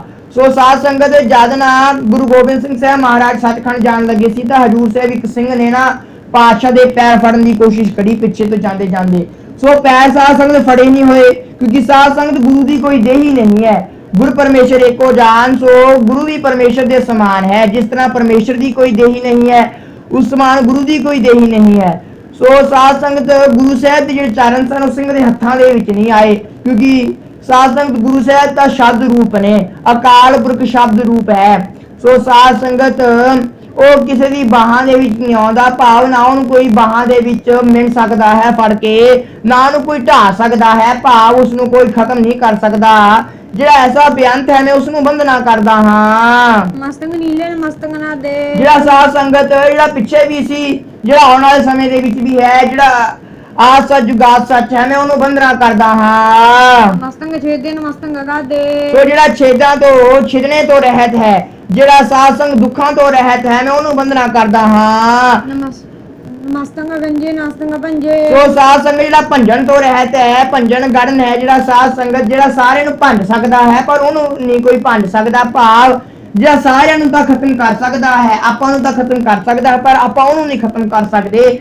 ਐਸੇ ਬੇਅੰਤ ਨੂੰ ਮੈਂ ਵੰਦਨਾ ਕਰਦਾ ਹਾਂ। ਨਮਸਤੰ ਉਦਾਰੇ ਨਮਸਤੰ ਅਪਾਰੇ। ਜਿਹੜਾ ਸਾਰਿਆਂ ਨੂੰ ਉਧਾਰਦਾ ਹੈ, ਜਿਹੜਾ ਅਪਾਰ ਹੈ, ਜਿਹਦਾ ਕੋਈ ਪਾਰਾਵਾਰ ਨਹੀਂ ਪਾਇਆ ਜਾ ਸਕਦਾ, ਐਸੇ ਨੂੰ ਮੈਂ ਵੰਦਨਾ ਕਰਦਾ ਹਾਂ। ਨਮਸਤੰ ਸੋ ਏਕੈ ਨਮਸਤੰ ਅਨੇਕੈ। ਜਿਹੜਾ ਇੱਕ ਹੈ, ਜਿਹੜਾ ਇੱਕੋ ਓੰਕਾਰ ਹੈ, ਜਾਂ ਜਿਹੜਾ ਸਾਧ ਸੰਗਤ ਕਦੇ ਕਦੇ ਇੱਕ ਰੂਪ ਦਿਖਾਉਂਦਾ ਹੈ ਤੇ ਕਦੇ ਕਦੇ ਆਪਣੇ ਮਨੁੱਖਾਂ ਦੇ ਵਿੱਚ ਆਪਣੇ ਅੰਸ਼ ਛੱਡ ਕੇ ਅਨੇਕ ਰੂਪ ਧਾਰਨ ਕਰਦਾ ਹੈ, ਜਿਹੜਾ ਇੱਕ ਵੀ ਹੈ ਅਤੇ ਅਨੇਕ ਵੀ ਹੈ, ਐਸੇ ਨੂੰ ਮੈਂ ਵੰਦਨਾ ਕਰਦਾ ਹਾਂ। ਨਮਸਤੰ ਭੂਤੇ ਨਮਸਤੰ ਜੂਪੇ। ਸੋ ਸਾਧ ਸੰਗਤ ਜਿਹੜਾ ਭੂਤਾਂ ਭਵਿੱਖਾਂ ਤੋਂ ਰਹਿਤ ਹੈ, ਜਿਹੜਾ ਉਹ ਐਸੇ ਅਕਾਲ ਪੁਰਖ ਨੂੰ ਮੈਂ ਵੰਦਨਾ ਕਰਦਾ ਹਾਂ। ਨਮਸਤੰ ਨਿਰਕਰਮੇ ਨਮਸਤੰ ਨਿਰਪਰਮੇ। ਜਿਹੜਾ ਕਰਮਾਂ ਤੋਂ ਰਹਿਤ ਹੈ, ਜਿਹੜਾ ਭਰਮਾਂ ਤੋਂ ਰਹਿਤ ਹੈ, ਐਸੇ ਨੂੰ ਮੈਂ ਵੰਦਨਾ ਕਰਦਾ ਹਾਂ। ਨਮਸਤੰ ਨਿਰਦੇਸੇ ਨਮਸਤੰ ਨਿਰਭੇਸੇ। ਨਾ ਜਿਹਦਾ ਦੇਸ਼ ਭੇਸ ਹੈ, ਮੈਂ ਐਸੇ ਨੂੰ ਵੰਦਨਾ ਕਰਦਾ ਹਾਂ। ਨਮਸਤੰ ਨਿਰਨਾਮੇ ਨਮਸਤੰ ਨਿਰਕਾਮੇ। ਨਾ ਜਿਹਦਾ ਕੋਈ ਕੰਮ ਹੈ, ਨਾ ਜਿਹਦਾ ਕੋਈ ਨਾਮ ਹੈ, ਨਾ ਕੋਈ ਕੰਮ ਕਰਦਾ ਹੈ, ਐਸੇ ਨੂੰ ਮੈਂ ਵੰਦਨਾ ਕਰਦਾ ਹਾਂ। ਨਮਸਤੰ ਨਿਰਧਾਤੇ ਨਮਸਤੰ ਨਿਰਘਾਤੇ। ਨਾ ਉਹ ਸਾਧ ਸੰਗਤ ਕਿਸੇ ਧਾਤੂ ਦੇ ਮੋਹ ਦੇ ਵਿੱਚ ਫਸਿਆ ਹੋਇਆ ਹੈ, ਨਾ ਸੋਨਾ ਚਾਂਦੀ ਰੂਪੇ ਦੇ ਵਿੱਚ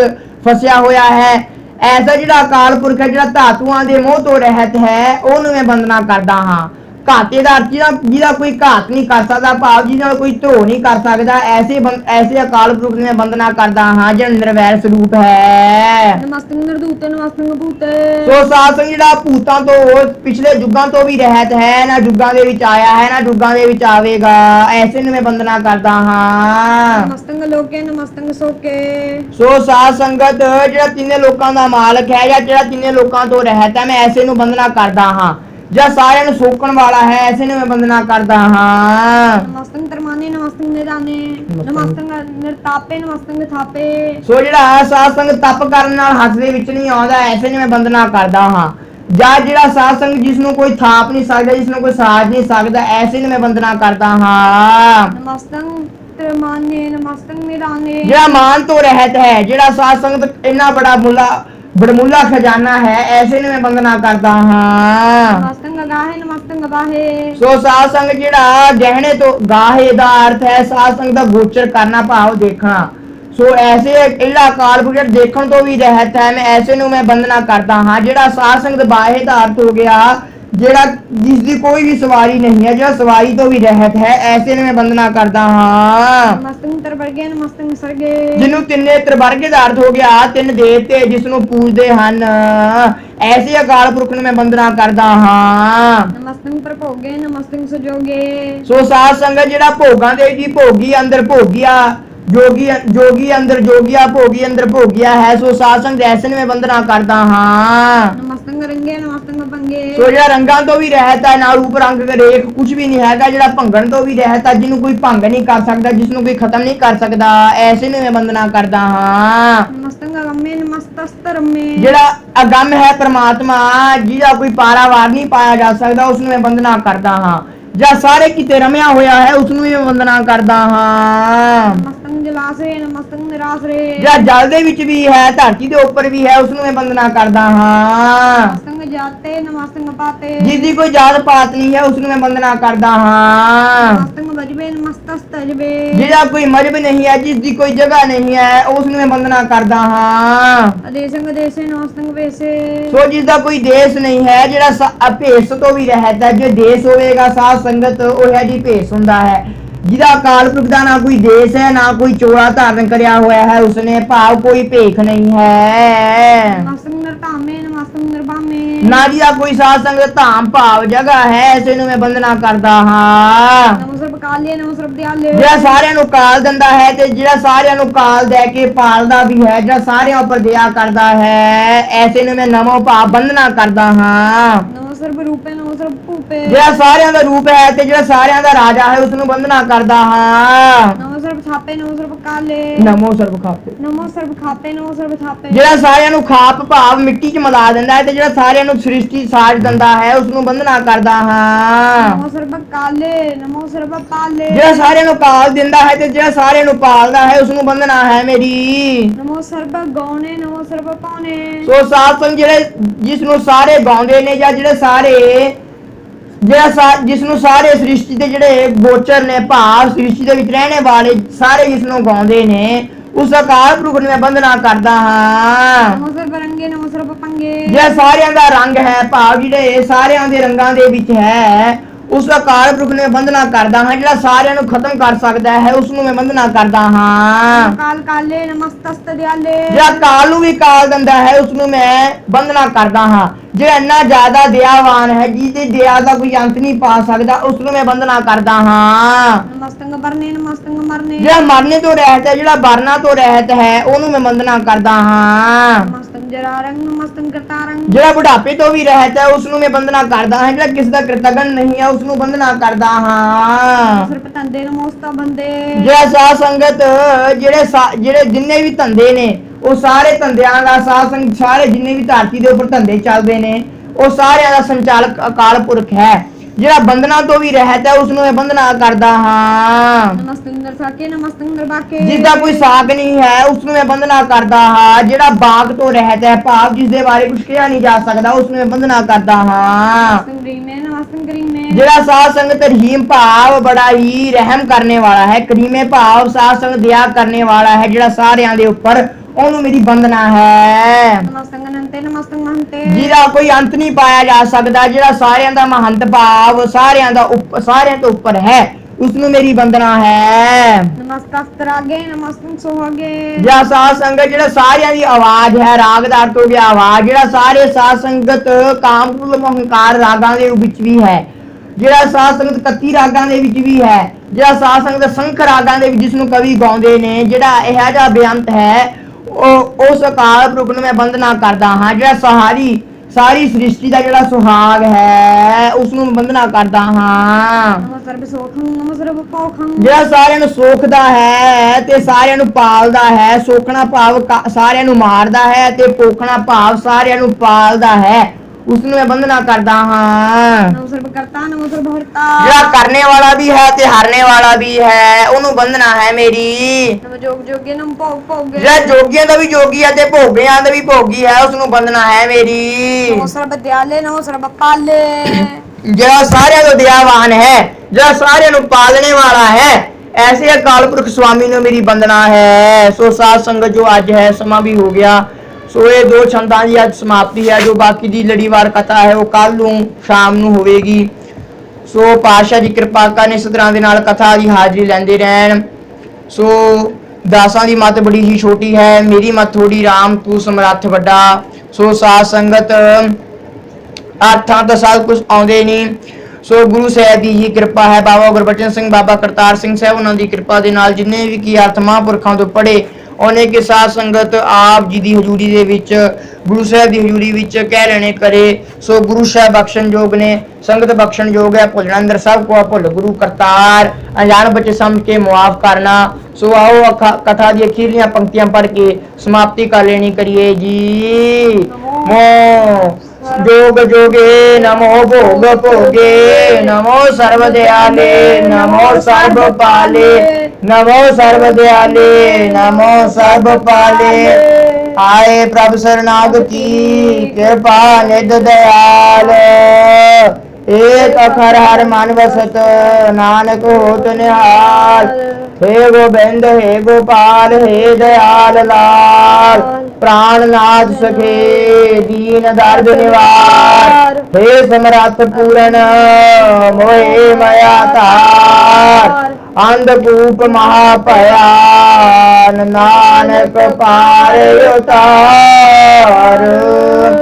सिर जावे ता जावे मेरा सिक्खी सिदक ना जावे, सिर जावे ता जावे साडा सिक्खी सिदक ना जावे, सिर जावे ता जावे साडा सिक्खी सिदक ना जावे, सिर जावे ता जावे साडा सिक्खी सिदक ना जावे, सिर जावे ता जावे साडा सिक्खी सिदक ना जावे, सिर जावे ता जावे साडा सिक्खी सिदक ना जावे, सिर जावे ता जावे साडा सिक्खी सिदक ना जावे,